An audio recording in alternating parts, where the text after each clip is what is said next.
ನಿಷ್ಠಾವಂತ ಗುರು, ಒಬ್ಬ ಪ್ರಾಮಾಣಿಕ ಗುರು ಇನ್ನೊಬ್ಬನ ತಕ್ಷಣ ಗೊತ್ತಿರ್ಬಿಡ್ತಾನೆ. ಒಬ್ಬ ಕಳ್ಳ ಇನ್ನೊಬ್ಬ ಕಳ್ಳನ ತಕ್ಷಣ ಗೊತ್ತಿರ್ಬಿಡ್ತಾನೆ.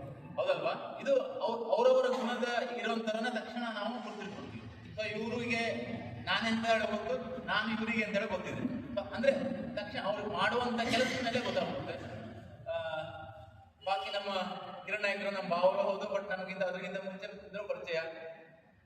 2004 ಅವರು ಇಲ್ಲೇ ನಮ್ಮ ಇದರಲ್ಲಿ ಇದು ಅಲ್ಲ ಅದ್ರ ಸ್ಪೋರ್ಟ್ಸ್ ಇಂದಲ್ಲ ಅವರೇ ಇನ್ಚಾರ್ಜ್. ಸೊ ಮುಂಚಿಂದಲ್ವ ಬಾಕಿ ಇಲ್ಲ ಇರೋದು ಎಲ್ಲ ಐ ಥಿಂಕ್ ಎಲ್ಲರೂ ನಾನು ಭೇಟಿ ಆಗಿದ್ದೀನಿ. ಕೆಲವರು ಹೊಸ ಮುಖ ಕಾಣಿಸ್ತಾ ಇದೆ, ಯಂಗ್ ಪೀಪಲ್ಸ್ ಏನಿದಾರಲ್ಲ, ಯಂಗ್ ಟೀಚರ್ಸ್ ಕೆಲವರು. ಇವತ್ತು ನಾನು 25 ವರ್ಷ ಆರ್ಮಿಯಲ್ಲಿ ಸೇವೆ ಸಲ್ಲಿಸಿ ಮೊನ್ನೆ 31ಕ್ಕೆ ನಾನು ರಿಟೈರ್ಡ್ ಆಗಿ ಬಂದಿದ್ದೀನಿ. ಅದರ ಜೊತೆಗೆ ಆರ್ಮಿಯಿಂದ ಬಹಳಷ್ಟು ಜನ ರಿಟೈರ್ಡ್ ಆಗಿ ಬರ್ತಾರೆ. ನಾನು ಸಹ ಅದೇ ರೀತಿ ರಿಟೈರ್ಡ್ ಆಗಿ ಬಂದು ಒಬ್ಬ ಸ್ಪೋರ್ಟ್ಸ್ ಮ್ಯಾನ್ ಆಗಿ, ಒಬ್ಬ ಗುರುವಾಗಿ ನಾನು ಸಿರ್ಫ್ ಆರ್ಮಿಯಿಂದಲೇ ರಿಟೈರ್ಡ್ ಆಗಿದ್ದೀನಿ, ಹೊರತಾಗಿ ನಾನು ಸ್ಪೋರ್ಟ್ಸಿಂದ ಇನ್ನೂ ರಿಟೈರ್ಡ್ ಆಗಿಲ್ಲ. ರಿಟೈರ್ಡ್ ಆಗಬೇಕಂದ್ರೆ ನನ್ನ ಡ್ರೀಮ್ಸ್ ಏನಿದೆಯಲ್ಲ ಅದು ಮುಗಿಬೇಕು. ಆ ಡ್ರೀಮ್ಸ್ ಆಗೋ ತನಕ ನಾನಂತೂ ರಿಟೈರ್ಡ್ ಆಗೋದಿಲ್ಲ. ಮುಂದೆ ನಂದು ಒಂದು ಸ್ಪೋರ್ಟ್ಸ್ ಅಕಾಡೆಮಿ ಹಾಕಬೇಕು ಅಂತ ಇದೆ. ಬಟ್ ಸ್ಪೋರ್ಟ್ಸ್ ಅಕಾಡೆಮಿ ಹಾಕ್ಬೇಕಂದ ತಕ್ಷಣ ಒಟ್ಟು ಏನೋ ಮಾಡೋದು ಇಲ್ಲ. ಈ ಬಹಳಷ್ಟು ಜನ ನನ್ನ ಸ್ಟೂಡೆಂಟ್ಸ್ಗಳೆಲ್ಲ ಹಾಕಿದ್ದಾರೆ, ಅಕಾಡೆಮಿ ಮಾಡಿದ್ದಾರೆ, ಬಟ್ ಅದೆಲ್ಲ ಬಿಸ್ನೆಸ್ ಮಾಡ್ತಾರೆ. ನಾನು ಇನ್ನೂವರೆಗೂ ಬಿಸ್ನೆಸ್ ಅಂತ ನಾನು ಯಾವುದೇ ಹುಡುಗರ ಜೊತೆಗೆ ಬಿಸ್ನೆಸ್ ಟೈಪ್ ಆಗಿ ಮಾಡ್ಲಿಕ್ಕೆ ನನಗಿಷ್ಟ ಇಲ್ಲ. ನಾನು ಮಾಡಿದ್ದು ದೇಶಕ್ಕೋಸ್ಕರ ಮತ್ತೆ ಆ ಟ್ಯಾಲೆಂಟ್ಗೋಸ್ಕರ. ಆ ಟ್ಯಾಲೆಂಟ್ ಯಾರು ಬೇಕಾದ್ರೆ ಆಗಿರ್ಬೋದು, ಯಾವ ಜಾತಿ, ಯಾವ ಧರ್ಮ, ಯಾವುದಕ್ಕೂ ನಾವು ಯಾವ್ದು ಮಾಡೋದು, ಯಾರೇ ಆಗಿರ್ಬೋದು ಅವ್ರಿಗೆ ನಾನು ನನ್ನ ಕೈಲಾಗುತ್ತೆ ನಾನು ಸಪೋರ್ಟ್ ಮಾಡಿದ್ದೀನಿ. ಮುಂದಿನ ಅದನ್ನೇ ಮಾಡಬೇಕು. ನಾನು ಇಷ್ಟು ದಿವಸ ಆರ್ಮಿಯಲ್ಲಿ 25 ವರ್ಷ ಆರ್ಮಿಯಲ್ಲಿ ಸೇವೆ ಸಲ್ಲಿಸಿ ನಾನು 18 ವರ್ಷಕ್ಕೆ ಹೋದವನು.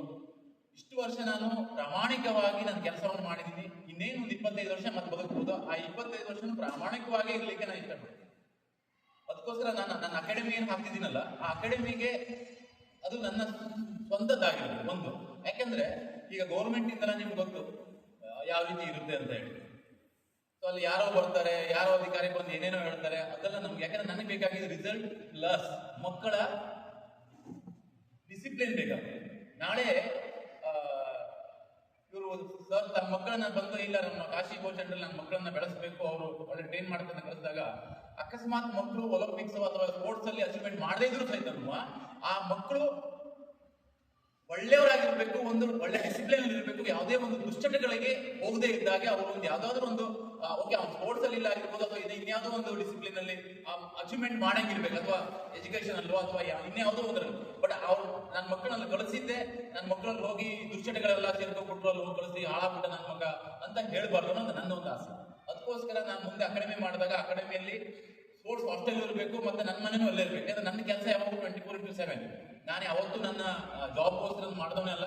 ಇವತ್ತು ನಾನು ಆರ್ಮೇಲೆ ಇರ್ಬೇಕಾದ್ರೂ ಅಷ್ಟೇ ನಾನು ಊಟನೂ ಸಹಿತ ಮಧ್ಯಾಹ್ನ ಊಟ, ಯಾಕಂದ್ರೆ ರಾಶಿ ಜನ ಉಳಿದಿದ್ದಾಗ ಈಗ ನಾನು 10 ಜನಕ್ಕೆ ಒಂದೇ ಸಲ ನಾನು ಟ್ರೈನಿಂಗ್ ಮಾಡ್ಸಕ್ಕೆ ಆಗೋದಿಲ್ಲ. ಆಗುತ್ತೆ ಹೇಳಿ? ಅದು ಏನಾಗುತ್ತೆ, ಅದು ಡ್ಯೂಟಿ ಆಗುತ್ತೆ. ಬರ್ರಪ್ಪ ಹುಡುಗ ಮಾಡ್ರಿ ಅಂತ ಅದು ನಾವು ಅವಾಗ ಟೆಕ್ನಿಕಲ್ ಆಗಿ ನಾವು ಕಲಿಸ್ಲಿಕ್ಕೆ ಆಗಲ್ಲ. ನಾನು ಬಾಕಿ ಎಲ್ಲ ವರ್ಕೌಟ್ ಅನ್ನು ನಾನು ಗ್ರೂಪಲ್ಲಿ ಮಾಡಿಸ್ತೀನಿ, ಸ್ಟ್ರೆಂತ್ ವರ್ಕೌಟ್. ಬಟ್ ಆದ್ರೆ ಟೆಕ್ನಿಕಲ್ ವರ್ಕ್ ಮಾಡಿಸ್ಬೇಕಾದ್ರೆ 2 ಜನನ ಅತಿ ಹೆಚ್ಚಂದ್ರೆ 3 ಜನ, ಅದರಿಂದ ಹೆಚ್ಚು ಯಾರಿಗೂ ಕಲ್ತಿಗೆ ಹೋಗಲ್ಲ. ಅವರಿಗೆ ಒಂದು ಟೈಮಿಂಗ್ 40 ಮಿನಿಟ್ಸ್ 45 ಮಿನಿಟ್ಸ್ ನಿಮ್ಮ ಟೈಮ್, ನಿಮ್ಮ ಜೊತೆಗೆ ನಾನು ಇವಾಗ ನನ್ನ ಸ್ಪೆಂಡ್. ಸೊ ಅವ್ರು 45 ಮಿನಿಟ್ಸ್ ಅಂತ ಮತ್ತೆ 3 ಜನ ಅಥವಾ ಮತ್ತೆ 2 ಜನ ಈ ರೀತಿ ಯಾಕೆ ನಾನು ಟ್ರೈನಿಂಗ್ ಮಾಡಿಸ್ತೀನಿ. ಯಾಕೆ ಟೆಕ್ನಿಕ್ ವರ್ಕ್. ಯಾಕಂದ್ರೆ ನಾವು ಅವರಿಗೆ ಹೇಳ್ಬೇಕಾಗುತ್ತೆ, ಅವ್ನು ನಮ್ಮ ಜೊತೆಗೆ ಮಾತಾಡ್ಬೇಕಾಗುತ್ತೆ. ಸರ್ ನಾನು ಹಿಂಗೆ ಬರ್ತಾ ಇದೆ. ಸೊ ಕೆಲವೊಂದ್ಸಲ ನಾವು ಇವಾಗಂತೂ ಬಿಡಿ ಟೆಕ್ನಿಕಲ್ ಬಹಳ ಡೆವಲಪ್ಮೆಂಟ್ ಆಗಿದೆ. ತಕ್ಷಣ ಅವರಿಗೆ ಹುಡುಗರಿಗೆ ಇದಕ್ಕೆ ವಿಡಿಯೋ ಮಾಡಿ ತೋರಿಸ್ಬೋದು, ಈ ರೀತಿ ಬರ್ತಾ ಇದೆ, ಈ ರೀತಿ ಬರಬೇಕು. ಸೊ ಈ ರೀತಿ ಎಲ್ಲ ಕರೆಕ್ಷನ್ ಅನ್ನು ಮಾಡ್ಬೋದು. ಸೊ ಬಹಳ ಡೆವಲಪ್ಮೆಂಟ್ ಇವಾಗ ಇಂಟ್ರೆಸ್ಟ್ ಕೊಟ್ಟು ಮಾಡ್ಬೋದು. ಮೊದಲನೇದಾಗಿ ನಾನು ಇವತ್ತು ನಾವು ಫಸ್ಟ್ ಟ್ಯಾಲೆಂಟ್ ಐಡೆಂಟಿಫೈ ಮಾಡೋದು ಹೇಗೆ ಅದ್ರ ಬಗ್ಗೆ ನಾನು ಹೇಳಿಕೊಟ್ಟೆ. ಸೊ ಅದನ್ನ ಇವಾಗ ಕೆಲವೊಂದು ಪಾಯಿಂಟ್ ಬರ್ಕೊಂಡಿದ್ದೀನಿ, ಯಾಕಂದ್ರೆ ನಾನು ರೆಡಿ ಇರಲಿಲ್ಲ ಯಾವುದೂ ಕೂಡ. ಸರ್ ಹೇಳಿದ ತಕ್ಷಣ ನಾನು ಅಷ್ಟೇ ಬಿಸಿನೇ ಇದ್ದೆ. ಆದ್ರೆ ನಿಮ್ ಜೊತೆ ಬರಬೇಕು, ಒಂದು ತಾಸು ಸ್ಪೆಂಡ್ ಮಾಡುವ ಅಂತೇಳಿ ಬಂದಿದ್ದೀನಿ.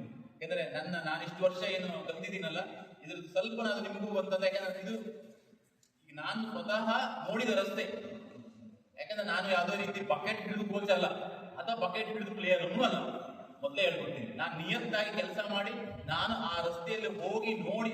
ಅಂದ್ರೆ ನಾನು ಇವತ್ತು ಯಾರಿಗಾರು ಅಡ್ವೈಸ್ ಮಾಡ್ತೀನಿ, ನಾನು 10 ಸಲ ಹೋಗಿ ಬಂದ್ಮೇಲೆ ಇನ್ನೊಬ್ರಿಗೆ ಹೇಳ್ತೀನಿ, ಓಕೆ ಈ ರೋಡಲ್ಲಿ ಹೋಗ್ರಿ. ನಾನು ಯಾವುದೇ ರೀತಿ ಗೂಗಲ್ ಮ್ಯಾಪ್ ಹಾಕೊಂಡು ಹೋಗೋಣಲ್ಲ. ರೈಟ್. ಆ ರಸ್ತೆಯಲ್ಲಿ 100 ಬಾರಿ ಹೋಗಿ ಬಂದು ಓಕೆ ಇವಾಗ ನೀವು ಆ ರಸ್ತೆ ಸರಿ ಇದೆ, ಈ ಜಾಗದಲ್ಲಿ ಇದು ಬರುತ್ತೆ, ಈ ಜಾಗದಲ್ಲಿ ಹೊಂಡ ಬರುತ್ತೆ, ಈ ಜಾಗದಲ್ಲಿ ಟರ್ನ್ ಬರುತ್ತೆ, ಈ ಜಾಗದಲ್ಲಿ ಮರ ಬರುತ್ತೆ ಅಂತ ಪ್ರಾಪರ್ ಆಗಿ ಹೇಳಿ ನಾವು ಆ ರಸ್ತೆಯನ್ನು ಹೇಳಲಿಕ್ಕೆ ಇಷ್ಟಪಡ್ತೀವಿ. ಸೊ ಅದಕ್ಕೋಸ್ಕರ ಟ್ಯಾಲೆಂಟ್ ಐಡೆಂಟಿಫೈ ನಾನು ಥ್ರೋಸ್ ಅಲ್ಲಿ throw event all throw events ಹೇಳ್ತಿದ್ದೀನಿ. ಟ್ಯಾಲೆಂಟ್ ಐಡೆಂಟಿಫೈ ಮಾಡೋ ಮಕ್ಕಳಿಗೆ ನೀವು ಐ ಥಿಂಕ್ ಎಲ್ಲ 8 ಇಂದ ಮೇಲೆ ಅಲ್ವಾ 8 to 12 ವರೆಗೆ 10th ವರೆಗೆ ಓಕೆ 8 to 10th ವರೆಗೆ. ಈಗ ಥ್ರೋ ಇವೆಂಟ್ ಅಂದ್ಮೇಲೆ ಥ್ರೋದಲ್ಲಿ ಹೈಟ್ ಕಂಪಲ್ಸರಿ ಬೇಕೇ ಬೇಕಾಗುತ್ತೆ. ಹೈಟ್ ಇದ್ದಾಗ ಮತ್ತೆ ನೀವು ಆ ಪೇರೆಂಟ್ಸ್ಗಳ ಹೈಟ್ ಅನ್ನು ನೋಡ್ಬೋದು. ಅಕಸ್ಮಾತ್ ಹುಡುಗ ಸ್ವಲ್ಪ ಕಡಿಮೆ ಇದ್ರೂ ಅವರ ಪೇರೆಂಟ್ಸ್ ಹೈಟ್ ಚೆನ್ನಾಗಿದೆ ಮತ್ತೆ ಅವರು ಸ್ಪೋರ್ಟ್ಸ್ ಜೀನ್ಸ್ ಇದೆಯಲ್ಲ ಅದನ್ನು ನಮ್ಮ ಮಕ್ಕಳಿಗೂ ಬರುತ್ತೆ. ಅವರು ತಂದೆ ತಾಯಿಗಳ ಹೈಟ್ ಚೆನ್ನಾಗಿದೆ, ಪರ್ಸನಾಲಿಟಿ ಅವರ ಏನೋ ಹಿಂದೆ ಸ್ಪೋರ್ಟ್ಸ್ ಮಾಡಿದ್ರು ಸೊ ಅಂತ ಹೇಳಾದ್ರೂ ಆ ಜೀನ್ಸ್ ಏನಿದೆ ಅದು ಆ ಬಾಡಿಯಲ್ಲಿ ಮಕ್ಕಳಿಗೂ ಬಂದಿರುತ್ತೆ. ನಾವು ಅವಾಗ ಅವರ ಮೇಲೂ ಸ್ವಲ್ಪ ಟ್ರೈ ಮಾಡ್ಬೋದು ಆ ರೀತಿಯಾಗಿ ಒಂದು. ಮತ್ತೆ ಅವರ ಪರ್ಸನಾಲಿಟಿ ಹೈಟ್ ಗೀಟ್ ಎಲ್ಲ ಚೆನ್ನಾಗಿದೆ ಅಂತಂದ್ರೆ ಅವರಿಗೆ ಮೋಟಿವೇಶನ್ ಮಾಡೋ ಕೆಲಸ ನಿಮ್ದೇ ಇರುತ್ತೆ. ಅದ್ರ ಜೊತೆ ಕೆಲವೊಂದು ಟೆಸ್ಟ್ಗಳನ್ನ ತಗೊಂಡು ನೋಡ್ಬೋದು. ಈಗ ನಿಮ್ಮ ಹತ್ರ ಬರ್ಬೇಕಂದ್ರೆ ಏಜ್ 8 to 10 ಅಂದ್ರೆ ಏಜ್ ಎಷ್ಟು? 13 to 16. 13 to 16. ಸೊ ನನ್ನ ಮಗನು ಇವಾಗ 13 ಇಯರ್ಸ್ ಆಗಿಲ್ಲ, ಇವತ್ತು ನಾಳೆ ಬರ್ತ್ಡೇ ಇದೆ, 13 ಇಯರ್ಸ್ ಆಗುತ್ತೆ. ಸೊ ನಾನು ನೋಡಿ ನನ್ನ ಮಗನಿಗೂ ಕಲಿಸ್ತೀನಿ, ಸಣ್ಣ ಹುಡುಗ ಅವನು 13 ವರ್ಷದಿಂದ ಹುಡುಗನ ಹಿಡಿದು ಒಲಿಂಪಿಕ್ಸ್ ಲೆವೆಲ್ ಅವರಿಗೂ ತಯಾರಿ ಮಾಡುತ್ತೆ. ಆ ಒಂದು ಕೆಪಾಸಿಟಿ ಅಂದ್ರೆ ನೋಡಿ ನಾವು ಕಲ್ತ್ಕೊಂಡಿದ್ದೀನಿ. ಈಗ ಮಕ್ಕಳಿಗೆ ಯಾವ ರೀತಿ ಮಾಡಿಸ್ಬೇಕು, ದೊಡ್ಡವರಿಗೆ ಯಾವ ರೀತಿ ಮಾಡಿಸ್ಬೇಕು, ಮೀಡಿಯಮ್ಗೆ ಯಾವ ರೀತಿ ಮಾಡಿಸ್ಬೇಕು. ಈಗ ನಾನು ಎಲ್ಲರಿಗೂ ಒಂದೇ ರೀತಿ ಮಾಡ್ತಂದ್ರೆ ಅದು ಸಾಧ್ಯ ಇಲ್ಲ. ನನ್ನ ಮಗನಿಗೂ ಅವ್ರಿಗೆ ಕೊಟ್ಟಾಗ ಲೋಡ್ ಕೊಟ್ಟೆ ಅಂದ್ರೆ ಇಂಪಾಸಿಬಲ್, ಅವ್ನಿಗೆ ಮುಂದೆ ಹೋಗ್ಲಿಕ್ಕೆ ಆಗಲ್ಲ. ಯಾಕಂದ್ರೆ ನಮ್ಗೆ ಬೇಕಾಗಿ ಜೂನಿಯರ್ ಅಲ್ಲ ಸೀನಿಯರ್ ಅಲ್ಲಿ ಮಾಡ್ತಾರೆ. ಸೊ ಮತ್ತೆ ಈಗ ಆ ಟೈಮಲ್ಲಿ ಅವರಿಗೆ ಎಕ್ಸ್ಪ್ಲೋಸಿವ್ ಸ್ಟ್ರೆಂತ್ ನೋಡ್ಬೇಕು. ಮಿನಿಮಮ್ ಹುಡುಗರಲ್ಲಿ ಒಂದು 2 ಮೀಟರ್ ಅಬೋವ್ ಇದ್ರೆ ಓಕೆ ಅದು ನ್ಯಾಚುರಲ್ ಎಕ್ಸ್ಪ್ಲೋಸಿವ್ ಸ್ಟ್ರೆಂತ್ ಇದೆಯಲ್ಲ. ನಾವು ಸ್ಟ್ಯಾಂಡಿಂಗ್ ಬ್ರಾಡ್ ಜಂಪ್ ಮಾಡಿಸಿದಾಗ ಸೊ ಸ್ಟ್ಯಾಂಡಿಂಗ್ ಬ್ರಾಡ್ ಜಂಪ್ ಅಲ್ಲಿ ಅವ್ರದ್ದು ಎಕ್ಸ್ಪ್ಲೋಸಿವ್ ಮೂವ್ಮೆಂಟ್ ಗೊತ್ತಾಗುತ್ತೆ. ಈಗ ನಾರ್ಮಲ್ ಆಗಿ 13 ವರ್ಷದ ಹುಡುಗ ಆದ್ರೆ 13 ವರ್ಷದ ಹುಡುಗ ಒಂದು standing broad jump 2 metre above ಮಾಡ್ಬೇಕಾಗುತ್ತೆ. ಸೊ 2 ಮೀಟರ್ ಅಬೋವ್ ಮಾಡ್ತಾ ಅಂತಂದ್ರೆ ಅವನ ಹತ್ರ ನ್ಯಾಚುರಲ್ ಆಗಿ ಸ್ಟ್ರೆಂತ್ ಎಕ್ಸ್ಪ್ಲೋಸಿವ್ ಸ್ಟ್ರೆಂತ್ ಇದೆ ಅಂತ ಹೇಳಿ. ಸೊ ಕೆಲವರು 1.5 ಮೀಟರ್ ಮಾಡ್ತಾರೆ. ಸೊ 1.5 ಮೀಟರ್ ಎಲ್ಲ ಮುಂದೆ ಹೋಗ್ಲಿಕ್ಕೆ ಅಂದ್ರೆ ಅವ್ರ ಬಾಡಿಯಲ್ಲಿ ಎಕ್ಸ್ಪ್ಲೋಸಿವ್ ಇಲ್ಲ ಅಂತಂದ್ರೆ ಅದು ಮುಂದೆ ಆ ಒಂದು ಈ ಎಕ್ಸ್ಪ್ಲೋಸಿವ್ ವರ್ಕ್ ಏನಿದೆಯಲ್ಲ ಮೊಮೆಂಟಮ್ ಫಾಸ್ಟ್ ಮೂವ್ಮೆಂಟ್ ಮಾಡೋದಿದ್ರ ಅದರಲ್ಲಿ ಅವರಿಗೆ ಸಕ್ಸಸ್ ಸಿಗ್ಲಿಕ್ಕೆ ಸಾಧ್ಯ ಇಲ್ಲ. ಯಾಕಂದ್ರೆ ನಾವು ಫುಟ್ ವರ್ಕ್ ಇದೆಯಲ್ಲ ಈಗ ಹಿಂಗ್ ಮಾಡಿ ಕಬಡ್ಡಿ ಆಗಿರ್ಬೋದು, ಯಾವುದೇ ಈಗ ಏನು ಕಬಡ್ಡಿ ಅಥವಾ ಬ್ಯಾಡ್ಮಿಂಟನ್ ಎಲ್ಲ ಇದರಲ್ಲೂ ಎಕ್ಸ್ಪ್ಲೋಸಿವ್ ಬೇಕೇ ಬೇಕಾಗುತ್ತೆ. ಅಷ್ಟು ಲಾಸ್ಟಿ ಸ್ವಲ್ಪ ಅಂದ್ರೆ ಕಡಿಮೆ ಇದ್ದಂಥವರಿಗೆ ನಾವು ಆ ಸ್ಪೋರ್ಟ್ಸ್ ಕರ್ಕೊಂಡು ಹೋಗಿ ಅಂತ ರನ್ನಿಂಗ್ ಅದಕ್ಕೆ ಹೋಗಿ ರನ್ನಿಂಗ್ ಅಲ್ಲಿ ಓಕೆ ಅದು ಲಾಂಗ್ ಡಿಸ್ಟೆನ್ಸ್ ರನ್ನಿಂಗ್. ಬಟ್ ಈ ಥ್ರೋ ಇವೆಂಟ್ಸ್ ಅಲ್ಲಿ ಒಂದು ಎಕ್ಸ್ಪ್ಲೋಸಿವ್ ಸ್ಟ್ರೆಂತ್ ಬೇಕು, ಆಮೇಲೆ ಮತ್ತೊಂದು ಸ್ಪೀಡ್ ಬೇಕು. ಸ್ಪೀಡಿಗೆ ಅವರಿಗೆ ನೀವು 30 ಮೀಟರ್ ವರೆಗೆ ಸ್ಪ್ರಿಂಟ್ ತಗೊಂಡು ನೋಡ್ಬೋದು. ಎಷ್ಟು ಒಂದು 5 ಸೆಕೆಂಡ್ 5 ಅಂದ್ರೆ 5:40 ಯಾ 5:50 ಒಳಗಡೆ ಓಡಿದ್ರೆ okay is more better 30 metre. So ನಾನು ಈಗ ನನ್ನ ಮಗನಿಗೆ ಆಗಿರ್ಬೋದು ಬಹಳಷ್ಟು ಜನ ನನ್ನ ಹುಡುಗಿದ್ದಾರೆ. ಈಗ ಒಂದು ಹುಡುಗಿನೂ 13 ಯಾ 14 ಇಯರ್ಸ್ ಹುಡುಗಿನೂ ಇದ್ದಾಳೆ. ಸೊ ಮತ್ತೆ ಗರ್ಲ್ಸ್ ಅಲ್ಲಿ ಬೇರೆ ಇರುತ್ತೆ. ನೀವು ಗರ್ಲ್ಸ್ ಅಲ್ಲೂ ಹುಡುಗಿಗೆ ಬಳಸಿದಾಗ ಸ್ವಲ್ಪ ನೀವು ನೋಡಿ ಟೆಸ್ಟ್ ತಗೊಂಡಾಗ ಯಾರು ಅತಿ ಹೆಚ್ಚು 4 ಜನ ಹುಡುಗರು ಮಾಡ್ತಾರಲ್ಲ ಅವರು. ಬಟ್ ಅದ್ರ ಜೊತೆಗೆ ಮತ್ತೊಂದು ಏನಂದ್ರೆ ಯಾರು ಸ್ವಲ್ಪ ಏಜಿಗೆ ತಕ್ಕಾಗಿ ಹೈಟ್ ಅಪ್ ಆಗಿಲ್ಲ, ಫಿಸಿಕಲಿ ಅವ್ರದ್ದು ಏನಿತ್ತಲ್ಲ ಅದು ಸ್ವಲ್ಪ ಅಪ್ ಇದ್ದಾಗ ಅವ್ರದ್ದು ಸ್ವಲ್ಪ ಬಾಡಿ ಸ್ಲೋ ಇರುತ್ತೆ. ಈಗ 8th ಹುಡುಗರು ಆಗಿರ್ಬೋದು, 8th ಇರುವಂತಹ 13 ವರ್ಷದ ಹುಡುಗರಲ್ಲಿ ಕೆಲವರು 13 ವರ್ಷದಲ್ಲಿ ಅವ್ರದ್ದು ಹೈಟ್ ಹೆಚ್ಚಿದೆ, ಬಾಡಿ ಅಂದ್ರೆ ಗ್ರೋತ್ ಹೆಚ್ಚಾಗಿದೆ. ಸೊ ಗ್ರೋತ್ ಯಾರು ಹೆಚ್ಚಾಗಿರುತ್ತಲ್ಲ ಅವಾಗ ಗ್ರೋತ್ ಅವ್ರದ್ದು ಹೆಚ್ಚಾದವರಿಗೆ ಸ್ವಲ್ಪ ಸ್ಪೀಡ್ ಮತ್ತೆ ಎಕ್ಸ್ಪ್ಲೋಸಿವ್ ಸ್ವಲ್ಪ ಕಡಿಮೆ ಇರುತ್ತೆ. ಬಟ್ ಹಾಗೆ ಅವ್ರ ಹತ್ರ ಮುಂದೆ ಹೋಗಿ ಮತ್ತೆ ಚಾನ್ಸಸ್ ಇರುತ್ತೆ. ಸೊ ಅವ್ರಿಗೆ ನಾವು ಟ್ರೈನಿಂಗ್ ಕೊಟ್ರೆ ಅದಕ್ಕೆ ನಾನು ಹೇಳಿದೆ ಡಿಪೆಂಡಿಂಗ್ ಆನ್ ಅಥ್ಲೀಟ್. ಅಷ್ಟೇ ಡಿಪೆಂಡಿಂಗ್ ಆನ್ ಅಥ್ಲೀಟ್ ನಾವು ಅವ್ರಿಗೆ ನೋಡ್ಬೇಕು. ಮತ್ತೆ ಇಂಟ್ರೆಸ್ಟ್ ಬರಬೇಕು ಹುಡುಗಿಗೆ, ಆ ಇಂಟ್ರೆಸ್ಟ್ ಬರುವಾಗ ನಾವು ನೋಡ್ಕೊಳ್ಬೇಕು. ಸೊ ಅವಾಗ ಅವ್ರಿಗೆ ಏನಾದ್ರು ಒಂದು ಚಾಕ್ಲೇಟ್ ಕೊಡ್ತಾ ಇರಬೇಕಾಗುತ್ತೆ ಏನೋ ಖುಷಿಗೆ. ಅಂದ್ರೆ ಮಕ್ಕಳು ಆಗ್ಲಿ ಯಾರೇ ಆದ್ರೂ ನೋಡಿ ಏನಾದ್ರೂ ಒಂದು ಸಿಗುತ್ತೆ ಅಂತಂದ್ರೆ ಮಾತ್ರ ಮುಂದೆ ಮಾಡ್ತಾರೆ. ಸೊ ಅವ್ರಿಗೆ ಒಂದು ಸ್ವಲ್ಪ ಮುಗಿಸ್ಬೇಕು. ಆಮೇಲೆ ಸ್ಪೀಡ್ 30 ಮೀಟರ್ ತಗೊಳ್ಬಹುದು. ಅದ್ರ ಜೊತೆಗೆ ನಾವು ಕೋಆರ್ಡಿನೇಷನ್ ಎಕ್ಸರ್ಸೈಸ್ ಅನ್ನು ಮಾಡಿಸ್ಕೊಳ್ಬಹುದು. ಕೋಆರ್ಡಿನೇಷನ್ ಎಕ್ಸರ್ಸೈಸ್ ಅಲ್ಲಿ ಬ್ಯಾಕ್ ಥ್ರೋ ಅಂತ ಐ ಥಿಂಕ್ ಲಾಸ್ಟ್ ಟೈಮ್ ನಾನು ಮಾಡಿಸಿದ್ದೆ. ಬ್ಯಾಕ್ ಥ್ರೋ ಮೆಡಿಸಿನ್ ಬಾಲ್ ಅಲ್ಲಿ 1 kg ಮೆಡಿಸಿನ್ ಬಾಲ್ ಅಲ್ಲಿ back throw front throw. So ಈ ರೀತಿ ಮೆಡಿಸಿನ್ ಬಾಲ್ ಇದ್ರೆ ಮಾಡಿಸಿದಾಗ body coordination lower body to upper body. So ಇದು ಅವ್ರ ಕೋಆರ್ಡಿನೇಷನ್ ಉಂಟೇ ಇಲ್ಲ. ಕೆಲವರದ್ದು ಏನಾಗುತ್ತೆ ಸ್ಟ್ರೆಂತ್ ಇರುತ್ತೆ ಬಟ್ ಅವ್ರ ಕೋಆರ್ಡಿನೇಷನ್ ಬಾಡಿ ಸರಿಯಾಗಿ ಬರೋದು. ಯಾಕಂದ್ರೆ ಆಕ್ಚುಲಿ ನಮ್ಗೆ ಲೋವರ್ ಬಾಡಿ ಏನಿದೆ ಅದು ಕೋಆರ್ಡಿನೇಷನ್ ಅಪ್ಪರ್ ಬಾಡಿಗೆ ಇರಲೇಬೇಕಾಗುತ್ತೆ. ಸೊ ಚೈನ್ ಸಿಸ್ಟಮ್ ಈಗ ಸೈಕಲ್ ಚೈನ್ ಅನ್ನ ನಾವು ಇದು ಮಾಡಿದಾಗ ಒಂದಕ್ಕೊಂದು ಕೊಂಡಿ ಸೇರಿದಾಗ ಮಾತ್ರ ಅದು ಒಂದು ಲೈನ್ ಹಿಂಗೆ ನಿಲ್ಲುತ್ತೆ, ಹಿಡ್ಕೊಂಡಾಗ ನಿಲ್ಲುತ್ತಲ್ಲ. ಅದು ಸ್ವಲ್ಪ ನಮ್ಗೆ ತಿರ್ಸಿದ್ರೆ ಏನಾಗುತ್ತೆ ಅದು ತಪ್ಪಿಸೋಗುತ್ತಲ್ಲ. ಅದೇ ರೀತಿ ನಮ್ದು ಏನಾಗಿದೆ ಇದೆಲ್ಲ ಕೊಂಡಿ ಎಷ್ಟು ಕೊಂಡಿಯಿಂದ ನಾವು ಒಂದು ವೇದಲ್ಲಿ ತರಬೇಕಾಗುತ್ತೆ. ಸೊ ಅದಕ್ಕೆ ಕೋಆರ್ಡಿನೇಷನ್ ಇದೆಯಲ್ಲ lower body to upper body ಆ ಕೋಆರ್ಡಿನೇಷನ್ ಬೇಕಾಗುತ್ತೆ. ಸೊ ಸೊ ಇದ್ರದ್ದು ಒಂದು ನೀವು ಟೆಸ್ಟ್ ತಗೊಳ್ಬೋದು. ಅದ್ರ ಜೊತೆಗೆ ಫ್ಲೆಕ್ಸಿಬಿಲಿಟಿ ಮಕ್ಕಳಲ್ಲಿ ಆದಷ್ಟು ಮಕ್ಕಳಲ್ಲಿ ಲೇಡೀಸ್ ಅಲ್ಲಿ ಹೆಚ್ಚಿರುತ್ತೆ. ಸೊ ಈಗಾಗ ಯೋಗ ಎಲ್ಲ ಹುಡುಗರಿಗೆ ಮಾಡಿಸ್ತಾ ಇರ್ತೀರಾ ಸ್ಕೂಲಲ್ಲಿ, ಐ ಥಿಂಕ್ ಎಲ್ಲ ಯೋಗ ಕಂಪಲ್ಸರಿ ಇದೆ. ಸೊ ಆ ಯೋಗ ನೀವು ಹುಡುಗರಿಗೆ ಮಾಡಿಸೋದ್ರಿಂದ ಏನಾಗುತ್ತೆ ಅವರಲ್ಲಿ ಫ್ಲೆಕ್ಸಿಬಿಲಿಟಿ ಇದ್ದೇ ಇರುತ್ತೆ. ಫ್ಲೆಕ್ಸಿಬಿಲಿಟಿ ಮಕ್ಕಳಿಗೆ ಬೇಕೇ ಬೇಕು. ಈಗಿನೆಲ್ಲ ಹುಡುಗರಲ್ಲಿ ಫ್ಲೆಕ್ಸಿಬಿಲಿಟಿ ಇತ್ತಂದ್ರೆ ಮುಂದೆ ನಾವೀಗ ಅದ್ರ ಬಗ್ಗೆ ವರ್ಕೌಟ್ ಮಾಡಿಸ್ತಾ ಹೋದಾಗ ಮತ್ತು ಅವ್ರು ಮತ್ತಷ್ಟು ಈಗ ಥ್ರೋ ಇವೆಂಟ್ ಅಂತ ಫ್ಲೆಕ್ಸಿಬಿಲಿಟಿ ಬೇಕೇ ಆಗುತ್ತೆ. ಅದು ಜಾವ್ಲಿನ್ ಥ್ರೋ ಅಂದ್ರೆ ಶೋಲ್ಡರ್ ಫ್ಲೆಕ್ಸಿಬಿಲಿಟಿ ಬೇಕಾಗುತ್ತೆ. ಮತ್ತೆ ಅವ್ರದ್ದು ಈ ಭಾಗದಲ್ಲಿ ಜಾವ್ಲಿನ್ ಥ್ರೋ ಸ್ಪೆಷಲಿ ಜಾವ್ಲಿನ್ ಹೇಳ್ಬೇಕಂದ್ರೆ ಈ ಶೋಲ್ಡರ್ ಏನಿದೆಯಲ್ಲ ಇದು ಫುಲ್ ಹಿಂದೆ ಹೋಗ್ಬೇಕಾಗುತ್ತೆ. ನಾನು ನಿಮಗೆ ನನ್ನ ಈ ಮೊಬೈಲ್ ವಿಡಿಯೋ ಎಲ್ಲ ತೋರಿಸ್ತಿದ್ದೆ. ಸೊ ಒಂದು ಬೆಂಚ್ ಅಲ್ಲಿ ಕುಡಿಸಿ ಅವರಿಗೆ ಶೋಲ್ಡರ್ ಸ್ಟ್ರೆಚಿಂಗ್ ಅಂದ್ರೆ shoulder only not only shoulder, chest ಇಂದ ಈ ಪೂರ್ತಿ ಭಾಗ ಏನಿದೆಯಲ್ಲ ಅದು ಫುಲ್ ಸ್ಟ್ರೆಚ್ ಆಗುತ್ತೆ. ಈಗ ನನ್ನ ಕೈ ಹ್ಯಾಂಡ್ ಬಂದಿದ್ದೀನಿ ನಾನು ಇಲ್ಲಿವರೆಗೆ, ಈಗ ಇಲ್ಲಿವರೆಗೆ ತಂದಿರೋ ಕೈ ಇದು ಇಲ್ಲಿವರೆಗೆ ಬಂದಿದ್ರೆ ಎಷ್ಟು ಫ್ಲೆಕ್ಸಿಬಿಲಿಟಿ ಇಂಪ್ರೂವ್ಮೆಂಟ್ ಆಗಿರುತ್ತೆ. ಸೊ ಇಲ್ಲಿಂದ ನಮಗೆ ರೇಂಜ್ ಆಫ್ ಮೋಷನ್ ಇದೆ, ಇಲ್ಲಿಂದ ರೇಂಜ್ ಇದೆಯಲ್ಲ ಇದು ಹೆಚ್ಚು ಸಿಗುತ್ತೆ. ಈಗ ಒಬ್ಬ ಜಾವ್ಲಿನ್ ಥ್ರೋ ಒಂದು ಶೋಲ್ಡರ್ ಇಲ್ಲಿವರೆಗೆ ಬರುತ್ತೆ, ಒಬ್ಬ ಶೋಲ್ಡರ್ ಜಾವ್ಲಿನ್ ಇಲ್ಲಿವರೆಗೆ ಬರುತ್ತೆ, ಮತ್ತೊಂದು ಇಲ್ಲಿವರೆಗೆ ಬರುತ್ತೆ. ಸೊ ಯಾರಿಗೆ ಬೆನಿಫಿಟ್ ಹೆಚ್ಚಿದೆ, ಯಾರು ಹೆಚ್ಚಿದೆ ಅವ್ರಿಗೆ ತಾನೇ ಸರ್. ಅದೇ ರೀತಿ ಅದು ಹೆಚ್ಚಿದ್ರೆ ಅವಾಗ ನಮಗೆ ಮತ್ತೊಂದು ಬೇಡ. ಬಟ್ ಅದು ಹೆಚ್ಚಾದ ತಕ್ಷಣ ಈಗ ಎಕ್ಸಾಂಪಲ್ ನಾನು ಒಂದು ಕೋಲ್ ಹಿಡ್ಕೊಂಡು ಈಗ ಒಂದು ದಪ್ಪದ ಒಂದು ಸರಳ ಇದೆ, ಆ ಸರಳನ್ನ ನಾನು ಬೆಂಡ್ ಮಾಡಿದಾಗ ಸರಳ ಕಮ್ಮಿ ಬೆಂಡ್ ಆಗ್ಬೋದು ಆಯ್ತಾ. ಅದೇ ನಾನು ಒಂದು ಹಿಡಿಕಟ್ಟಿ ಇದೆಯಲ್ಲ, ಆ ಹಿಡಿಕಟ್ಟಿನ ಬೆಂಡ್ ಮಾಡಿದಾಗ ಅದು ಬಹಳ ಫ್ಲೆಕ್ಸಿಬಲ್ ಇದೆ. ಬಟ್ ಅದರಲ್ಲಿ ಏನಿದೆ, ಹಿಡಿಕಟ್ಟಿ ಮತ್ತೆ ನಮ್ಮ ರಾಡ್ ಅಲ್ಲಿ ಏನು ಚೇಂಜಸ್ ಏನಿದೆ, ಸ್ಟ್ರೆಂತ್ ಹೆಚ್ಚಿದೆ ಆ ರಾಡ್ ಅಲ್ಲಿ, ಬಟ್ ಫ್ಲೆಕ್ಸಿಬಿಲಿಟಿ ಇದರಲ್ಲಿ ಹೆಚ್ಚಿದೆ. ಬಟ್ ನಮ್ಗೆ ಇದೇನ್ ಬೇಕೀಗ, ಫ್ಲೆಕ್ಸಿಬಿಲಿಟಿನೂ ಬೇಕು ಬಟ್ ಅದ್ರ ಜೊತೆಗೆ ಸ್ಟ್ರೆಂತ್ ಬೇಕು. ಸೊ ಅದೇ ರಾಡ್ ಇಲ್ಲಿವರೆಗೆ ಬೆಂಡ್ ಆಗಿದ್ರೆ ಅದ್ರಲ್ಲಿ ಎಷ್ಟು ಸ್ಪೀಡ್ ಆಗಿ ಹೋಗ್ತಿತ್ತು. ಸೊ ಇದನ್ನ ನಾವು ಇವಾಗ ಮಕ್ಕಳಲ್ಲಿ ಏನು ಮಾಡ್ಬೇಕು, ಫಸ್ಟ್ ಫ್ಲೆಕ್ಸಿಬಿಲಿಟಿ ಇಂಪ್ರೂವ್ಮೆಂಟ್ ಮಾಡ್ಬೇಕು. ನಾವು ಸ್ಟ್ರೆಂತ್ ಅಂಪು ಮಾಡಿ ಒಂದೇ ಸಲ ಆಮೇಲೆ ಫ್ಲೆಕ್ಸಿಬಿಲಿಟಿ ಹೋಗ್ತಿದ್ರೆ ಬಹಳ ಕಷ್ಟ ಆಗುತ್ತೆ. ಅದು ಆಗೋದಿಲ್ಲ. ಅವಾಗ ಏನಾಗುತ್ತೆ, ಇಂಜುರೀಸ್ ಚಾನ್ಸಸ್ ಹೆಚ್ಚಾಗುತ್ತೆ. ಒಂದ್ಸಲ ಮಸಲ್ ಡೆವಲಪ್ಮೆಂಟ್ ಆಯ್ತಂದ್ರೆ ಮಕ್ಕಳದು ಅವಾಗ ಅದು ಫ್ಲೆಕ್ಸಿಬಲ್ ಆಗೋದೇ ಇಲ್ಲ. ಫಸ್ಟ್ ಆಫ್ ಆಲ್ ನಾವು ಹುಡುಗರಿಗೆ ಫ್ಲೆಕ್ಸಿಬಲ್ ನಾರ್ಮಲ್ ಫ್ಲೆಕ್ಸಿಬಿಲಿಟಿ ಎಕ್ಸರ್ಸೈಸ್ ಮಾಡ್ಲೇಬೇಕು ಯೋಗ. ಅದ್ರ ಜೊತೆಗೆ ಆಮೇಲೆ ಹಾಗೆ ಅವರಿಗೆ ಫ್ಲೆಕ್ಸಿಬಲ್ ಆಗಿ ಸ್ಟ್ರೆಂತ್ ಅನ್ನ ಕೊಡ್ತು.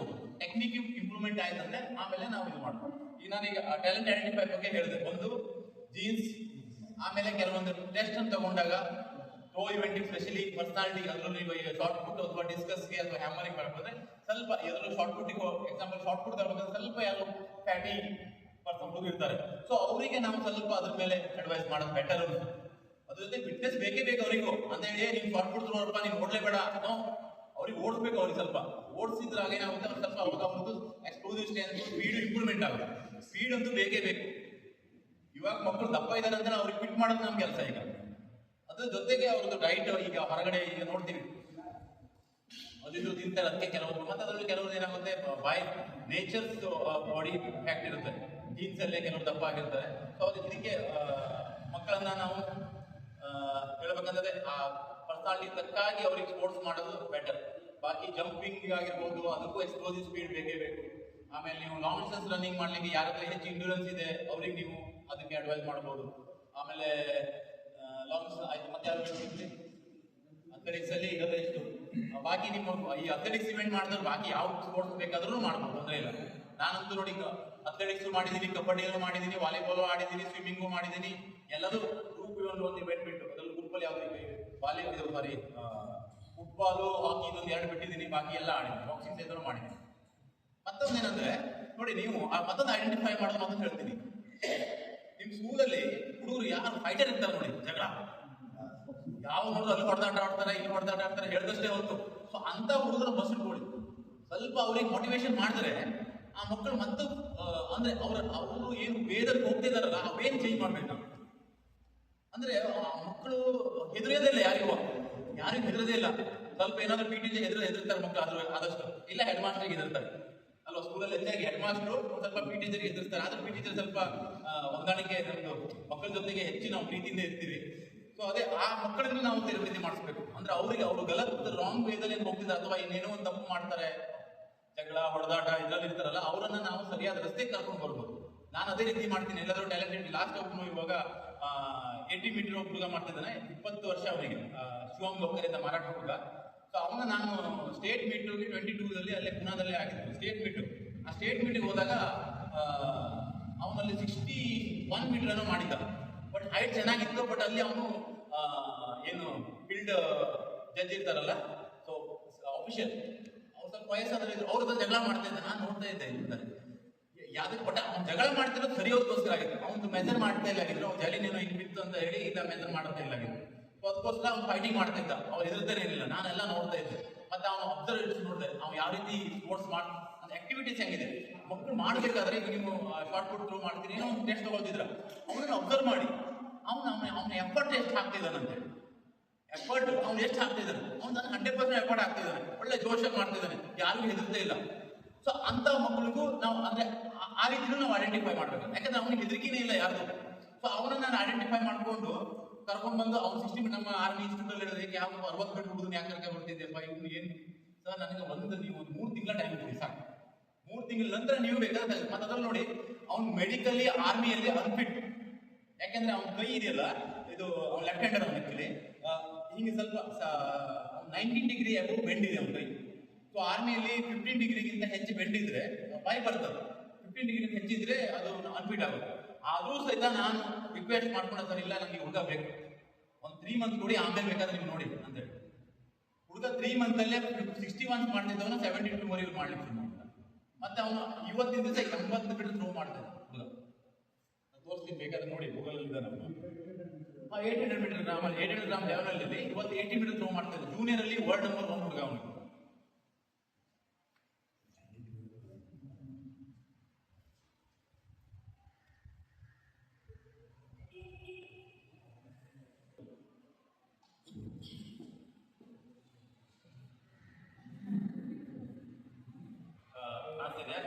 ಗೂಗಲಲ್ಲಿ ಸರ್ಚ್ ಮಾಡಿದ್ರೆ ಶಿವಮ್ ಲೋಕಲ್ ಅಂತ ಬಂದ್ಬಿಡುತ್ತೆ ನೋಡಿ. ಈಗ ಇವನು ಹೈಟ್ ಮತ್ತೆ ಕೈ ಅವನ ಇದ್ರಲ್ಲಿ ಕಾಣಿಸ್ತಾ ಇಲ್ಲ, ಬೆಂಡ್ ಇದೆ, ಮೆಡಿಕಲಿ ಅನ್ಫಿಟ್. ಬಟ್ ಆದ್ರೂ ಸಹಿತ ನಾನು ಇಟ್ಕೊಂಡು ಅಂದ್ರೆ ನಾನು ಆ ಹುಡುಗನಲ್ಲಿ ಆ ಫೈಟಿಂಗ್ ನೋಡಿದೆ. ಫೈಟರ್ ಹೆದರೋದಿಲ್ಲ ಯಾರಿಗೂ. ಇಳಿದ ಅಂದ್ರೆ ಗ್ರೌಂಡಿಗೆ ಟೈಗರ್. ಗ್ರೌಂಡಿಗೆ ಇಳಿದ್ಮೇಲೆ ಈ ನಾನು ಫಸ್ಟ್ ಕಾಂಪಿಟೇಷನ್ಗೆ ಹೋದಾಗ ಏನಾಗ್ತದೆ ನನಗೆ ಅಂದ್ರೆ ಸ್ವಲ್ಪ ಹೆದರ್ಕೊಳ್ಳೋದು. ನಾನು ಫಸ್ಟ್ ಟೈಮ್ ಬನವಾಸಿ ಈ ಜಯಂತಿ ನಮ್ಗೆ ಗ್ರೌಂಡ್ ಇದೆಯಲ್ಲ, ಈ ಗ್ರೌಂಡ್ ನಾನು ನಮ್ಮ ಊರಲ್ಲಿ ಕ್ರಿಕೆಟ್ ಅಲ್ಲಿ ಓಪನಿಂಗ್ ಬ್ಯಾಟ್ಸ್ಮನ್ ಮತ್ತೆ best batsman, best wicket keeper, best bowler. But ಇಲ್ಲಿ ಬಂದಾಗ ಫಸ್ಟ್ ಮ್ಯಾಚ್ ಅಲ್ಲಿ ಬಾಲಿಂಗ್ ಹುಡುಗ ಯಾರೋ ಫ್ರೆಂಡ್ ಹಿಂದಿಂದ ಓಡ್ಬಾರ್ದು, ಹೈಟ್ ಸ್ವಲ್ಪ ಕಡಿಮೆ ಇತ್ತು, ನಿಮ್ಗೆ ಸ್ವಲ್ಪ ನೆನಪಿದೆ. ಅವ್ನು ಬಂದು ಫಾಸ್ಟ್ ಬಾಲಿಂಗಿಗೆ ನಾನು ಕಂಟಿನ್ಯೂ ಬ್ಯಾಟಿಂಗ್ ಕೊಟ್ಟಿದ್ದೆ. ಏನು ಆಗಿದೆ ನನಗೆ ಅವಾಗ ಫೀವರ್, ಹೆದರಿಕೆ. ಆ ಹೆದರಿಕೆ ಇದ್ದಿದ್ದಕ್ಕೆ ನಾನು ಅವತ್ತು ಔಟ್ ಆದ. ಸೊ ಫಸ್ಟ್ ಆಫ್ ಆಲ್ ನಮಗೆ ಮಕ್ಕಳಲ್ಲಿ ಹೆದರಿಕೆ ಬರ್ಲಿಕ್ಕಿಲ್ಲ. ಗ್ರೌಂಡಿಗೆ ಇಳಿದ ತಕ್ಷಣ ಅವ್ರು ಒಂಥರ ಫೈಟರ್. ಈಗ ನೋಡಿ ನೀರಜ್ ವಿಡಿಯೋ ನೋಡಿರ್ಬೋದು, ಥ್ರೋ ಮಾಡ್ಬೇಕಾದ್ರೆ ಅಥವಾ ಯಾರಾದ್ರೂ ಒಳ್ಳೆ ಸ್ಪೋರ್ಟ್ಸ್ ಮ್ಯಾನ್ ಆಡ್ಬೇಕಾದ್ರೆ ಅವ್ರ ಆಕ್ಟಿವಿಟೀಸ್ ಹೆಂಗಿರುತ್ತೆ ಅಂದ್ರೆ ಒಂದ್ ಸ್ವಲ್ಪ ಜೋಶ್ಫುಲ್ ಆಗಿ. ನಾನೀಗ ನಾನು ನಮ್ಮ ಹುಡುಗರಿಗೆ ಆ ರೀತಿ ಎಲ್ಲ ಪ್ರಾಕ್ಟೀಸನ್ನು ಮಾಡಿಸ್ತೀನಿ. ಓಪನ್ ಆಗಿ ಸ್ಪೀಚ್ ಮಾಡಿಸ್ಬೇಕು ಅವರಿಗೆ, ಅವಾಗ ಸ್ಪೀಚ್ ಮಾಡಿಸ್ತಿದ್ದೆ. ಯಾಕಂದ್ರೆ ಆ ಹೆದರಿಕೆ ಹೋಗ್ಬೇಕು, ಸ್ಟೇಜ್ ಫಿಯರ್ ಇದೆಯಲ್ಲ ಅದು ಹೋಗ್ಬೇಕಾಗುತ್ತೆ. ಸೊ ಆ ರೀತಿ ಎಲ್ಲದನ್ನೂ ನಾವು ಮಾಡಿಸ್ಬೇಕಾಗುತ್ತೆ ಮಕ್ಕಳಿಗೆ. ಯಾರು ಸ್ವಲ್ಪ ಹೆದರ್ತಾ ಟ್ಯಾಲೆಂಟ್ ಇದೆ, ಬಟ್ ಆದ್ರೆ ನಾನು ಅದೇ ಹೇಳ್ತೇನೆ, ನನ್ನ ಹತ್ರ ಟ್ಯಾಲೆಂಟ್ ಇತ್ತು, ಬಟ್ ನಾನು ಹೆದರ್ತಾ ಇದ್ದೆ ಕಾಂಪಿಟೇಷನ್, ದೊಡ್ಡ ಕಾಂಪಿಟೇಷನ್ ಹೋದಾಗ. ಫಸ್ಟ್ ಈಗ ನಾನು 2003 75-76 ಮಾಡ್ತಿದ್ದೆ. ಬಟ್ ನ್ಯಾಷನಲ್ಗೆ ಹೋಗಿ ನಾನು 68 ಮೀಟರ್ 70 ಮೀಟರ್. ನನಗೆಲ್ಲ ಕೆಲವರು ಹೇಳೋರು, ಇವನು ಕಾಂಪಿಟೇಷನ್ಗೆ ಆಕ್ಚುಲಿ ಹೇಳ್ಬೇಕಂದ್ರೆ ಹಿಂದೆ ಒಂದು ವರ್ಡ್ ಇದೆ, ಗಾಂಡು ಅಂತ ಹೇಳ್ತಾರೆ. ಇವನು ಕಾಂಪಿಟೇಷನ್ ವೇಸ್ಟ್ ಕಣಪ್ಪ, ಇವನು ಇಲ್ಲೇ ಗ್ರೌಂಡ್ ಅಲ್ಲಿ ಮಾತ್ರ ಮಾಡ್ತಾನೆ. ಬಟ್ ಆ ಮಾತು ಹೇಳಿದ್ದನ್ನ ನಾನು ಇಟ್ಕೊಳ್ತಿದ್ದೆ. ಅದನ್ನ ನಾನೇನ್ ತಗೊಂಡೆ, ಪಾಸಿಟಿವ್ ಆಗಿ ತಗೊಳ್ಳಿಕ್ಕೆ ನೋಡಿದ್ದೀನಿ. ಇಲ್ಲ ಇನ್ನೊಂದು ದಿವಸ ಇವರಿಗೆ ಮಾಡಿ ತೋರಿಸ್ಬೇಕು. ಸೊ ಈ ರೀತಿ ನಾವು ಮಕ್ಕಳಿಗೆ ಮೋಟಿವೇಶನ್ ಅನ್ನು ಜೊತೆ ಮಾಡ್ತಾ ಇರ್ಬೇಕು.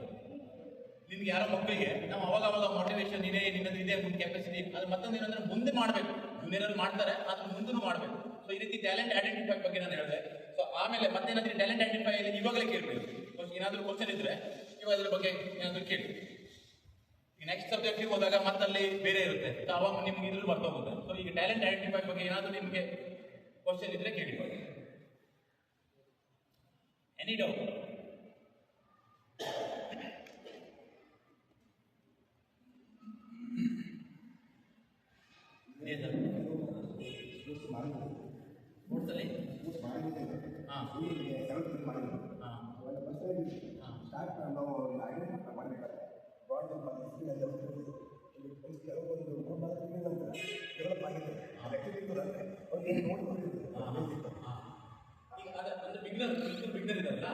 ನಾರ್ಮಲ್ ಆಗಿ ಅವ್ರು 10th ತಗೊಂಡಾಗ ಅವರು ನ್ಯಾಚುರಲಿಟಿ ಅವ್ರ ಹತ್ರ ಇರುತ್ತೆ ಸ್ವಲ್ಪ.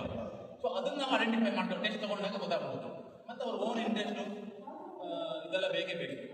ಮತ್ತೆ ನೀವು ಟೆಸ್ಟ್ ತಗೊಂಡ್ರೆ ಮತ್ತೆ ನಿಮ್ಗೆ ಹೇಳ್ದಲ್ಲ, ಫಿಸಿಕಲಿ ಅವ್ರದ್ದು ಪರ್ಸನಾಲಿಟಿ ನೋಡ್ಬೇಕಾಗುತ್ತೆ. ಮತ್ತೆ ಅವ್ರ ಪೇರೆಂಟ್ಸ್ ಎಲ್ಲ ಚೆನ್ನಾಗಿತ್ತಂದ್ರೆ ಅದರಿಂದಲೂ ಬಂದಿರುತ್ತೆ. ಅದನ್ನ ಈಗ ಈಗ ನಾನು ಆಕ್ಚುಲಿ ಅನ್ಕೊಂಡಿದ್ದೆ ನನ್ನ ಮಗನಿಗೆ ದೇವ್ರು ಶಾಯದ್ ಕೊಡ್ಲಿಲ್ಲ ಅಂತ ಅನ್ಕೊಂಡಿದ್ದೆ ಬಟ್ ಹಂಗಿಲ್ಲ ದೇವ್ರು ನನ್ನ ಮಗನಿಗೂ ಕೊಟ್ಟಿದ್ದಾನೆ.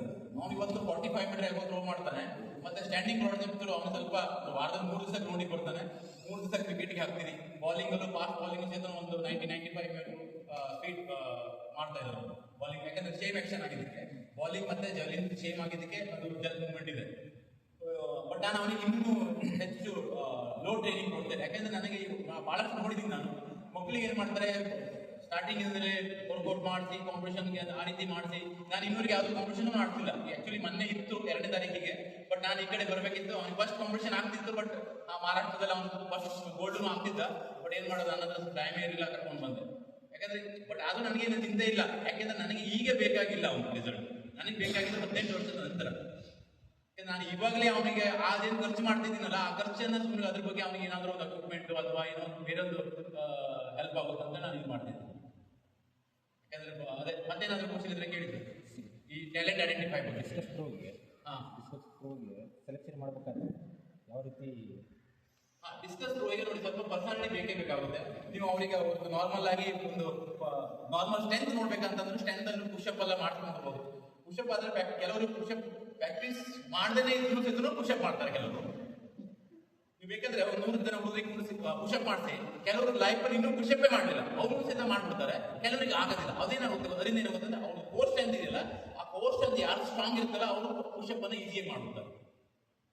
ಸ್ವಲ್ಪ ಸ್ಟ್ರೆಂತ್ ಡಿಸ್ಕಸ್ ಥ್ರೋ ಬೇಕಾಗುತ್ತೆ. ಬಟ್ ಅದ್ರ ಜೊತೆಗೆ ಪರ್ಸನಾಲಿಟಿ ನೋಡಿ, lower body strength, upper body ಸ್ವಲ್ಪ ಹೆವಿ ಆಗಿರ್ತಾರಲ್ಲ, ಸೊ ಅವ್ರದ್ದು ನೋಡಿ, ಮತ್ತೆ ಹೈಟ್ ಚೆನ್ನಾಗಿದೆ, ಇಂಟ್ರೆಸ್ಟ್ ಇರುತ್ತೆ ಕೆಲವರಿಗೆ. ಕೆಲವರು ಉಳ್ಗಿರ್ತಾರೆ, ಬಟ್ ನಂಗೆ ಡಿಸ್ಕಸ್ ಥ್ರೋ ಮಾಡಬೇಕು ಅಂತ ಬರ್ತಾರೆ. ಸೊ ಅವಾಗ ಅವರಿಗೆ ಕಷ್ಟ ಆಗುತ್ತೆ. ನಿಮ್ಮ ಆ ಫ್ಯೂಚರ್ ಮುಂದೆ ಕರ್ಕೊಂಡು ಹೋಗ್ಬೇಕು. ಒಂದು ನಿಮಿಷ ಸರ, ಮತ್ತೇನಾದರೂ ಇದೆಯಾ? ಸ್ವಲ್ಪ ಅದೇ ಸ್ವಲ್ಪ ಡೈಟ್ ಬಗ್ಗೆ ನಾನು ಆಮೇಲೆ ಹೇಳ್ತೀನಿ ಆಯ್ತಾ. ಈಗ ನಾವು ಓನ್ಲಿ ಐಡೆಂಟಿಫೈ ಟ್ಯಾಲೆಂಟ್ ಇದ್ರ ಬಗ್ಗೆ ಮತ್ತೇನು ಯಾರಿಗಾದರೂ ನಾವು ಸ್ವಲ್ಪ ಹೈಟ್ ಆಗಿ ಕಪ್ಪೈತವ್ರೆ ಥ್ರೋವಿಂಗ್ ತಗೊಳ್ತಿರಲ್ಲ, ಬಾಡಿ ಬ್ಯಾಲೆನ್ಸಿಂಗ್ ಭಾಳ ಕಡಿಮೆ ಇರ್ತದೆ. Body balancing, so body balancing ಅಂದರೆ ಎಕ್ಸಸೈಸ್ ಟ್ರೈನಿಂಗ್ ಮಾಡ್ತಾರೆ. ಸೊ ಅವ್ರ ಪರ್ಸನಾಲಿಟಿಗೆ ಅವರು ಏಜಿಗೆ ತಕ್ಕಂತೆ ಕೆಲವರೆಲ್ಲ ಹೈಟ್ ಅಪ್ ಆಗಿರ್ತಾರೆ, ಅಂದರೆ ಗ್ರೋತ್ ಬೇಗ ಆಗಿರುತ್ತೆ. ಸೊ ಗ್ರೋತ್ ಬೇಗ ಆದಾಗ ಅವರಿಗೆ ಸ್ವಲ್ಪ ಸ್ಪೀಡ್ ಕಡಿಮೆ ಇರುತ್ತೆ, ಮೂವಿ ಸ್ಟ್ರೆಂತ್ ಕಡಿಮೆ ಇರುತ್ತೆ, ಬ್ಯಾಲೆನ್ಸಿಂಗ್ ಸ್ವಲ್ಪ ಕಡಿಮೆ ಇರುತ್ತೆ. ಸೊ ಅವಾಗ ಅವ್ರಿಗೆ ಸ್ವಲ್ಪ ಬ್ಯಾಲೆನ್ಸಿಂಗ್ ಎಕ್ಸಸೈಸ್ ಮಾಡಲೇಬೇಕು.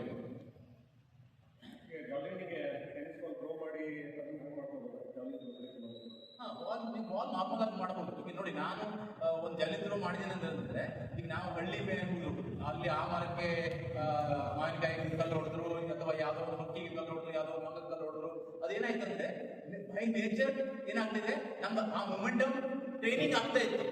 ಸೊ ಅದು ನಾನು ಆಮೇಲೆ ಮತ್ತೆ ಫಾಸ್ಟ್ ಬಾಲಿಂಗ್ ಮಾಡ್ತಾ ಇದ್ದಿದ್ದಕ್ಕೆ ನ್ಯಾಚುರಲ್ ನಮ್ದೇನು ಆ ಒಂದು ಮಸಲ್ ಡೆವಲಪ್ಮೆಂಟ್ ಆಗಬೇಕಾಗಿತ್ತಲ್ಲ, ಜರ್ ಮೂವ್ಮೆಂಟ್ ಇದ್ದು ಅದು ಆಗ್ಬಿಟ್ಟಿದೆ. ಇವು ಯಾವತ್ತೂ ಈಗ ನೋಡಿ ಸಿಟಿಯಲ್ಲೆಲ್ಲ ಕಲ್ಲು ಹೊಡ್ಲಿಕ್ಕೆ ಆಗುತ್ತೆ ಯಾರಾದ್ರು ಮಕ್ಕಳಿಗೆ, ಯಾವ ಕಲ್ಲು ಹೊಡೆದ್ರೆ ಯಾರ್ದೋ ತಲೆ ಮೇಲೆ ಬಿಡುತ್ತೆ, ಇಲ್ಲ ಯಾರ್ದೋ ಮನೆ ಮೇಲೆ ಬಿಡುತ್ತೆ. ಈಗ ಹಳ್ಳಿ ಮೇಲೆ ಆಗಲ್ಲ, ಇಲ್ಲೆಲ್ಲ ಮಾಡ್ಕೊಂಡು ಇಲ್ಲಿಂದಲೇ ಹೊಡಿತಾರೆ ಹುಡುಗರು. ಈಗ ದೂರಿಂದ ಬೇಕಾದ್ರೂ ಒಂದು 60-70-80 ಮೀಟರ್ವರೆಗೂ ಕಲ್ಲು ಹೊಡ್ಬೋದು. ಅದು ಏನಾಗುತ್ತೆ, ಬಾಯಿ ನೇಚರ್ ಅವ್ರದ್ದು ಏನಾಗುತ್ತೆ, ಅವ್ರಿಗೆ ಗೊತ್ತೇ ಇಲ್ಲ, ಆ ಮಸಲ್ ಡೆವಲಪ್ಮೆಂಟ್ ಆಗುತ್ತೆ, ಆ ಮೂಮೆಂಟಮ್ ಆಗ್ಬೋದು. ಮಾಡ್ಬೋದು, ತೊಂದರೆ ಇಲ್ಲ. ಈಗ ನಾವು ಟ್ರೈನಿಂಗ್ ಆ ರೀತಿ ಮಾಡಿಸಿದಾಗ ಅದರಲ್ಲಿ ಇವಾಗ ಏನಾಗುತ್ತೆ ನಿಮಗೆ, ಈ ಅಮೆಜಾನ್ ಅಲ್ಲಿ ಮತ್ತೆ ಫ್ಲಿಪ್ಕಾರ್ಟ್ ಅಲ್ಲಿ ಒಂದು ಒಮೆಕ್ಸ್ ಕಂಪನಿದು ಒಂದು ಬಾಲ್ ಬರ್ತದೆ, ಒಮೆಕ್ಸ್. ಸೊ ಆ ಬಾಲ್ ನೀವು ತಗೊಂಡ್ರೆ ಅದರಲ್ಲಿ 400 ಗ್ರಾಮ್ ಇಂದ ಸ್ಟಾರ್ಟ್, 400, 600, 800 ಗ್ರಾಮ್ ಬಾಲ್ ಬರ್ತದೆ. ಸೊ ಆ ಬಾಲ್ ಅಲ್ಲಿ ನಾವು javelin throw, specially javelin throw ಆಗಿರ್ಬೋದು ಅಥವಾ ಶಾರ್ಟ್ ಪುಟ್ ಇದಕ್ಕೂ ನಾವು ಓಪನ್ ಏರಿಯಾದಲ್ಲಿ ಮಾಡಿಸೋದ್ರಿಂದ ಹೆಚ್ಚಾಗಿ ನಾವು ಬಾಲ್ ಜೊತೆಗೆ ನೋಡಿ ಒಳ್ಳೆ ಇದಿದೆ. ಸೊ ಹೀಗೆ ಬಾಲ್ ಅನ್ನು ಯೂಸ್ ಮಾಡ್ಕೊಂಡು ಟೆಕ್ನಿಕ್ ಕಲಿಸೋದು ಬೆಟರ್ ಫಸ್ಟ್ ಬಿಗ್ನರಿಗೆ ಅದರಲ್ಲೂ. ಸೊ ನಮಗೆ ನೆಕ್ಸ್ಟ್ ನನ್ನ ಸಬ್ಜೆಕ್ಟ್ ಅದೇ ಬರುತ್ತೆ, ಯಾವ ರೀತಿ ಬಿಗ್ನರಿಗೆ ನಾವು ಟ್ರೈನಿಂಗ್ ಮಾಡಿಸ್ಬೇಕು ಅದ್ರ ಬಗ್ಗೆ. So any doubt in talent identify? Thank you. So ಈಗ ಆಮೇಲೆ ನಾವು ಬಿಗ್ನರಿಗೆ ಯಾವ ರೀತಿ ಟ್ರೈನಿಂಗ್ ಮಾಡಿಸ್ಬೇಕು. ಸೊ ಇದು ಮೇನ್ ಅಂದರೆ ನಾವು ಈಗ ಹುಡುಗರಿಗೆ 13 to 16, 14, 15 ಇಯರ್ಸ್ ಹುಡುಗರು ಇರ್ತಾರೆ. ಸೊ ಅವ್ರಿಗೆ ನಾವು ಒಂದೇ ಸಲ, ಈಗ ನಾವು ಭಾಳಷ್ಟು ಜನ ನೋಡಿದ್ದೀನಿ, ಭಾಳಷ್ಟು ಹುಡುಗರು ನೋಡಿದ್ದೀನಿ, ಜಿಮ್ಮಿಗೆ ಕರ್ಕೊಂಡು ಹೋಗ್ತಾರೆ, ಜಿಮ್ಮಲ್ಲಿ ಹೋಗಿ ಟ್ರೈನಿಂಗ್ ಮಾಡ್ತಾರೆ. ಜಿಮ್ಮಲ್ಲಿ ಈಗ ನಾನು ಎಕ್ಸಾಂಪಲ್ ಹೇಳ್ತೀನಿ, ನಮ್ಮ ಕರ್ನಾಟಕದ ಹೋದ ಅಲ್ಲಿ ಪುಣಾದಲ್ಲಿ ನಾನೇ ಹೇಳಿದ್ದೆ, ಹೋಗಪ್ಪ ಅಲ್ಲೆಲ್ಲ ಅಕಾಡೆಮೀಸ್ ಇದೆ, ನನ್ನ ಹತ್ರ ಆಗೋದಿಲ್ಲ, ಎಲ್ಲರಿಗೂ ಸಪೋರ್ಟ್ ಮಾಡ್ಲಿಕ್ಕೆ ಆಗಲ್ಲ, ನನ್ನ ಇಷ್ಟು ಆರ್ಮಿ ಇದಾಗಿದ್ದಕ್ಕೆ. ಸೊ ಅವನಲ್ಲಿ ಹೋಗಿ ನಾನು ಕೇಳಿದೆ, ಎಷ್ಟು ಮಾಡ್ತಿದ್ಯಪ್ಪ ಈಗ ಥ್ರೋ ಅಂತ ಹೇಳಿ. ಸೊ ಅವ್ನು ಹೇಳಿದ, ಸರ್ ಥ್ರೋ ನಂದು 55 ಮೀಟರ್ ಏನೋ ಮಾಡ್ತಾ ಇದ್ದಾರಂತೆ. ನೀವು ಮುಂಚೆ ಎಷ್ಟು ಮಾಡ್ತಿದ್ದೆ? ಸರ್ ಮುಂಚೆ ನಾನು 60 ಮೀಟರ್ ಮಾಡ್ತಾ ಇದ್ದೆ, ಇವಾಗ 55. ಹಾಂ ಸರ್, ಬಟ್ ನಿನ್ನ ಸ್ಟ್ರೆಂತ್ ಅಲ್ಲ, ಎಷ್ಟು ಸ್ನ್ಯಾಚ್ ಎಷ್ಟಿದೆ, ಆಮೇಲೆ ಕ್ಲೀನ್ ಎಷ್ಟು ಮಾಡ್ತಿದ್ಯಾ, ಫುಲ್ ಸ್ಕ್ವಾಡ್ ಎಷ್ಟು ಮಾಡ್ತಿದ್ಯಾ, ಬೆಂಚ್ ಪ್ರೆಸ್ ಎಷ್ಟು ಮಾಡ್ತೀಯಾ ಅಂತ ಕೇಳಿದಾಗ ಅವ್ನು ಹೇಳ್ದ ಸರ್ ಸ್ನ್ಯಾಚ್ ನಾನು 95ವರೆಗೆ ಮಾಡ್ತೀನಿ, 95 kg ಸ್ನ್ಯಾಚ್. ಆಮೇಲೆ ಕ್ಲೀನು 120 130ವರೆಗೆ ಮಾಡ್ತೀನಿ, ಫುಲ್ ಸ್ಕ್ವಾಡು ಒಂದು 180 kg ಮಾಡ್ತೀನಿ ಅಂದ. ನಾನು ಆಮೇಲೆ ಬೆಂಚ್ ಸರ್ ಸ್ವಲ್ಪ ಕಡಿಮೆ ಮಾಡ್ತಾರೆ 120ವರೆಗೆ. ಓಕೆ, ಮತ್ತೆ ಪುಲ್ ಓವರ್ ನಮ್ಮದು ಎಕ್ಸೈಸ್ ಇದೆ. ಸೊ ಅದು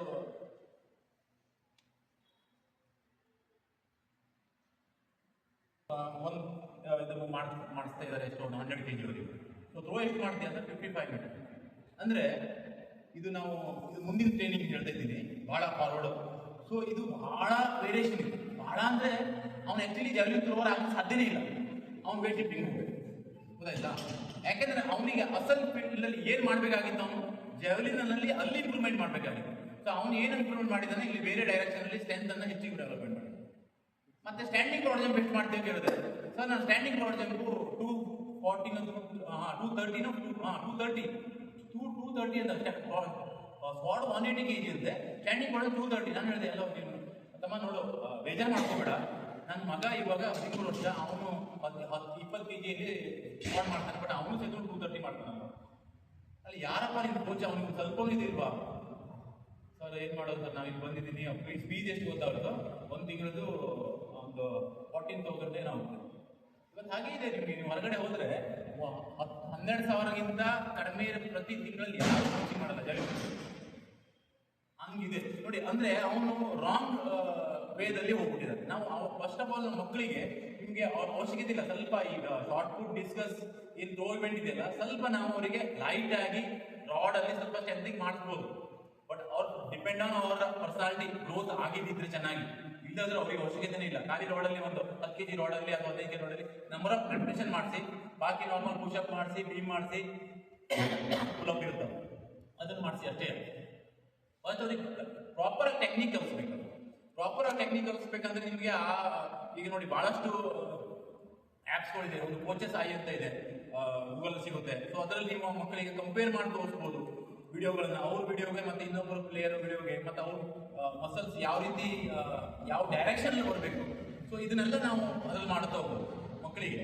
ಅದು ಯಾವ ನಾನು ಲಾಸ್ಟ್ ಟೈಮ್ ಐ ಥಿಂಕ್ ಬಂದಿದ್ದೆ, ನಿಮ್ಮ ಹುಡುಗರೆಲ್ಲ ಬಂದಿದ್ರಲ್ಲಿ ಜಾವ್ಲಿನ್ ಥ್ರೋದಲ್ಲಿ. ಅಂದರೆ ನಮ್ಮ ಹಿಂದಿಗಿಂತಲೂ ಇವಾಗ ಈ ಸಲ ನಾನು ನೋಡಿದಾಗ ಭಾಳಷ್ಟು ಜನ ಹುಡುಗರು ಜಾವ್ಲಿನ್ ಥ್ರೋ ಮತ್ತು ಡಿಸ್ಕಸ್ ಥ್ರೋ ಇದನ್ನೆಲ್ಲ ಪಾರ್ಟಿಸಿಪೇಟ್ ಮಾಡ್ತಾ ಇದ್ದಾರೆ. ಆದರೂ ಸಹಿತ ಅದ್ರ ಜೊತೆಗೆ ಒಂದು ಏನಂದ್ರೆ ಬೇಸಿಕ್ ಏನಿದೆಯಲ್ಲ ಅದು ಮಿಸ್ ಆಗ್ತಿದೆ. ಆದ್ರೂ ಈಗ ಡಿಸ್ಕಸ್ ಥ್ರೋ ಮಾಡ್ತಾರೆ, ರೈಟ್ ಲೆಗ್ ಯೂಸೇ ಇಲ್ಲ. ಯಾವುದೇ ಇದ್ರು ಫಸ್ಟ್ ಆಫ್ ಆಲ್ ನಮಗೆ ರೈಟ್ ಲೆಗ್ ಮಕ್ಕಳಿಗೆ ನೀವು ಕಲಿಸ್ಬೇಕಾದ್ರೆ ಅವರಿಗೆ ಸ್ಟ್ಯಾಂಡಿಂಗ್ ಇಂದ ಕಲಿಸಿ. ಬಿಗ್ನರಿಗೆ ನಾವು ಕಲಿಸ್ತೀವಲ್ಲ, ಸ್ಟ್ಯಾಂಡಿಂಗ್ ಥ್ರೋ ಇಂದ ಕಲಿಸಿ. ಸ್ಟ್ಯಾಂಡಿಂಗ್ ಥ್ರೋ ಫಸ್ಟ್ ಒಂದು ಸ್ವಲ್ಪ ಕಲಿಸಿ, ಸ್ಟ್ಯಾಂಡಿಂಗ್ ಆದ 3 ಸ್ಟೆಪ್ಪಿಗೆ ಹೋಗಿ, 3 ಸ್ಟೆಪ್ಪಿಂದ 5 ಸ್ಟೆಪ್, 5 ಸ್ಟೆಪ್ಪಿಂದ 7 ಸ್ಟೆಪ್, ಆಮೇಲೆ ರನ್ನಿಂಗ್ ಮಾಡಿ. ಈಗೇನು ಮಾಡ್ತಾರೆ ಮಕ್ಕಳು, ಡೈರೆಕ್ಟ್ ಹಿಡಿತಾರೆ, ರನ್ನಿಂಗ್ ಓಡ್ ಬರ್ತಾರೆ, ಥ್ರೋ ಮಾಡ್ತಾರೆ. ಅವಾಗ ಏನಾಗುತ್ತೆ, ಅದು ಫಸ್ಟ್ ಎಲ್ಬೋ ಸ್ಟಾರ್ಟ್ ಮಾಡ್ಬಿಡ್ತಾರೆ. ಎಲ್ಬೋ ಒಂದ್ಸಲ ಬೆಂಡ್ ಆಯ್ತಂದ್ರೆ ಅದು ರಾಂಗ್ ಡೈರೆಕ್ಷನ್ ಅಲ್ಲಿ ನಮ್ದು ಒಂದ್ಸಲ ಮಸಲ್ ಮೆಮೊರಿ ಆಯ್ತಂದ್ರೆ ರಾಂಗ್ ವೇದಲ್ಲಿ, ಸೊ ಅವ್ರು ಇಷ್ಟ ಇಲ್ಲದೆ ಇರೋ ಸಹಿತ ಅದೇ ರಸ್ತೆ ಬರುತ್ತೆ. ಅದಕ್ಕೆ ನಾವು ಕಲಿಸ್ಬೇಕಾದ್ರೆ ಮಕ್ಕಳಿಗೆ ಡೈರೆಕ್ಷನ್ ಏನಿದೆಯಲ್ಲ ಆ ಮಸಲ್ದು, ಅದಕ್ಕೆ ರಾಂಗ್ ಅನ್ನ ನಾವು ಕಲಿಸ್ಬೇಕಿಲ್ಲ. ಈಗ ಬಹಳಷ್ಟು ಜನ ಹುಡುಗರು ಬರ್ತಾರಲ್ಲ, ಅವ್ರು ಏನಾಗುತ್ತೆ ಅಂದ್ರೆ ಅವರು ಮಸಲ್ ಮೆಮೊರಿ, ಮೈಂಡ್ ಮೆಮೊರಿ ಅಲ್ಲ. ಮೈಂಡ್ ಅಲ್ಲಿ ಅವ್ರಿಗೆ ಹೇಳಿದೆ, ಓಕೆ ಗೊತ್ತಿದೆ ನನ್ನ ಕೈಯನ್ನ ಎಳಿಬಾರ್ದು ಜಲ್ಲಿನಲ್ಲಿ ಅರ್ಲಿ ಅಂತ ಗೊತ್ತಿದೆ, ಮತ್ತೆ ನನ್ನ ಬಾಡಿನ ಈ ಬಾಡಿ ಇದೆಲ್ಲ ನಾನು ಮುಂಚೆ ಲೆಫ್ಟ್ ಬ್ಲಾಕ್ ಇಡೋಕ್ಕಿಂತ ಮುಂಚೆ ಇದನ್ನ ನಾನು ಓಪನ್ ಮಾಡಬಾರ್ದು ಅಂತ ಗೊತ್ತಿದೆ. ಬಟ್ ಇದೇನ್ ಮಾಡುತ್ತೆ, ಅದು ಈ ಎಕ್ಸಾಂಪಲ್ ಲೆಫ್ಟ್ ಶೋಲ್ಡರ್ ತಗೋಬೇಕಂತಂದ್ರೆ ಲೆಫ್ಟ್ ಶೋಲ್ಡರ್ ಏನ್ ಮಾಡುತ್ತೆ, ಅರ್ಲಿ ಮೂವ್ಮೆಂಟ್ ಆಗುತ್ತೆ. ಯಾಕಂದ್ರೆ ಅದು ರೂಢಿ ಆಗ್ಬಿಟ್ಟಿದೆ, ಅದು ಮೆಮೊರಿ. ಅದು ನಾವು ಅದನ್ನು ರೂಢಿ ಮಾಡಿ ನಮ್ಗೆ ಗೊತ್ತೇ ಇಲ್ಲ. ಈ ಕಾಲಿ ಇಡೋಕ್ಕಿಂತ ಮುಂಚೆ ಇದು ಓಪನ್ ಆಗಿದೆ, ಬಟ್ ಈ ಕಾಲು ಇಡೋಕ್ಕಿಂತ ಮುಂಚೆ ಹಿಂಗಿರ್ಬೇಕಾಗಿದೆ. ಸೊ ಇದೆ ಈಗ ನಾನು ಏನಾಗುತ್ತೆ, ನಮ್ಮ ಬಾಡಿಯಲ್ಲಿ ಸ್ಟ್ರೆಂತ್ ಕ್ರಿಯೇಟ್ ಆಗುತ್ತೆ. ಈಗ ಒಂದ್ ಸೈಡಿಂದ ನಾವು ರಸ್ಸಿನ ತಿರ್ಸಿದಾಗ ಮತ್ತೊಂದು ಸೈಡಿಂದ ಅಪೋಸಿಟ್ ಸೈಡಲ್ಲಿ ಹಿಡ್ಕೊಂಡಾಗ ಅದೇನ ಹಿಡ್ಕೊಂಡಿದ್ರು ಸಹಿತ ಮತ್ತೆ ಅವಾಗ ಟೈಟ್ ಆಗುತ್ತೆ, ಅದರಲ್ಲಿ ಸ್ಟ್ರೆಂತ್ ಗ್ರೋತ್ ಆಗುತ್ತೆ. ಸೊ ಅದ್ರ ನಾವು ಫ್ರೀ ಬಿಟ್ಬಿಟ್ರೆ ಅವಾಗ ನಾವು ಎಷ್ಟೇ ಈ ಕಡೆಯಿಂದ ತಿರ್ಸಿದ್ರು ಸಹಿತ ಅದರಲ್ಲಿ ಟೆನ್ಷನ್ ಕ್ರಿಯೇಟ್ ಆಗೋದಿಲ್ಲ. ಸೊ ಅದೇ ರೀತಿ ನಮ್ಮ ಬಾಡಿನೂ ಹಂಗೆ ಇದು ಇವೆಲ್ಲ ನ್ಯಾಚುರಲ್. ಕೆಲವರು ನೋಡಿ ಎಕ್ಸಾಂಪಲ್ ಇದೇನ್ ಮಾಡ್ತಾರೆ, ಈಗ ಕೆಲವರು ನೀವು 4 ಜನ ಹೋಗಿ ಕಲ್ಲು ಹೋಗಿಸಿದ್ರೆ ಕೆಲವರು ಕಲ್ಲನ್ನ ಹೋಗಿಬೇಕಾದ್ರೆ ಹಿಂಗ್ ಮೋಷನ್ ತಗೊಂಡು ಹಿಂಗ್ ಹೋಗಿದ್ದಾರೆ, ಕೆಲವರು ಹಿಂಗೆ ಹೋಗಿದ್ದಾರೆ. ಸೊ ಅದ್ರಲ್ಲಿ ಏನಾಗಿದೆ, ಬೈ ನೇಚರ್ ಅವರು ಈ ಮಸಲನ್ನು ಯೂಸ್ ಮಾಡೋದು ಗೊತ್ತಿದೆ, ಅವ್ರ ಬಾಡಿ ಆ ರೀತಿ ಇದೆ. ಸೊ ಅದನ್ನೆಲ್ಲ ನಾವು ಟೆಸ್ಟ್ ಅಲ್ಲಿ ನೋಡ್ಬೋದು. ಆ ಮಕ್ಕಳಿಗೆ ಹೋಗಿದಾಗ ಅವ್ರು ಯಾವ ರೀತಿ ಹೋಗಿಸ್ತಾ ಇದ್ದಾರೆ. ಸೊ ಅದ್ರ ಜೊತೆ ನಾವು ಕಲಿಸ್ಬೇಕಂತಂದ್ರೆ ಇದೆಲ್ಲ ಪಾಯಿಂಟ್ ಅನ್ನ ಲೆಫ್ಟ್ ಬ್ಲಾಕ್ ಇಟ್ಕೊಳ್ಬೇಕು. ಈಗ ನೋಡಿ ಇಟ್ಕೊಂಡಾಗ ಏನಾಗಿದೆ, ಟ್ರಂಕ್ ರೊಟೇಷನ್ ಈ ಕಡೆ ಇದೆ, ಇದು ಈ ಕಡೆ ಅಪ್ಪರ್ ಬಾಡಿ ಏನ್ ಮಾಡ್ತಿದೆ ಈ ಕಡೆ ನೋಡ್ತಾ ಇದೆ, ಲೋವರ್ ಬಾಡಿ ಏನ್ ಮಾಡ್ತಿದೆ ಈ ಕಡೆ ನೋಡ್ತಾ ಇದೆ ಒಳಗೆ. ದುಡ್ದಾಗ ಏನಾಗುತ್ತೆ ಬಾಡಿಯಲ್ಲಿ ಒಂದು ಟೆನ್ಷನ್ ಕ್ರಿಯೇಟ್ ಆಗುತ್ತೆ. ಸೊ ಆ ಟೆನ್ಷನ್ ಕ್ರಿಯೇಟ್ ಆಗಬೇಕು. ಆ ಟೆನ್ಷನ್ ಇದಕ್ಕೆ ಈ ಕೋಆರ್ಡಿನೇಷನ್ ಈಗ ಬರುತ್ತೆ ನೋಡಿ. ಈ ಇದೆಯಲ್ಲ, ಈ ಪೋಸ್ಟ್ ಅದ್ರ ಮೇಲೆ ಬಿಡಬೇಕು. ಪೋಸ್ಟ್ ಜಾಲಿನ ಮೇಲೆ ಅಥವಾ ಯಾವುದೇ ಒಂದು ಪೆಟ್ರೋಲ್ ಡಿಸ್ಕಸ್ ಆಗಿರ್ಬೋದು, ಶಾರ್ಟ್ ಪುಟ್ ಆಗಿರ್ಬೋದು, ಅದ್ರ ಮೇಲೆ ಜಟ್ಕ ಬಿಡಬೇಕಾಗುತ್ತೆ. ಸೊ ಆ ರೀತಿ ಅದರಲ್ಲಿ ನೀವು ಫಸ್ಟ್ ಆಫ್ ಆಲ್ ಮಕ್ಕಳಿಗೆ ಟೆಕ್ನಿಕ್ ಅನ್ನ ಕಲಿಸಿ. ಟೆಕ್ನಿಕ್ ಇಂಪ್ರೂವ್ಮೆಂಟ್ 8th ಬಂದಾಗ ಅವ್ರಿಗೆ ಸ್ವಲ್ಪ ಟೆಕ್ನಿಕ್ ಬಗ್ಗೆನೇ ಹೇಳಿ. ಆಮೇಲೆ ನಿಮಗೆ 9th 10th ಎಲ್ಲ ಎಕ್ಸಾಮ್ ಬಂದ್ಬಿಡುತ್ತೆ, ಅವಾಗಲೂ ಸ್ವಲ್ಪ ಬಿಸಿ. ಅದ್ರ ಸ್ವಲ್ಪ ಅವ್ರ ಟ್ಯಾಲೆಂಟ್ ಇದ್ದಂತ ಸ್ವಲ್ಪ ಡೈಲಿ ಒಂದು ತಾಸಾದ್ರೂ ಅವರಿಗೆ ಪ್ರಾಕ್ಟೀಸ್ ಮಾಡಿಸಿ. ಮತ್ತೆ ಅವರಿಗೆ ಸ್ಟ್ರೆಂತ್ಗೆ ಥ್ರೋ ಇವೆಂಟ್ ಅಲ್ಲಿ ನಾವು ಮಾಡಿಸ್ಬೇಕಂತಂದ್ರೆ ಹೆಚ್ಚಂದ್ರೆ ಸ್ಟ್ರೆಂತ್ ಅಲ್ಲಿ ಸ್ನ್ಯಾಚ್ ಮಾಡಿಸ್ಬೋದು. ಆಯ್ತಾ, ಓನ್ಲಿ 3 ಸೆಟ್, ಹೆಚ್ಚು ಮಾಡಿಸ್ಲಿಕ್ಕಿಲ್ಲ. 3 to 4 ಸೆಟ್, 6 to 8 ರೆಪ್ಷನ್ ಅಥವಾ 10 ರೆಪ್ಷನ್ ಮ್ಯಾಕ್ಸಿಮಮ್. ಆಯ್ತಾ, 10 ರೆಪ್ಷನ್ ವರೆಗೆ ಮಾಡಿಸ್ಬೋದು ಸ್ನ್ಯಾಚ್. ಆಮೇಲೆ ಅದರ ಜೊತೆಗೆ ಕ್ಲೀನ್ ಅಂಡ್ ಪ್ರೆಸ್ ಮಾಡಿಸ್ಬೋದು. ಮತ್ತೆ ಈ ಕ್ಲೀನ್ ಅಂಡ್ ಪ್ರೆಸ್ ಓನ್ಲಿ ಅದೇ 3 ಸೆಟ್. ಮತ್ತೆ ಅದನ್ನು ಎಷ್ಟು ನೀವು ಡೈಲಿ ಮಾಡ್ತಿದ್ರೆ ವಾರದಲ್ಲಿ 2 ಸಲ ಸಾಕು ಹುಡುಗರಿಗೆ ಸ್ಟ್ರೆಂತ್ ಅಲ್ಲಿ ಮಾಡಿಸ್ಬೇಕು. ಆಮೇಲೆ ಅದ್ರ ಜೊತೆಗೆ ನಾವು ಈಗ ಸ್ಕ್ವಾಡ್ ಮಾಡಿಸ್ಬೋದು. ಫ್ರಂಟ್ ಸ್ಕ್ವಾಡ್ ಮಾಡಿಸಿ ಅವರಿಗೆ. ಫ್ರಂಟ್ ಸ್ಕ್ವಾಡ್ ಜೊತೆಗೆ ಆಮೇಲೆ ಇದು ಬ್ಯಾಕ್ ಹಾಫ್ ಸ್ಕ್ವಾಡ್ ಮಾಡಿಸ್ಬೋದು. ಏನಾದ್ರು ಕೆಳಗಡೆ ಇಟ್ಟು ಅದ್ರ ಜೊತೆಗೆ ಹಾಫ್ ಸ್ಕ್ವಾಡ್ ಮಾಡಿಸ್ಬೋದು. ಈಗ ನಾನು 4 ಎಕ್ಸರ್ಸೈಸ್ ಹೇಳಿದೆ. ಒಂದು ಸ್ನ್ಯಾಚ್ ಹೇಳಿದೆ, ಮತ್ತೊಂದು ಕ್ಲೀನ್ ಅಂಡ್ ಪ್ರೆಸ್ ಹೇಳಿದೆ. ಸ್ಪೆಷಲ್ ಓನ್ಲಿ ಕ್ಲೀನ್ ಅವಶ್ಯಕತೆ ಇಲ್ಲ ಇಷ್ಟು ಬೇಗ, ಯಾಕಂದ್ರೆ ಬಹಳ ಹೆವಿ ಮಾಡ್ತಾ ಹೋಗ್ಬಿಡ್ತಾರೆ ಅದ್ರ. ಮತ್ತೆ ಅವ್ರಿಗೆ ಇಂಟ್ರೆಸ್ಟ್ ಬರುತ್ತೆ ಜಿಮ್ಮಿಗೆ ಹೋದ ತಕ್ಷಣ ಮಸಲ್ಸ್ ಮಾಡ್ತೀವಿ. ಮಸಲ್ ಬಗ್ಗೆ ಇಂಪ್ರೂವ್ಮೆಂಟ್ ನಾವು ಫೋಕಸ್ ಮಾಡ್ಬೇಕಂತ ಇಲ್ಲ. ಅವ್ರಿಗೆ ಜಸ್ಟ್ ನಾವು ಫಿಸಿಕಲಿ ಸ್ವಲ್ಪ ಸ್ಟ್ರೆಂತಿಗೋಸ್ಕರ ಫಸ್ಟ್ ಮಾಡಿಸಿ. ಅದ್ರ ನಂತರ ಈಗ ಸ್ಪೆಷಲಿ ಜಾಲಿನ್ ಥ್ರೋ ವರ್ಕ್ಸ್ ಅಂತ ನಾವು ಪುಲ್ ಓವರ್ ಅನ್ನ ನೀವು ಆ್ಯಡ್ ಮಾಡಬೇಕು. ನಾನು ನನ್ನ ಮಗನಿಗೆ ಬೆಂಚ್ ಪ್ರೆಸ್ ಮಾಡಿಸ್ತಾ ಇಲ್ಲ, ಯಾಕಂದ್ರೆ ಬೆಂಚ್ ಪ್ರೆಸ್ ಮಾಡಿಸಿದಾಗ ಈಗ ಬಿಗ್ನರ್ ಆಗಿದ್ದಕ್ಕೆ ಸೊ ಅವನಿಗೆ ಓನ್ಲಿ ಪುಲ್ ಓವರ್ ಮಾಡಿಸ್ತೀರಿ. ಪುಲ್ ಓವರ್ ಮಾಡಿಸಿದಾಗ ಈ ಚೆಸ್ಟಿನ ಭಾಗ ಇದೆಯಲ್ಲ, ಇದು ನಮಗೆ ಅದು ಸ್ಟ್ರೆಚ್ ಆಗಬೇಕಾಗುತ್ತೆ. ಇದನ್ನ ಸ್ಟ್ರೆಚ್ ಮಾಡ್ತೀವಿ. ಪುಲ್ ಓವರ್ಲಿ ಏನಾಗಬೇಕು ಮಾಡೋದು ಮತ್ತೊಂದು ಏನಂದ್ರೆ, ನಾನು ಲಾಸ್ಟ್ ಟೈಮ್ ಹೇಳಿದ್ದೆ, ಸ್ವಲ್ಪ ಈ ನಮ್ಮ ಮಲ್ಕೊಂಡಾಗ ಚೆಸ್ಟ್ ಭಾಗ ಇದು ಸ್ವಲ್ಪ ಹಿಂದೆ ಇರಬೇಕು.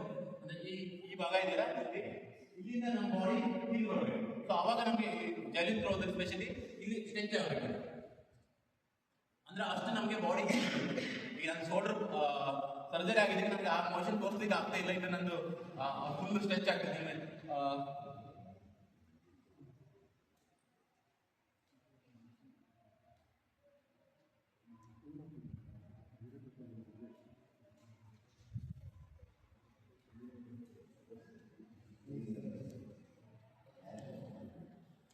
ಇದು ನನ್ನ ಮಗಂದೇ, ಐ ಥಿಂಕ್ ಕಾಣಿಸ್ತಾ ಇದೆಯಲ್ಲ ಅಂತ ಕಾಣಿಸ್ತದೆ. ಸೊ ಈ ಭಾಗದಲ್ಲಿ ಈಗ ನೋಡಿ, ಇದು ಶೋಲ್ಡರ್ ಸ್ಟ್ರೆಚ್ ಆಗುತ್ತೆ. ಆಯ್ತಾ, ಇದು ಒಂದು ಬ್ಲಾಕ್ ಪರ್ಫೆಕ್ಟ್ ಇದೆ. ಈಗ ಇದೆ, ಇದು ಬ್ಲಾಕ್ ಆದಾಗ ಈ ಲೆಫ್ಟ್ ಶೋಲ್ಡರ್ ಏನಿದೆಯಲ್ಲ ಇದು ಬ್ಲಾಕ್ ಇರಬೇಕು. ಆಯ್ತಾ, ಈ ನಂತರ ಈಗ ಕಾಲಿನ ತಕ್ಷಣ ನೋಡಿ ಇದು ಸ್ಟ್ರೆಚ್ ಆಗ್ತದೆ. ಬಾಡಿ ಮೇಲ್ಗಡೆಯಿಂದ ಇದು ಬರುತ್ತೆ. ಕಾಣಿಸ್ತಾ ಇದೆಯಲ್ಲ? ಈಗ ಅದನ್ನ ನಾನು ಈಗ ಮನಸ್ಸು ತೋರಿಸ್ತೀನಿ ನೋಡಿ ನಿಮಗೆ.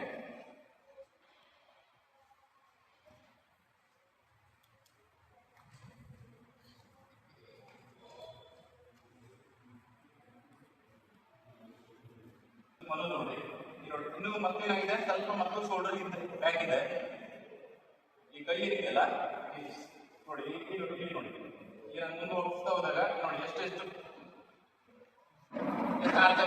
ಆಗ್ತಿದೆಪ್ಪ. ಈಗ ನಾವು ನಾರ್ಮಲ್ ಆಗಿ ಒಬ್ಬರಿಗೆ ನೀವು ನಿಮ್ಮನ್ನ ಯಾರನ್ನು ಇಟ್ಕೊಂಡು ಮಾಡಿಸಿದಾಗ ಈ ಪೊಸಿಷನ್ ಕಾಣಿಸೋದಿಲ್ಲ. ಯಾಕಂದ್ರೆ ಇದು ಮಾಡಿ ಕ್ರಮೇಣವಾಗಿ ಅವರಲ್ಲಿ ಆ ಒಂದು ಫ್ಲೆಕ್ಸಿಬಲ್ ಅದೊಂದು ಜಾಗ ಕ್ರಿಯೇಟ್ ಆಗುತ್ತೆ. ನಾರ್ಮಲ್ ಮನುಷ್ಯನಿಗಿಂತ ಆ ಜಾಲಿನ್ ಥ್ರೋವರೆಗೆ ಆ ಒಂದು ಮಸಲ್ಸ್ ಕ್ರಿಯೇಟ್ ಆಗುತ್ತೆ. ಮಸಲ್ಸ್ ಅಂದ್ರೆ ಆ ಒಂದು ಅಲ್ಲಿ ಈ ಶೋಲ್ಡರ್ ಈ ಜಾಗದಲ್ಲಿ ಒಂದು ಸ್ಪೇಸ್ ಆಗ್ಬಿಡುತ್ತೆ, ಅಂದ್ರೆ ಜಾಗ ಒಂದು ಎಕ್ಸ್ಟ್ರಾ ಸಿಗುತ್ತೆ. ಸೊ ಅವಾಗ ಅದೇನಾಗುತ್ತೆ, ರೇಂಜ್ ಆಫ್ ಮೋಷನ್ ಹೆಚ್ಚಾಗುತ್ತೆ. ಈಗ ನಾವು ಫುಲ್ ಪೋರ್ಷನ್ ಬಂದಾಗ ಜಾಲಿನ್ ಇನ್ನೂ ಹಿಂದೆ ಇರಬೇಕು. ಆಕ್ಚುಲಿ ಜಾಲಿನ್ ಇಲ್ಲಿ ಬಂದ್ರೆ ನಮಗೆ ಹೊಡೆದಿಕ್ಕೆ ಇಲ್ಲಿಂದ ಸೇರಿ ಇಲ್ಲಿವರೆಗೆ ಮಾತ್ರ ಸಿಗುತ್ತೆ. ಅದು ಬಟ್ ಅವನಿಗೆ ಇಲ್ಲಿವರೆಗೆ ಸಿಗ್ತಾ ಇದೆ. ಇವತ್ತಿನ ದಿವಸ ಇವನು 90 ಮೀಟರ್ ಥ್ರೋ ಮಾಡ್ತಾ ಇದ್ದಾನೆ. ಅವನು ವರ್ಲ್ಡ್ ಅಲ್ಲಿ 2 ಜನ ನಾನು ನೋಡಿದ ಪ್ರಕಾರ, ವೆಟ್ಟರ್ ಅವನು 900 ಗ್ರಾಮ್ ಜಾಲಿನಲ್ಲಿ ಇದು ಐ ಥಿಂಕ್ 900 ಗ್ರಾಮ್ ಜಾಲಿನ ಮಾಡ್ತಾ ಇದ್ದಾನೆ. 900 ಗ್ರಾಮ್ ಜಾಲಿನಲ್ಲಿ 85 ಮೀಟರ್ ಮಾಡಿದ್ದಾನೆ. ಆನಂತರ ಇವನು ಇವತ್ತು ಓನ್ಲಿ 10 ಮೀಟರ್ ರನ್ ಮೇಲೆ ಇವತ್ತು 80 to 83 ಮೀಟರ್ ಮಾಡ್ತಿದ್ದಾನೆ. ನೋಡಿ ಮೈಂಡ್ ಸೆಟಪ್. ಅವನಿಗೆ ರಜೆ ಬರ್ತಾ ಇಲ್ಲ. ಅದು ಈ ಸಲ ರಜೆನೇ ಬರಲಿ. ಪ್ರತಿ ವರ್ಷ ಪಾಪ ದೀಪಾವಳಿಗೆ ಹೋಗ್ತಿದ್ದ. 19ರಿಂದ ಈವರೆಗೆ ಅವನು ಓನ್ಲಿ ದೀಪಾವಳಿ ಮಾತ್ರ 5 ಡೇಸ್ಗೆ ಹೋಗ್ತಿದ್ದ. ಬಟ್ ಈ ಸಲ ಅವನು ಅದಕ್ಕೂ ಬರಲಿ. ಎಷ್ಟು ಬೇಜಾರಾಗಿರ್ಬೋದು ನೋಡಿ. ಬಟ್ ಆದ್ರೂ ಸಹ ನಾವು ಬಿಡ್ತಾ ಇಲ್ಲ. ನನಗೆ ಗೊತ್ತಿದೆ, ನನಗೂ ಅವನ ಮೇಲೆ ವಿಶ್ವಾಸ ಇದೆ, ಅವನಿಗೂ ಇದೆ. ಅವನು ಇನ್ನು ಮುಂದೊಂದು ದಿವಸ ನೀವು ಬೇಕಾದ್ರೆ ನೋಡಿ, ಮುಂದಿನ ಒಲಿಂಪಿಕ್ಸ್ ಅಲ್ಲಿ ಅಥವಾ ಮುಂದಿನ ಕಾಂಪಿಟೇಷನ್ ಅವ್ನು 90 ಮೀಟರ್ 100% ಮಾಡೇ ಮಾಡ್ತಾನೆ. ಆ ಒಂದು ನಿಜದಲ್ಲಿ ಅವ್ರು ಯುದ್ಧ ಮಾಡ್ತಿದ್ದಾರೆ. ಬೆಟರ್ ನಂತರ ಇನ್ನೇ ನೀರಜನು ಮಾಡಿಲ್ಲ, 282, 83 ಬಿಟ್ಟು 900 ಗ್ರಾಮಲ್ಲಿ ಮಾಡಿಲ್ಲ. ಬಟ್ ಇವ್ನು ಮಾಡ್ತಿದ್ದ ನಮ್ಮ ಹುಡುಗ. ಇವನು ನಾನು ಐಡೆಂಟಿಫೈ ಮಾಡಿದ ಹೀಗೆ ಹೈಟ್ ಚೆನ್ನಾಗಿತ್ತು. ನಾನು ನೋಡಲಿಲ್ಲ ಅವನನ್ನ, ಆ ಹುಡುಗನ ನಾನು ನೋಡಿಲ್ಲ. ಐಡೆಂಟಿಫೈ ಮಾಡಿದಾಗ ನೋಡಿರಲಿಲ್ಲ ನಾನು. ಯಾರೋ ನಮ್ಮ ಒಂದು ಮಹಾರಾಷ್ಟ್ರ ನನ್ನ ಸ್ಟೂಡೆಂಟ್ ಒಬ್ಬರು ಹೇಳಿದಾಗ, ನಿಮ್ಮ ಕರ್ನಾಟಕದಿಂದ ಹುಡುಗ ಬಂದಿದ್ದ, ಕೂಡ ಇದ್ದ, ಮತ್ತೆ ಅವನು ರೋ 65 ಮೀಟರ್ ಮಾಡ್ದ, ಬಟ್ ಆದರೆ ಹೈಟ್ ಎಲ್ಲ ಚೆನ್ನಾಗಿತ್ತು ಅಂತ ಹೇಳಿದ. ಯಾರಪ್ಪ ನಮ್ಮ ಕರ್ನಾಟಕದ ಹುಡುಗ? ಯಾಕೆಂದ್ರೆ ನೋಡಿ, ಕರ್ನಾಟಕದ ಒಬ್ಬ ಹುಡುಗ 65 ನ್ಯಾಷನಲ್ ಮಾಡಿದಾನಂದ್ರೆ ಅವನದ್ದು ಏನಿದೆ ಅಂತ ಅರ್ಥ, ಟ್ಯಾಲೆಂಟ್ ಇದೆ ಅಂತಲ್ವಾ? ಯಾಕೆಂದ್ರೆ ನಮ್ಮಲ್ಲಿ ಯಾರು ಕೋಚ್ರಿ ಇಷ್ಟೊಂದು ಚೆನ್ನಾಗಿ ಮಾಡಿಸೋರು? ಕೋಚ್ ಇಲ್ಲ, ಏನೋ ಅಡ್ವೈಸ್ ಇಲ್ಲ, ಏನೋ ಆದ್ರೂ 65 ಮಾಡಿದ ಏನೋ ಒಂದು ಇದೆ. ನಾನು ಆದ ತಕ್ಷಣ ಫೋನ್ ಮಾಡಿ ಆಳ್ವಾಸಲ್ಲಿ ಕಾಲ್ ಮಾಡಿ ಮಾತಾಡಿ ಆ ಹುಡುಗನ ಬಗ್ಗೆ ಕೇಳಿದೆ. ನನ್ನ ಹುಡುಗನ ಜೊತೆ ಮಾತಾಡಿದೆ, ಏನಿಂದು ಈ ಟೆಸ್ಟ್ಗಳನ್ನೆಲ್ಲ ಕೇಳಿದೆ. ಎಷ್ಟು ಮಾಡ್ತೀಯ ನೀನು ಜಂಪು, 30 ಮೀಟರ್ ಎಷ್ಟಲ್ಲಿ ಓಡ್ತೀಯಾ, ನಿನ್ನ ಹೈಟ್ ಎಷ್ಟಿದೆ ಎಲ್ಲ ಕೇಳಿದೆ. ಸರ್ ಇಷ್ಟು ಬಾಡಿ ವೇಟ್ ಸಿಗುತ್ತೆ ಅವ್ನು ಅವಾಗ 70 kg ಬಾಡಿ ವೇಟ್ ಇತ್ತು. ಹೈಟು 184 ಹೈಟ್ ಇತ್ತು. ಸ್ಟ್ಯಾಂಡಿಂಗ್ ಬಾಡಿ ಜಂಪ್ 320 ಮಾಡ್ತಾ ಇದ್ದ. ಸೊ ಇದು ಎಕ್ಸ್ಟ್ರಾ ಆರ್ಡಿನರಿ ಟ್ಯಾಲೆಂಟೆಡ್. ಸೊ ಅವ್ರ ತಕ್ಷಣ ನಾನು ಕರೆಸಿ ಅವ್ನು ಹೇಳ್ದ, ಬಿ ಎ ಸೆಕೆಂಡ್ ಇಯರ್ ಆಗಿದ್ದ ಪಾಪ ಅವ್ನು ಇನ್ನೊಂದು ವರ್ಷ ಕಲಿಯೋಕ್ಕೂ ಯೋಚನೆ ಮಾಡಿಲ್ಲ. ನಾನು ಕರೆದ ತಕ್ಷಣ ಹೊಸದ್ ಬಂದ್ಬಿಟ್ಟ ಪುನಃ ಬಂದು ನೋಡಿ ಇವತ್ತು ಯಾವ ಲೆವೆಲ್ಗೆ ಅತ್ಲೀಟ್ ಆಗಿದೆ, ಯಾವ ರೀತಿ ಡೆಡಿಕೇಶನ್ ಇದ್ದಾನೆ. ಸೊ ಈ ಮಕ್ಕಳು ನೋಡಿ, ನಾನು ಈಗ ಕೋಚಿಂಗ್ ಎಲ್ಲರೂ ಮಾಡ್ತಾರೆ, ಬಟ್ ನನ್ನ ಕೋಚಿಂಗ್ ಜೊತೆಗೆ ನಾನು ಆ ಮಕ್ಕಳನ್ನ ಒಂದು ರಸ್ತೆ ತೋರಿಸ್ಕೊಡ್ತೀನಿ. ನೀನು ಇದನ್ನ ಮಾಡಿದಂತ ಶಕ್ತಿ ಇದೆ ನಿಮ್ಮ ಹತ್ರ, ನೀವು ಅದನ್ನ ಮಾಡ್ತೀರಾ. ಆ ಮಕ್ಕಳ ನಾನು ಇರ್ಬೇಕಂತಿಲ್ಲ, ಈಗ ಅವನಾಗೆ ಮಾಡ್ತಿದ್ದಾನೆ. ಅವನಾಗಿ ನೋಡಿ ನನಗೆ ವಿಡಿಯೋ ಎಲ್ಲ ಶೇರ್ ಮಾಡ್ತಾನೆ. ಬಟ್ ಈಗ ಬಂದ್ಮೇಲಿಂದ ಅವನಿಗೆ ವಿಡಿಯೋ ಬಗ್ಗೆ ಟೆಕ್ನಿಕಲ್ ಇವಾಗಲೂ ನಾನು ಕೋಚಿಂಗ್ ನಾನೇ ಮಾಡ್ತಿದ್ದೀನಿ ಹುಡುಗಿಗೆ. ಆರ್ಮಿ ಬಿಟ್ಟು ಯಾಕಂದ್ರೆ ಅಲ್ಲಿ ಯಾರು ಸದ್ಯ ಕೋಚ್ ಇಲ್ಲ. ಸೊ ಈ ರೀತಿ ಕೆಲವೊಂದು ನಾವು ಆ ಮಕ್ಕಳಿಗೆ ಅವರಿಗೆ 4 ಎಕ್ಸಸ್ ಹೇಳಿದ್ರೆ, ಅದ್ರ ಜೊತೆಗೆ ನಾವು ಈಗ ಇದು ಒಂದು ಡಿಸ್ಕಸ್ ಥ್ರೋವರಿಗೆ ನಾವು ಫ್ಲೈಯಿಂಗ್ ಅಂತ ಒಂದು ಎಕ್ಸರ್ಸೈಸ್ ಮಾಡಿಸ್ಬೋದು. ಐ ಥಿಂಕ್ ಡಿಸ್ಕಸ್ ಥ್ರೋ ಯಾರಿಗಾರ ಮಾಡಿಸಿದ್ರಾ? ಡಿಸ್ಕಸ್ ಥ್ರೋವಿಗೆ ಯಾರಾದ್ರು ಸರ್ ಗಣೇಶ್ ಸರ್, ಡಿಸ್ಕಸ್ ಥ್ರೋವರಿಗೆ ನೀವು ಫ್ಲೈಯಿಂಗ್ ಎಕ್ಸರ್ಸೈಸ್ ಮಾಡಿಸಿದ್ರಾ?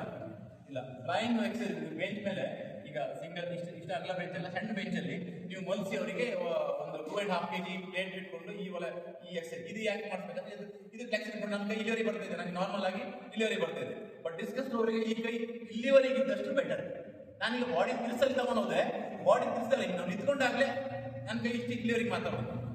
ಸೊ ಈ ಫ್ಲೆಕ್ಸಿಬಿಲಿಟಿನ ಡಿಸ್ಕಸ್ ಥ್ರೋವರಿಗೆ, ಜಾವ್ಲಿನ್ ಥ್ರೋವರಿಗೆ ಬೇರೆ ಫ್ಲೆಕ್ಸಿಬಿಲಿಟಿ, ಡಿಸ್ಕಸ್ ಥ್ರೋವರಿಗೆ ಬೇರೆ ಫ್ಲೆಕ್ಸಿಬಿಲಿಟಿ ಬೇಕು. ಈ ಮಸಲ್ ಏನಿದೆ ಇಲ್ಲಿವರೆಗೆ ಬರೋದನ್ನ ಇಲ್ಲಿವರೆಗೆ ತರಬೇಕು. ಮತ್ತದೇನಂದ್ರೆ ಅದರಲ್ಲಿ ಆ ಒಂದು ಫ್ಲೈಯಿಂಗ್ ಎಕ್ಸರ್ಸೈಸ್ ಅವರಿಗೆ ಸ್ಪೆಷಲ್. ಮತ್ತೆ ಸ್ವಲ್ಪ ಬೆಂಚ್ ಪ್ರೆಸ್ ಮಾಡ್ಬೋದು, ಪುಷಪ್ ಮಾಡಿಸಿ. ಬಟ್ ಅದೇ ಅದನ್ನ 3 ಸೆಟ್, ಅದರಿಂದ ಹೆಚ್ಚು ಮಾಡ್ಲಿಕ್ಕೆ ಹೋಗ್ಬೇಡಿ. ಯಾಕಂದ್ರೆ ಮುಂದೆ ಹೋದಾಗಲೇ ಚೆನ್ನಾಗಿರುತ್ತೆ. ಬಟ್ ಅವ್ರದ್ದು ಟೆಕ್ನಿಕ್ ನೀವು ಸರಿಯಾಗಿ ಕಲಿಸಿದ್ರಂದ್ರೆ ಸ್ಟ್ಯಾಂಡಿಂಗ್ ಜಂಪ್ ಥ್ರೋದಲ್ಲಿ ಮಾಡಿಸಿ. ಆಮೇಲೆ ಶಾರ್ಟ್ ಪುಟ್ ಅಲ್ಲಿ ಅಷ್ಟೊಂದು ನಿಮಗೆ ಫ್ಲೆಕ್ಸಿಬಿಲಿಟಿ ಅಷ್ಟೊಂದು ಬೇಕಾಗಿಲ್ಲ. ಯಾಕಂದ್ರೆ ಇದರಲ್ಲಿ ಪವರ್ ಹೆಚ್ಚಬೇಕು, ಮತ್ತೆ ಎಕ್ಸ್ಪ್ಲೋಸಿವ್ ಅಂತೂ ಎಲ್ಲ ಇದರಲ್ಲೂ ಬೇಕಾಗುತ್ತೆ. ಮತ್ತೆ ಆಮೇಲೆ ರೊಟೇಷನ್ ಟೆಕ್ನಿಕ್ ಆಗಿರ್ಬೋದು, ಗ್ಲೈಡ್ ಕಲಿಸಿ ಆದಷ್ಟು ಸ್ಟಾರ್ಟಿಂಗಿಗೆ. ಆಮೇಲೆ ಹ್ಯಾಮರ್ ಬಗ್ಗೆ ನಿಮ್ಮ ಜೋಡಿದಾರ ಪ್ರವೀಣ್ ಕುರ್ಬರ್ಮಗ ಇವಾಗ ಜೂನಿಯರ್ ಎಲ್ಲ ಮೆಡಲ್ ಮಾಡ್ತಾ ಇದ್ದಾನೆ, ಚೆನ್ನಾಗಿ ಮಾಡ್ತಿದ್ದಾನೆ. ಬಟ್ ಆದರೆ ಹ್ಯಾಮರ್ ಥ್ರೋಗೆ ಸ್ವಲ್ಪ ಪರ್ಸನಾಲಿಟಿ ಮತ್ತು ಇದ್ರೆ ಮತ್ತೂ ಚೆನ್ನಾಗಿರೋದು. ಸೊ ಹೋಗಿ ಮುಂದೆ ಅವನು, ಯಾಕಂದ್ರೆ ವಾರಂಟಿಗೆ ಏನಾಗುತ್ತೆ ಅವನಿಗೆ, ಅವನು ಕಾಂಪಿಟೇಷನ್ಗೆ ಹೋಗ್ತಾನೆ. ಈಗ ಸೀನಿಯರಿಗೆ ಹೋದಾಗಿದೆ. ಈಗ ನಾರ್ತ್ ಸೈಡ್ ಅಲ್ಲಿ ಏನು ಮಾಡ್ತಾರೆ ಅಂದ್ರೆ 2-3 ವರ್ಷ ಕಡಿಮೆ ಮಾಡ್ಕೊಂಡು ಬಂದಿರ್ತಾರೆ. ನಮ್ಮಲ್ಲಿ ಒಂದು ದಿವಸ ಇದಾದ್ರೂ ನಾವು ಕರ್ಕೊಂಡು ಹೋಗೋದಿಲ್ಲ. ಅಲ್ಲಿ ಏನಾಗುತ್ತೆ ಅಂದ್ರೆ ಅವ್ರು ಮಕ್ಕಳು ಹುಟ್ಟಬೇಕಾದ್ರೆ ಅವ್ರಿಗೆ ಏನ್ ಮಾಡ್ತಾರೆ, ಅವರು ಅಂದ್ರೆ ಅವ್ರದ್ದು ಬರ್ತ್ ಸರ್ಟಿಫಿಕೇಟ್ ತಗೊಳ್ಳೋದಿಲ್ಲ. ನಮ್ಮ ಮುಂದೆ ಗೊತ್ತಿರೋದು ಯಾವ ರೀತಿ ಮಾಡ್ತಾರೆ ಅಂತ ಹೇಳಿ. 3 ವರ್ಷ 4 ವರ್ಷ ಅವರು ಮಾಡ್ತಾರೆ. ಸೊ ಅವಾಗ ನಮ್ಮ ಮಕ್ಕಳು 18 ವರ್ಷದ ಹುಡುಗ 24 ವರ್ಷದ ಹುಡುಗನ ಜೊತೆ ಕಾಂಪಿಟೇಷನ್ ಮಾಡೋದು ಕಷ್ಟ ಆಗುತ್ತೆ. ಸೊ ಬಟ್ ನಾವು ಅವಾಗ ನೋವು ತಗೊಳ್ಬೇಕು. ನಮ್ಗೆ ಬೇಕಾಗಿದ್ದು ಸೀನಿಯರ್. ನಾನು ಅವ್ರಿಗೆ ಹೇಳಿದ್ದೀನಿ, ನಿಮ್ಮ ಮಗನಿಗೆ ಸೀನಿಯರ್ ಅಲ್ಲಿ ನೀವು ಹೋಗಿ ನೀವು ಒಂದು 65 ಅಬೌವ್ ಮಾಡುತ್ತೆ ಅಂದ್ರೆ ನ್ಯಾಷನಲ್ ಮೆಡಲ್ ಇದ್ದೇ ಇರುತ್ತೆ. ಬಟ್ ಹ್ಯಾಮರ್ ಅಲ್ಲಿ ನಮ್ಮ ಇಂಡಿಯಾದಲ್ಲಿ ಇನ್ನೂ ಬಹಳ ಇಂಪ್ರೂವ್ಮೆಂಟ್ ಆಗಬೇಕಾಗಿದೆ. ಯಾಕಂದ್ರೆ ಹ್ಯಾಮರ್ ಅಲ್ಲಿ ಇನ್ನೂ ನಮ್ದು ನ್ಯಾಷನಲ್ ರೆಕಾರ್ಡ್ 70 ಮೀಟರ್ ಇದೆ. ಏಷ್ಯನ್ ಗೇಮ್ಸ್ ಅಲ್ಲೆಲ್ಲ ಮೆಡಲ್ ಮಾಡ್ಬೇಕಂದ್ರೆ ಮೋರ್ ದೆನ್ 75 ಅಬೌವ್ ಮಾಡಬೇಕಾಗುತ್ತೆ. ವರ್ಲ್ಡ್ ಅಲ್ಲೂ ನೀವು ಒಲಿಂಪಿಕ್ಸ್ ಅಲ್ಲಿ ನೋಡಿರ್ಬೋದು, ಎಲ್ಲ 80 ಅಬೌವ್, ಅದಕ್ಕಿಂತ ಕಡಿಮೆ ಅಂತೂ ಇಲ್ಲ. ಬಟ್ ಅಷ್ಟು ಹೋಗ್ಬೇಕಂದ್ರೆ ಈಗ ನೋಡಿ, ನಮ್ದು ಜಾವ್ಲಿನ್ ಥ್ರೋ ಮುಂಚೆ ಅಷ್ಟೇ ಇತ್ತು, 75, 77 ಹಿಂಗೆ ಇರೋದು. ಇವತ್ತಿನ ದಿವಸ 80 ಮೀಟರ್ ಇಂಡಿಯಾದಲ್ಲಿ ವರ್ಲ್ಡ್ ಅಲ್ಲೇ ಇಲ್ಲ. ಇಂಡಿಯಾದಲ್ಲಿ 14 ಮೆಂಬರ್ಸ್ 80 ಮೀಟರ್ ಅಬೌವ್ ಇದ್ದಾರೆ. ನನ್ನ ಹತ್ರನೇ 6 ಜನ ಹುಡುಗರಿದ್ದಾರೆ 80 ಮೀಟರ್ ಅಬೌವ್ ಮಾಡೋದು. ಅಂದ್ರೆ ಇಂಡಿಯಾ ಇವತ್ತಿನ ದಿವಸ ಜಾವ್ಲಿನ್ ಹಬ್ ಆಗ್ಬಿಟ್ಟಿದೆ. ವರ್ಲ್ಡ್ ಅಲ್ಲಿ ಯಾವ ಕಂಟ್ರಿ ಅಲ್ಲ. ನಾನು ಹೊರಗಡೆ, ನಾನು ಲಾಸ್ಟ್ ಸೌತ್ ಆಫ್ರಿಕಾ ಟ್ರೈನಿಂಗ್ ಹೋದಾಗ ಅಲ್ಲಿ ಎಲ್ಲರೂ ಹೊರಗಡೆ ಬಂದಿರ್ತಾರೆ. ಸರ್ ನಿಮ್ಮಲ್ಲಿ ಎಷ್ಟು ವರ್ಷಕ್ಕೆ ಒಬ್ಬ ಹುಡುಗ 80 ಮೀಟರ್ ಮಾಡ್ತಾರೆ? ನಾನು ಹೇಳಿದೆ, ನನ್ನ ಹತ್ರ ಇರೋದು 2 ವರ್ಷದಲ್ಲಿ ಮಾಡಿದಾರಪ್ಪ ಅಂತ. ಹುಡುಗಿ ನನ್ನ ಹತ್ರ ಇರೋರು 1 ವರ್ಷದಲ್ಲೇ ಇವಾಗ 58 ಮೀಟರ್ ಮಾಡ್ತಿದ್ದಾರೆ. ಸೊ ಬಟ್ ಅದೇ ನಾವು ಟ್ಯಾಲೆಂಟ್ ಐಡೆಂಟಿಫೈ ಮತ್ತೆ ಅವರಿಗೆ ಸರಿಯಾದ ಅವರಿಗೆ ಮಾಡಿಸಿದಾಗ ಮಾತ್ರ. ಈಗ ನಾವು ಅದ್ರ ಜೊತೆಗೆ ಮಕ್ಕಳಿಗೆ ನಾವು ಈಗ ಥ್ರೋ ಇವೆಂಟ್ ಅಲ್ಲಿ ಸ್ವಲ್ಪ ಜಂಪಿಂಗ್ ಎಕ್ಸರ್ಸೈಸ್ ಮಾಡಿಸ್ಬೇಕು. ಬಾಕ್ಸ್ ಜಂಪ್ ಆಗಿರ್ಬೋದು ಅಥವಾ ಸೆಂಟರ್ ಜಂಪಿಂಗ್ ಮಾಡಿಸ್ಬೇಕು. ಅದ್ರ ಜೊತೆಗೆ ಸ್ಪ್ರಿಂಟ್ ಮಾಡಿಸ್ಬೇಕು.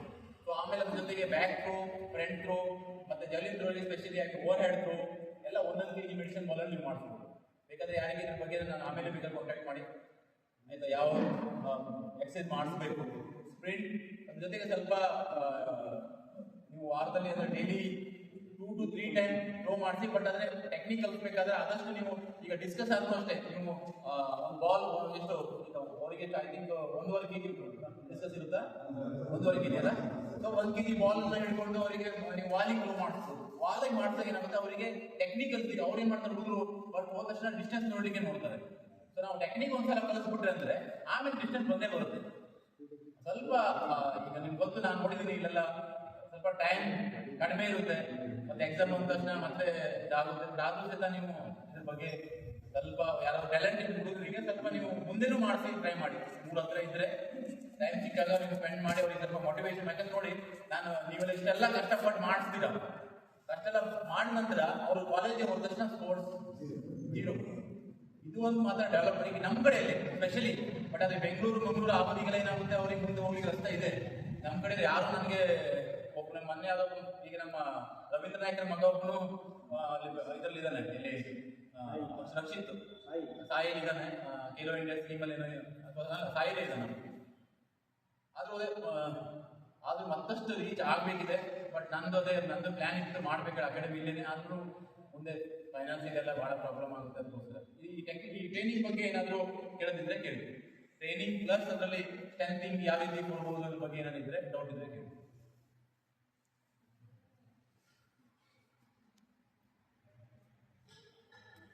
ಮತ್ತೆ ಸ್ವಲ್ಪ ಸ್ಟ್ರೆಂಥಿಂಗ್ ಮಾಡಬೇಕಾಗುತ್ತೆ, ಅದರಲ್ಲೂ ಜಂಪ್ ಬೇಕಾಗುತ್ತೆ. ಕಬಡ್ಡಿ ಇಲ್ವಾ, ಈಗ ನಾನು ಕಬಡ್ಡಿ ಎಲ್ಲ ಆಡಿ ಕಬಡ್ಡಿಯಲ್ಲಿ ಯಾಕೆ ಹೋಗಲಿ ಅಂದರೆ ಮುಂದೆ ನನಗೆ ಟೀಮಲ್ಲಿ 2 ಟೀಮಲ್ಲಿ ಸೆಲೆಕ್ಷನ್ ಆಗಿತ್ತು ಕಬಡ್ಡಿಯಲ್ಲೂ. ಬಟ್ ನನಗೆ ನಮ್ಮ ಕೋಚ್ ನೀನು ಜಾವೆಲಿನ್ ಥ್ರೋ ಚೆನ್ನಾಗಿ ಮಾಡ್ತೀಯಪ್ಪ, ನೀನು ಜಾವೆಲಿನ್ ಥ್ರೋ ಮುಂದೆ ಹೋಗು ಅಂತ ಹೇಳಿದ್ರು. ಕಬಡ್ಡಿ ನಾನು ರೈಡರ್ ಆಗಿದ್ದೆ ಒಳ್ಳೆ. ಅದೇ ಕೇಳಿ, ಇದರಲ್ಲಿ ಏನಾದ್ರು ಕೇಳಬೇಕಾ? Any question? ಟ್ರೈನಿಂಗಲ್ಲಿ ಸ್ಟ್ರೆಂತ್ ಯಾವ್ಯಾವ ಎಕ್ಸರ್ಸೈಸ್ ಮಾಡಿಸ್ಬೋದು ಅಂತ ಹೇಳಿದ್ದೀನಿ. ಬಾಕಿ ನೀವು ನಾರ್ಮಲ್ ಆಗಿ ನಿಮ್ಮ ಹತ್ರ ಕೆಲವೊಂದು ಇದರಲ್ಲಿ ಜಿಮ್ ಇರಲಿ ಇಲ್ಲ, ನೀವು ಜಿಮ್ ಇಲ್ಲದ್ರೆ ಪುಷಪ್ ಬೀಮು ಇದನ್ನೆಲ್ಲ ಮಾಡಿಸ್ಬೋದು. ಡೈಲಿ ಒಂದು 10 ರೆಪ್ಯುಟೇಷನ್ ಒಂದು 3 ಸೆಟ್ ಮಾಡಿಸಿದ್ರು ಅದೊಂದು 4 ರೌಂಡ್ ಮಕ್ಕಳು ಸ್ವಲ್ಪ ಫೈನಲಿ ಫಿಟ್ನೆಸ್ ಅಲ್ಲಿ ಇರುತ್ತಲ್ಲ ಅಷ್ಟಿದ್ರು ಸಾಕು. ಎಲ್ಲರೂ ಏನು ನನಗೆ ಮೆಂಟಲ್ ಮಾಡೋಕ್ಕೆ ಸಾಧ್ಯ ಇಲ್ಲ. ಯಾಕಂದ್ರೆ ಈ ಲೆವೆಲಿಗೆ ಹೋಗ್ಬೇಕಂದ್ರೆ ನಮ್ಗೆ ಫೈನಾನ್ಸಿಯಲಿ ಹೆಲ್ಪ್ ಇಲ್ಲದೇ ಒಂದು ಯಾವುದೋ ಒಂದು ಜಾಬ್ ಸೆಕ್ಯೂರ್ ಇಲ್ಲದೇ ಮಕ್ಕಳಿಗೆ ಕಷ್ಟ. ಬಟ್ ಹಂಗೇಳಿ ಇವತ್ತಿನ ದಿವಸ ಕರ್ನಾಟಕ ಗೌರ್ಮೆಂಟ್ ಏನಿದೆ ಭಾಳ ಸ್ಪೋರ್ಟ್ಸ್ ಬಗ್ಗೆ ಅಂದರೆ ಈಗ ಪ್ರತಿಯೊಂದು ಇದರಲ್ಲೂ ಸಹಿತ 3%. ಈಗ ಮೊನ್ನೆ DSP ರ್ಯಾಂಕ್ವರೆಗೂ ಈಗ ಕಾಮನ್ವೆಲ್ತ್ ಗೇಮ್ಸ್ ಮೆಡಲ್ ಆದವರಿಗೆ ಅಥವಾ ಏಷ್ಯನ್ ಗೇಮ್ಸ್ ಮೆಡಲ್ ಆದವರಿಗೆ 45 ಏಜ್, ನನ್ನದು ಇನ್ನೂ 1 ವರ್ಷ ಇದೆ, ನನ್ನದು 44 ಇರುವಾಗ. ಸೊ DSP ರ್ಯಾಂಕಿಂಗ್ವರೆಗೂ ನಮ್ಮನ್ನು ಮಾಡ್ಕೊಳ್ತಿದ್ದೆ ಪ್ಲ್ಯಾನ್. ಅಂದರೆ ಮೊನ್ನೆ ನಮ್ಮ ರಾಜ್ಯಪಾಲರು ಹಸ್ತಾಕ್ಷರ ಆಗಿದೆ. ಅಂದರೆ ಅದರ ಜೊತೆಗೆ ಎಲ್ಲ ಒಂದು ಸ್ಪೋರ್ಟ್ಸ್ ಇದನ್ನು ಮಕ್ಕಳಿಗೆ ಸ್ವಲ್ಪ ಹೇಳಬೇಕು. ಗೊತ್ತೇ ಇಲ್ಲ ಏನೇನು ಫೆಸಿಲಿಟೀಸ್ ಇದೆ ಅದನ್ನೂ ಗೊತ್ತಿಲ್ಲ. ಇನ್ನು ಫೆಸಿಲಿಟೀಸ್ ಅಂದರೆ ನಮ್ಮ ಗೌರ್ಮೆಂಟ್ ಸ್ಟೇಟ್ ಗೌರ್ಮೆಂಟ್ ಇವಾಗ ಪ್ರತಿಯೊಂದು ಜಾಬಲ್ಲೂ 2% ಸ್ಪೋರ್ಟ್ಸ್ ಕೋಟಾದಲ್ಲಿ ಕೊಡ್ತಾ ಇದೆ. ಸೊ ಅದ್ರದ್ದು ಉಪಯೋಗ ತಗೊಳ್ತಾ ಇಲ್ಲ ವರ್ಷಪ್ಪ. ಮತ್ತೆ ಈಗ ಸ್ಪೋರ್ಟ್ಸ್ ಮಾಡಿದಂಥ ಹುಡುಗರಿಗೆ ಯಾವುದೇ ಒಂದು ಕಾಲೇಜಲ್ಲಿ ಸ್ವಲ್ಪ ಅಡ್ಮಿಷನ್ ನಲ್ಲಿ ರಿಯಾಯಿತಿ ಸಿಗುತ್ತೆ. ಅದು ಮತ್ತೆ ಸ್ಪೋರ್ಟ್ಸ್ ಕೋಟಾದಲ್ಲಿ ಅವರಿಗೆ ಮುಂದೆ ಹೋಗ್ಬೋದು. MBBS ಆಗಿರ್ಬೋದು ಅಥವಾ ಇಂಜಿನಿಯರಿಂಗ್. ಸೊ ಇದರಲ್ಲೂ ಇವಾಗ ಸ್ಟಾರ್ಟ್ ಆಗಿದೆ. ಅದ್ರ ಜೊತೆಗೆ ಸೆಂಟ್ರಲ್ ಗೌರ್ಮೆಂಟ್ ಇಂದ ಖೇಲೋ ಇಂಡಿಯಾ ಸ್ಕೀಮ್ ಆಗಿರ್ಬೋದು, ಸಾಯಿ ಸ್ಕೀಮ್ ಇದೆ. ಖೇಲೋ ಇಂಡಿಯಾ ಸ್ಕೀಮ್ ಅನ್ನೋದು ನೋಡಿ ಅದ್ರ ಬಗ್ಗೆ ಹೇಳ್ಬೇಕಂದ್ರೆ ಖೇಲೋ ಇಂಡಿಯಾ ಸ್ಕೀಮಲ್ಲಿ ಯಾರೋ ಒಬ್ಬರು ಇಲ್ಲಿ ನಮ್ಮ ಕಡೆ ಹೋಗೋದು ಭಾಳ ಕಷ್ಟ. ಯಾಕಂದ್ರೆ ಯಾರು ನಮ್ಮವ್ರು ಇದ್ರೆ ನಮ್ಮವ್ರಿಗೆ ಸ್ವಲ್ಪ ಹೆಲ್ಪ್ ಮಾಡಿ. ನಾನು ಆರ್ಮಿ ನಮ್ಮ ಹುಡುಗರಿಗೆ ಸ್ವಲ್ಪ ನೋಡಿ ಟ್ಯಾಲೆಂಟ್ ಇರಬೇಕು, ಅವ್ರಿಗೆ ನಾನು ಸಪೋರ್ಟ್ ಮಾಡ್ತೀನಿ. ನಾನು ಪ್ರತಾಪ್ ಕರ್ಕೊಂಡು ಮಾಡ್ತೀವಿ. ಇವತ್ತು ಮನು ಇದ್ದಾನೆ, ಇವತ್ತು ರಮೇಶ್ ಜೈನ್ ಇದ್ದಾಳೆ, ಒಬ್ಬ ಬೀದರಿಂದ ಹುಡುಗ ಪುಷ್ಪಕ್ ನಲಾವಡೆ ಅಂತ ಹೇಳಿ ಅವನು ಇವಾಗ ಸೇರಿಸಿದ್ದೀನಿ BSc. ನಮ್ದು boys army boys sports company ಅಂತ ಇದೆ, ಸೊ ಅದಕ್ಕೆ ಸೇರಿಸಿದ್ದೀನಿ ಇವಾಗ. ಅವನು 60 to 63 ಮೀಟರ್ ಮಾಡ್ತಾನೆ ಜಾಲಿನ. ಸೊ ಐ ಥಿಂಕ್ ಇದು ಯಾರಾದ್ರೂ ನ್ಯಾಷನಲ್ ಲೆವೆಲ್ ಪ್ರವೀಣ್ ಅವರಿಗೆ ಗೊತ್ತಿದೆ ಅವನ ಬಗ್ಗೆ. ಅವ್ರ ಪಾಪ ಪೇರೆಂಟ್ಸ್, ಅವರು ಅಪ್ಪ ಇಂಜಿನಿಯರು, 3 ಮಕ್ಕಳು ಜಾಲಿಂದ್ರು ಏನೇನೋ ಮಾಡಿಸ್ತಾ ಇದ್ರು. ಕಡೆ ನಾನು ಎಲ್ಲ ಹೇಳಿದೆ ಇದನ್ನ ಮಾಡಿಸ್ಬೇಕಂದ್ರೆ ನಾವು ಈಗ ಹಾಪಿಂಗ್ ಬೌಂಡಿಂಗ್ ಎಲ್ಲ ಮಾಡಿಸ್ತೀವಲ್ಲ ಜಂಪು. ಸೊ ನೀವು ಹಾಪಿಂಗ್ ಬೌಂಡಿಂಗು ಟಾರ್ ರೋಡಲ್ಲಿ ಮಾಡಿಸಿದ ಮಕ್ಕಳ ಜೊತೆ ಏನಾಗ್ಬೋದು, ಸ್ವಲ್ಪ ದಿವಸಕ್ಕೆ ಅವರಿಗೆ ಸಿಂಗ್ ಪೇನ್ ಸ್ಟಾರ್ಟ್ ಆಗುತ್ತೆ. ರನ್ನಿಂಗ್ ಏನಿದೆಯಲ್ಲ ಆದಷ್ಟು ನೋಡಿ ಕಚ್ಚಾ ಗ್ರೌಂಡ್ ಅಲ್ಲಿ ಮಾಡಿಸಿ ರನ್ನಿಂಗ್. ಆ ರೋಡಲ್ಲಿ ಈ ಮಕ್ಕಳಿಗೆ ಒಂದೇ ಸಲ ಈಗ ಅಷ್ಟಿನ ಹುಡುಗರು ಹೆಂಗಿದೆ ಅಂದ್ರೆ ಅವಾಗಿನ ಕಾಲದಲ್ಲಿ, ನಮ್ಮ ಕಾಲದಲ್ಲ, ನಾವೆಲ್ಲ ಬರೇ ಕಾಲಲ್ಲೇ ಬರೇ ಓಡ್ತಿದ್ದವರು. ಇವತ್ತಿನ ಮಕ್ಕಳು ಮನೆಯಿಂದ ಸ್ಕೂಲಿಗೆ ಹೋಗ್ಬೇಕಂದ್ರೆ ಮನೆ ಬಾಗಿಲಲ್ಲಿ ಗಾಡಿ ಬಂದಿರುತ್ತೆ, ಗಾಡಿಯಿಂದ ಇಳಿದ ತಕ್ಷಣ ಸ್ಕೂಲಲ್ಲೂ ಇಳಿದಿರ್ತಾರೆ. ಅವ್ರಿಗೆ ಫಿಸಿಕಲಿ ವಾಕ್ಯಬಲ್ ಅಥವಾ ರನ್ನಿಂಗ್ ಎಲ್ಲ ಎಲ್ಲಿ ಮಾಡ್ಲಿಕ್ಕೆ ಅವಕಾಶ ಸಿಗುತ್ತೆ. ಇದು ಅದೇನಾಗುತ್ತೆ, ಗ್ರೋತ್ ಆಗಿರುತ್ತೆ. ಅವಾಗ ನಮ್ಮ ಟೈಮಲ್ಲಿ ನಾವು ನಮ್ಮ ಸ್ಕೂಲ್ ಎಷ್ಟು, ನಮ್ಮ ಕನ್ನಡ ಶಾಲೆ 1.5 ಕಿಲೋಮೀಟರ್ ಆಯಿತು, ಹೈಸ್ಕೂಲ್ ನಮ್ದು 4 ಕಿಲೋಮೀಟರ್. 4 ಕಿಲೋಮೀಟರ್ ಇಂದ ಓಡೋಗ್ತಿದ್ರು, ಅಲ್ಲಿಂದ ಓಡ್ ಬರ್ತಿದ್ರು. ಸೊ ಅವಾಗ ಏನಾಗಿತ್ತು, ಬೈ ನೇಚರ್ ನಮ್ದು ಪ್ರಾಕ್ಟೀಸ್ ಆಗ್ತಾ ಇತ್ತು, ನಮ್ದೆಲ್ಲ ಸಿನ್ ಏನಿದೆ ಇದೆಲ್ಲ ಸ್ಟ್ರಾಂಗ್ ಆಗುತ್ತೆ. ಈಗ ನೀವು ಮಕ್ಕಳಿಗೆ ಹೋಗಿ ಒಂದೇ ಸಲ ರೋಡಲ್ಲಿ ಒಂದೇ ದಿವಸ 4 ಕಿಲೋಮೀಟರ್ ರನ್ನಿಂಗ್ ಮಾಡ್ಕೊಂಡ್ರೆ ಮೊದಲ ದಿವಸ ಅವರು ಸಿಂಪೇನ್ ಸರಿ ಇವತ್ತು ನನ್ನ ಪೇನ್ ಆಗ್ತಿದೆ ಆಗೋದಿಲ್ಲ ಅಂತ. ಆದಷ್ಟು ನೋಡಿ ಕಚ್ಚಾ ಗ್ರೌಂಡ್ ಅಲ್ಲೇ ಪ್ರಾಕ್ಟೀಸ್ ಮಾಡ್ತೀನಿ, ಟ್ರೈ ಮಾಡಿ. ಈ ಜಂಪಿಂಗ್ ಎಕ್ಸೈಸ್ ಎಲ್ಲ ಇದೆ, ಆ ಜಂಪಿಂಗ್ ಎಕ್ಸೈಸ್ ಆದ್ರೆ ನೀವು ಬಾಕ್ಸ್ ಅಲ್ಲಿ ಮಾಡಿಸಿ, ಅಥವಾ ಸಣ್ಣ ಇದ್ರೆ ಸೆಂಟರ್ ಮಾಡಿಸಿ ಬೆಟರ್. ಮತ್ತೆ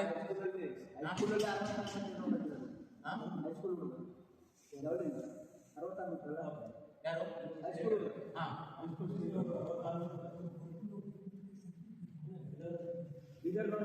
ಈಗ ನೀವು ಒಂದು ಮಕ್ಕಳಿಗೆ ಸರ್ಕಿಟ್ ಟ್ರೈನಿಂಗ್ ಮಾಡಿಸ್ಬೋದು. ಅವರಲ್ಲಿ ಎಲ್ಲರಿಗೆ ಏನೇ ಥ್ರೋವರ್ಸಿಗೆ ಒಂದೇ ಮಾಡಿಸ್ಬೇಕು ಅಥವಾ ರನ್ನಿಂಗ್ ಅವ್ರಿಗೆ ಮಾಡಿಸ್ಬೇಕಿಲ್ಲ. ನೀವು ಸರ್ಕಿಟ್ ಟ್ರೈನಿಂಗ್ ಅಲ್ಲಿ ಒಂದು 2 ಸೆಟ್ 3 ಸೆಟ್. ಲಾಕ್ಡೌನ್ ಅಲ್ಲಿ ನಮ್ಮ ಸೊಸೈಟಿಯಲ್ಲಿ ಹುಡುಗರಿಗೆ 30 ಜನ ಹುಡುಗರಿಗೆ, ಸಣ್ಣ ಹುಡುಗರು ಅಂದ್ರೆ 6ನೇ ಕ್ಲಾಸ್ ಮೇಲ್ಪಟ್ಟ ಹುಡುಗರಿಗೆ, 6 ಅಥವಾ 5ನೇ ಕ್ಲಾಸ್ ಮೇಲ್ಪಟ್ಟವರಿಗೆಲ್ಲ ಸ್ವಲ್ಪ ಸರ್ಕಿಟ್ ಟ್ರೈನಿಂಗ್, ಮತ್ತೆ ಅದ್ರ ಜೊತೆ ಸ್ವಲ್ಪ ಅವ್ರಿಗೆ ಎಂಟರ್ಟೈನ್ಮೆಂಟ್ಗೆ ಸ್ವಲ್ಪ ಏನಾದ್ರು ಒಂದು ಆಟ ಆಡಿಸೋದು. ಈ ರೀತಿ ನೀವು ಅವ್ರಿಗೆ ಮಕ್ಕಳಿಗೆ ಆಡಿಸಿದಾಗ ಅವ್ರಿಗೆ ಒಂದು ಸ್ವಲ್ಪ ಖುಷಿ ಆಗುತ್ತೆ. ನೀವು ಈಗ ಸರ್ಕಿಟ್ ಟ್ರೈನಿಂಗ್ ಏನ್ ಮಾಡ್ತೀರಲ್ಲ, ಒಂದು 20 ಸೆಕೆಂಡ್ ಇಂದು ಅಥವಾ 30 ಸೆಕೆಂಡ್ ಬಹಳ ಹೆವಿ ಆಗುತ್ತೆ. 20 ಸೆಕೆಂಡ್ ಇಸ್ ಇನಫ್. ಸೊ ಒಂದು 3 ಸೆಟ್ ಮಾಡಿಸಿದ್ರೆ ವೇರಿಯೇಷನ್ ಜಂಪಿಂಗ್ ಎಕ್ಸರ್ಸೈಸ್ ಮಾಡಿಸ್ಬೋದು, ಅಥವಾ ಸ್ಕಿಪ್ಪಿಂಗ್, ರೋಪಿಂಗ್, ಅಥವಾ ಬೇಬಿ ಹಡಲ್ಸ್ ಏನ್ ಬರುತ್ತೆ ಅದ್ರ ಮೇಲೆ ವರ್ಕೌಟು, ಅಥವಾ ಹೈನಿ ಮೂವ್ಮೆಂಟ್ಸು. ಸೊ ಇದೆಲ್ಲ ಒಂದು ಬದಿ ಪುಷಪ್, ಒಂದು 10 ಜನ 15 ಜನ ಹುಡುಗರಿಗೆ ನೀವು ಆ ರೀತಿನೂ ಸರ್ಕಿಟ್ ಟ್ರೈನಿಂಗ್ ಮಾಡಿಸ್ಬೋದು. ವಾರದಲ್ಲಿ 1 ದಿವಸ ಮಾಡಿಸಿದ್ರು ಇನಫ್ ಅವರಿಗೆ. 2 ಮಾಡಿದ್ರೆ ಮತ್ತೂ ಒಳ್ಳೇದು, ಬಟ್ 1 ದಿವಸ ಮಾಡಿದ್ರು ಒಳ್ಳೇದೇ. ಈ ಸರ್ಕಿಟ್ ಟ್ರೈನಿಂಗ್ ಒಂದು ಮಾಡ್ತೀವಿ, ಅದರಲ್ಲಿ ಆ್ಯಡ್ ಮಾಡಿ, ಎಲ್ಲ ಎಕ್ಸರ್ಸೈಸ್ ಅನ್ನು ಆ್ಯಡ್ ಮಾಡಬೇಕು. ಕೋಆರ್ಡಿನೇಷನ್ ಇಂದ ಹಿಡಿದು ಪ್ರತಿಯೊಂದು 10 ನೀವು ಎಕ್ಸರ್ಸೈಸ್ ಅನ್ನ ಆ್ಯಡ್ ಮಾಡ್ತೀವಿ. 10 to 12 ಎಕ್ಸರ್ಸೈಸ್ ಮಾಡಿಸಿದ್ರೆ ಸೊ ಅವ್ರಿಗೆ ಕೋರ್ ಸ್ಟ್ರೆಂತ್ ಆಗಿರ್ಬೋದು, ಬ್ಯಾಕ್ ಸ್ಟ್ರೆಂತ್, ಎಲ್ಲದನ್ನು ಆ್ಯಡ್ ಮಾಡಿ ಆ ರೀತಿನೂ ಟ್ರೈನಿಂಗ್ ಮಾಡ್ತೀವಿ. ಈ ಸರ್ಕಿಟ್ ಟ್ರೈನಿಂಗ್ ಎಲ್ಲ ಸ್ಪೋರ್ಟ್ಸಿಗೂ ಮಾಡ್ಬೋದು. ಇವನ್ ವಾಲಿಬಾಲ್ ಆಗಿರ್ಬೋದು, ಅಥವಾ ನಾನು ವಾಲಿಬಾಲ್ ಹುಡುಗರಿಗೆ ಅಥವಾ ಫಾಸ್ಟ್ ಬಾಲರ್ ಇದ್ರೆ ನಾನು ಜಾವ್ಲಿನ್ ಥ್ರೋಗೆ ಮಾಡ್ಸ್ಕೊಡ್ಬಿಡ್ತೀನಿ ಹೆಚ್ಚಾಗಿ. ಯಾಕಂದ್ರೆ ಅವರಿಗೆ ವಾಲಿಬಾಲ್ ಸ್ಮ್ಯಾಶರ್ ಮಾಡಿದಾಗ ಅವರಿಗೆ ಹ್ಯಾಂಡ್ ಕೈ ಸ್ಪೀಡ್ ಚೆನ್ನಾಗಿರುತ್ತಲ್ಲ, ಮತ್ತೆ ಫಾಸ್ಟ್ ಬಾಲಿಂಗ್ ಮಾಡೋರಿಗೆ ಸೊ ಅವ್ರು ನ್ಯಾಚುರಲ್ ಜರ್ಕ್ ಇರುತ್ತೆ. ಸೊ ಅವ್ರನ್ನ ಜಾವ್ಲಿನಲ್ಲಿ ನಾನು ಕನ್ವರ್ಟ್ ಮಾಡ್ಬೋದು. ಮತ್ತೆ ಇದ್ರ ಸ್ಟ್ರೆಂತ್ ಅಲ್ಲಿ ಏನಾದರೂ ಡೌಟ್ ಇದೆಯಾ?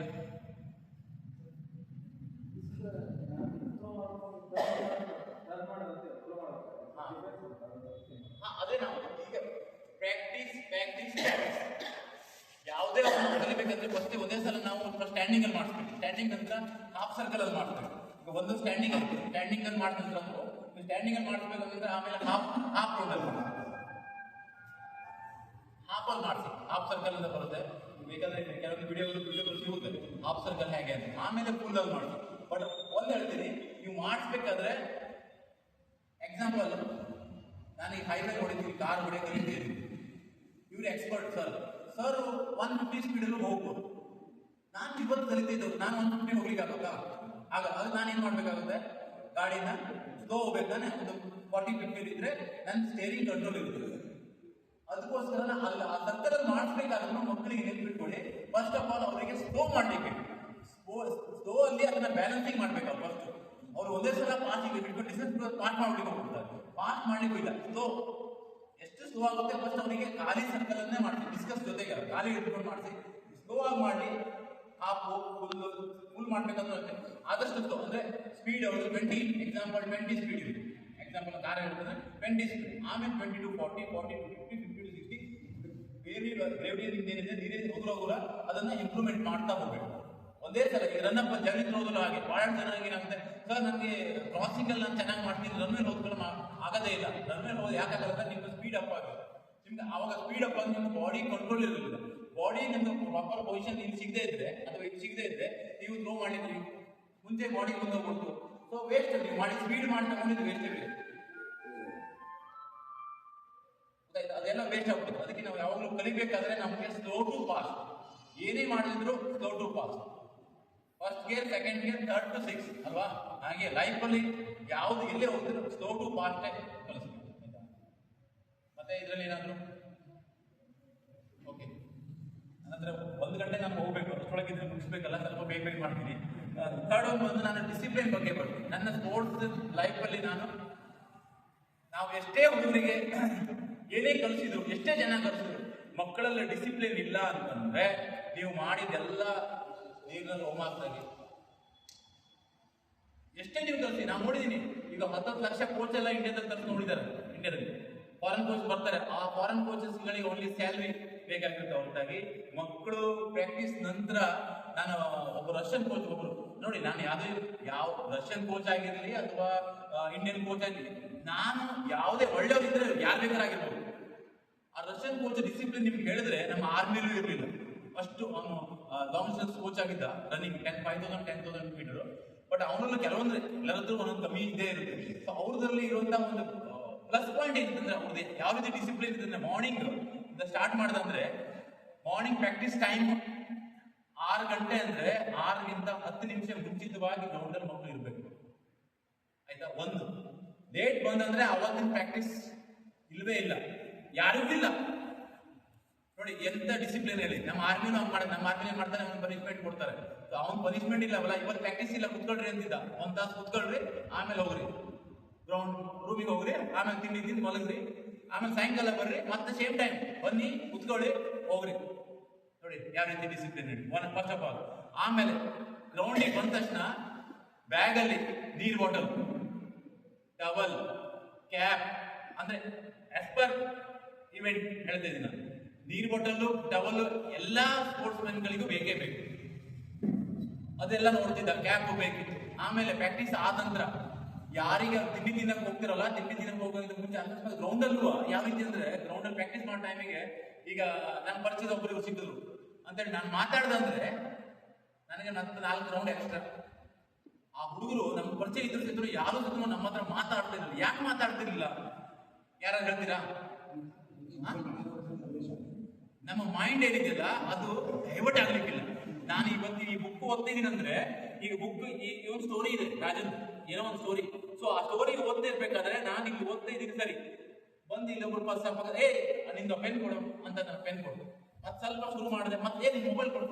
ಇವಾಗ ಏನಾಗ್ತಿದೆ, ಮತ್ತೆ ಡಿಸ್ಟರ್ಬ್ ಆಗ್ತದೆ. ನನ್ನ ಮೈಂಡ್ ಏನಾಗ್ತಿದೆ, ಒಂದ್ಸಲ ಆ ಕಡೆ ಹೋಗುತ್ತೆ, ಹೊರ ಬರುತ್ತೆ, ಹೊರ ಬರುತ್ತೆ, ಅವಾಗ ಡಿಸ್ಟರ್ಬೆನ್ಸ್ ಆಗುತ್ತೆ. ಆ ಡಿಸ್ಟರ್ಬೆನ್ಸ್ ಆಗ್ಬಾರ್ದು ಒಂದೇ ಒಂದು ಕಾರಣಕ್ಕೋಸ್ಕರ ಅವನು ಆ ಮಕ್ಕಳಿಗೆ ಯಾರ ಜೊತೆ ಮಾತು ಗ್ರೌಂಡಿಗೆ ಬಂದ್ರೆ ಪ್ರಾಕ್ಟೀಸ್ ಮಾಡ್ಬೇಕು. ಓಕೆ, ನಿನಗೆ ಈಗ 6 ರೌಂಡ್ ರನ್ನಿಂಗ್ ಇದೆ, ಇಷ್ಟು ಸ್ಪೇಸ್ ಅಲ್ಲಿ ಮಾಡ್ಬೇಕು ನೀನು ಅಷ್ಟೇ. ಅವನು ಅದ್ರ ಬಗ್ಗೆ ಫೋಕಸ್ ಮಾಡ್ಬೇಕು. ಓಕೆ, ನನಗೆ 6 ರೌಂಡ್ ಇದೆ, ಓಕೆ ನನ್ನ ಟೈಮಿಂಗ್ ಕಿಲೋಮೀಟರ್ ನಂದು 3:25 ಕೊಟ್ಟಿದ್ದಾರೆ ಸರ್, ಅಷ್ಟರಲ್ಲಿ ಮಾಡ್ಬೇಕಷ್ಟೇ. ಪ್ರಾಕ್ಟೀಸ್ ಮುಗಿದ್ದ, ಆಮೇಲೆ ಪ್ರಾಪರ್ ಆಗಿ ಸ್ಟ್ರೆಚಿಂಗ್ ಮಾಡಿಸ್ದ, ಕರ್ಕೊಂಡು ಹೋಗ್ತಿದ್ದ ರೂಮಿಗೆ ಹೋದ ತಕ್ಷಣ breakfasting time 8:30 to come mess. 8:30ಗಿಂತ 5 ಮಿನಿಟ್ಸ್ ಬಿಫೋರ್ ಎಲ್ಲರೂ ಬಂದಿರಬೇಕು. ಬಂದ ನಂತರ ಅವ್ನು ಹೇಳ್ತಿದ್ದ, ನೀನು ಇದನ್ನು ತಿನ್ನು, ನೀನು ಇದನ್ನು ತಿನ್ನು, ನೀನು ಇದನ್ನು ತಿನ್ನು, ಯಾರ್ಯಾರಿಗೆ ಏನೇ ಹೇಳ್ತಾನೆ ಅದನ್ನೇ ತಿನ್ಬೇಕು. ಆ ರೀತಿ ಡಿಸಿಪ್ಲಿನ್. ಆಮೇಲೆ ಮತ್ತೆ ಹೋದ್ರೆ ಮಲಗಬೇಕು ಹೋದ್ರೆ ಮೊಬೈಲ್ ಸ್ವಿಚ್ ಆಫ್. ಮೊಬೈಲ್ ಇಲ್ವೇ ಇಲ್ಲ, ಮೊಬೈಲು ಸಂಡೇ 1 ತಾಸಿಗೆ ಮಾತ್ರ ಮೊಬೈಲ್ ಕೊಡ್ತಾ ಇದ್ರು. ಅವ್ರು ಎಂತ ಪ್ಲೇಯರ್ ಬೇಕಾಗಿರ್ಲಿ, ಎಷ್ಟೇ ದೊಡ್ಡ ಪ್ಲೇಯರ್ ಆಗಿರ್ಲಿ, ಅವ್ರು ಏಷ್ಯನ್ ಗೇಮ್ ಮೆಡಲಿಸ್ಟ್ ಆಗಿರ್ಲಿ ಅಥವಾ ಒಲಿಂಪಿಕ್ 10 ಸಲ ಪಾರ್ಟಿಸಿಪೇಟ್ ಮಾಡಲಿ, ಎಲ್ಲರಿಗೂ ಒಂದೇ ಈಕ್ವಲ್ ಆಗಿ ರೂಲ್ಸ್ ಇರ್ತಾವೆ. ಆ ರೀತಿ ಡಿಸಿಪ್ಲಿನ್. ಮತ್ತೆ ಎಲ್ಲಾದ್ರೂ ಕಾಂಪಿಟೇಷನ್ಗೆ ಹೋದಾಗ ನಮ್ಗೆ ಸಿಕ್ತಿದ್ರಲ್ಲ, ಒಬ್ಬ ಹುಡುಗರು ನಮ್ಮ ಕೈಯಲ್ಲಿ ಮಾತಾಡ್ತಿರ್ಲಿಲ್ಲ. ನಾವೇ ಸಂದೀಪ್ ಏನೋ ಹೆಸರು ಕರೆದ್ರೆ ಅವ್ರು ಹಿಂಗ್ ಮಾಡೋದು ನಮ್ಗೆ, ಆಮೇಲೆ ಸಿಕ್ತಿ ಮಾತಾಡ್ತಾರೆ ಸರ್ ಇದಾರಂತೆ. ಅಷ್ಟು ಒಂದು ಆ ರೀತಿ ಡಿಸಿಪ್ಲಿನ್. ಅವನು ಹಾಗೆ ಡಿಸಿಪ್ಲಿನ್ ಜೊತೆಗೆ ಒಳ್ಳೆ ರಿಸಲ್ಟ್ ಕೊಟ್ಟಿದ್ದಾನೆ ಇಂಡಿಯಾಗೆ. ಅದ್ರ ಜೊತೆ ಕೆಲವೊಂದು ನಾವು ಸ್ವಲ್ಪ ನಾನು ಅವನಿಂದ ಬಹಳಷ್ಟು ಕಲ್ತಿದ್ದೀನಿ. ನಾವು ಕಲಿಲಿಕ್ಕೆ ಎಲ್ಲರಿಂದಲೂ ಸಿಗುತ್ತೆ, ನಿಮ್ಮಿಂದಲೂ ಸಿಗುತ್ತೆ, ಇನ್ನಿಂದಲೂ ಸಿಗುತ್ತೆ, ಎಲ್ಲರಿಂದ.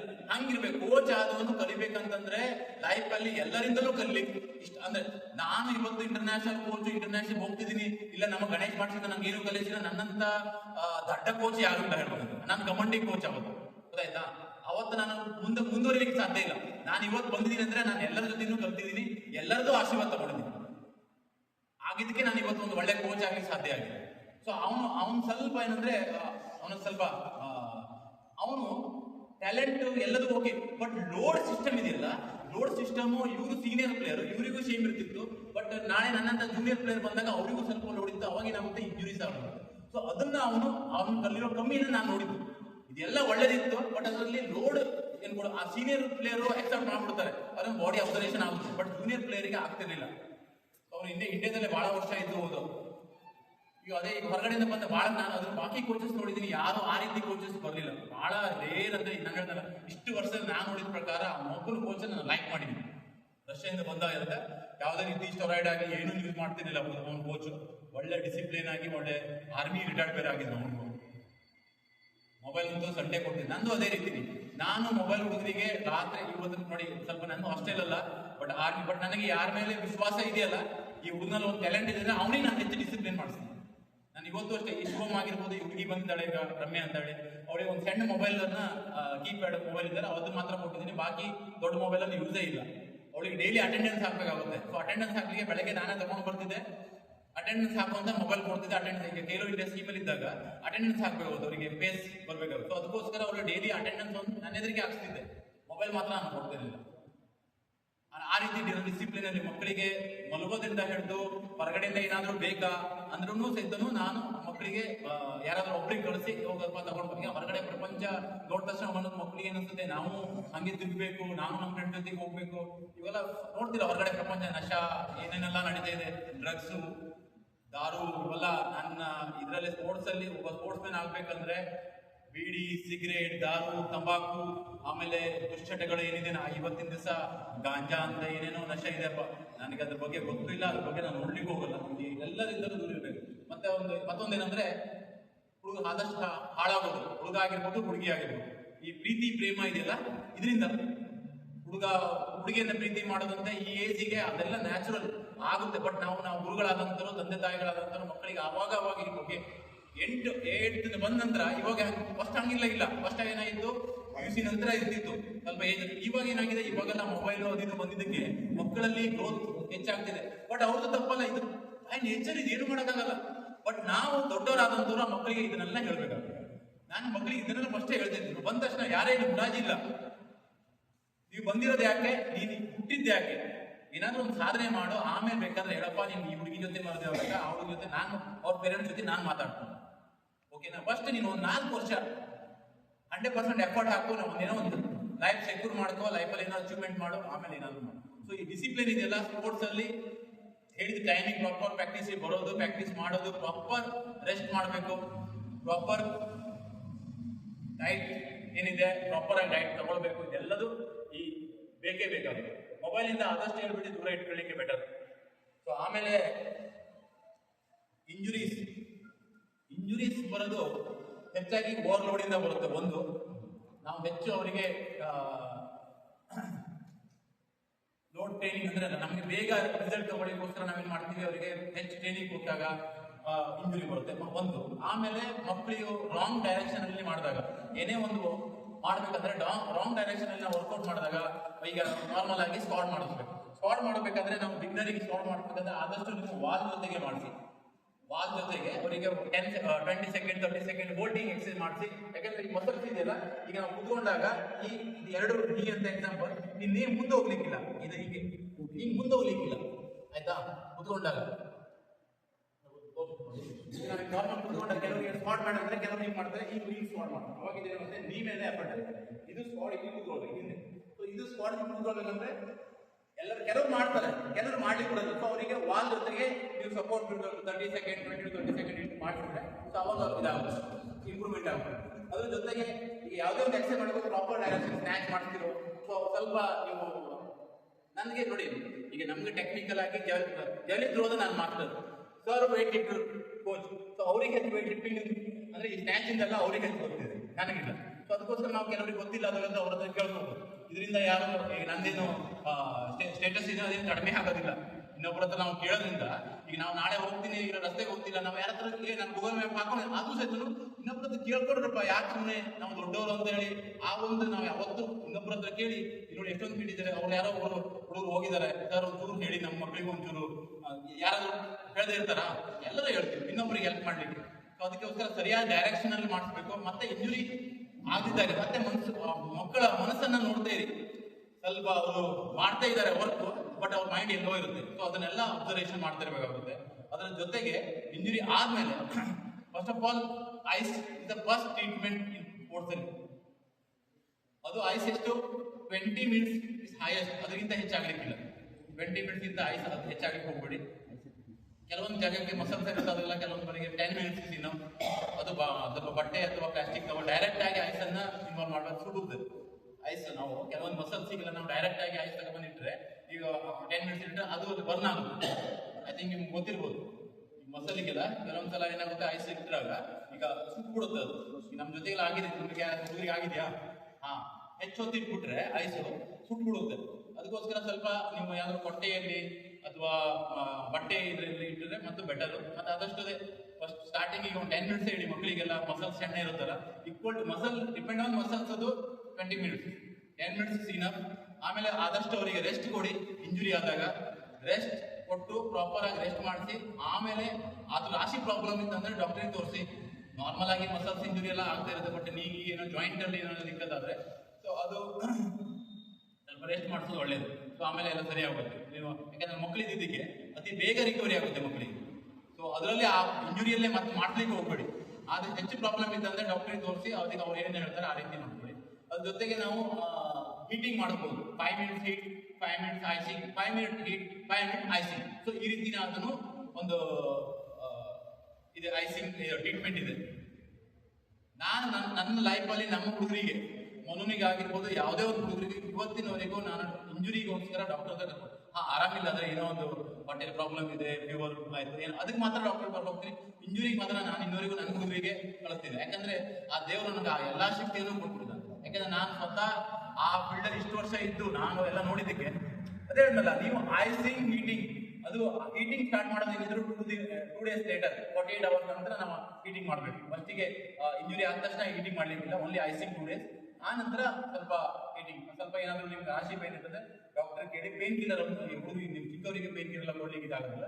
ಡಾಕ್ಟರ್ ಹೇಳಿದ್ರೆ ಪೇನ್ ಕಿಲ್ಲರ್ ಕೊಡ್ಬೋದು. ನಾನು ಕೆಲವರಿಗೆ ಪ್ರಾಬ್ಲಮ್ ಇದ್ದರೆ ಪೇನ್ ಕಿಲ್ಲರ್ ಹೇಳ್ತೀನಿ, ರೆಸ್ಟ್ ಮಾಡಿಸ್ತೀನಿ. ಅದೇ ನೀವು ಆ ಇಂಜುರಿಯಲ್ಲಿ ಮತ್ತೆ ಮಾಡಿಸ್ತೀನಿ ಅಂದ್ರೆ ಮತ್ತೆ ಪ್ರಾಬ್ಲಮ್ ಆಗುತ್ತೆ. ಇವತ್ತಿನವರಿಗೆ ಎಲ್ಲ ದೇವ್ರ ದಯೆಯಿಂದ ಸೇಫ್ ಆಗಿದ್ದಾರೆ ಹುಡುಗರು. ಏನಾದ್ರು ಇಂಜುರಿ ಆದ್ರೆ ಹೇಳ್ತಾರೆ, ಸರ್ ನಾನು ಹೇಳ್ತೀನಿ ಫಸ್ಟ್ ರೆಸ್ಟ್ ಮಾಡಬೇಕು. ಇದು ಇಂಜುರಿಯಲ್ಲಿ ನಾವು ಕೊಡಬೇಕಂತ ಮೇನ್ ಕಾರಣ. ಆಯ್ತಾ? ಇದು ಇಂಜುರಿ ಬಗ್ಗೆ ಏನಾದರೂ ಕೇಳೋದಿದೆಯಾ? ಇದೆಯಾ? ಓಕೆ. ನೆಕ್ಸ್ಟ್ ಬಂದು ಗುರುಗಳು ಹೇಗಿರ್ಬೇಕು ಅಲ್ವಾ, ನಾವು ಹೆಂಗಿರ್ಬೇಕಲ್ವಾ? ಕೇಳಿ.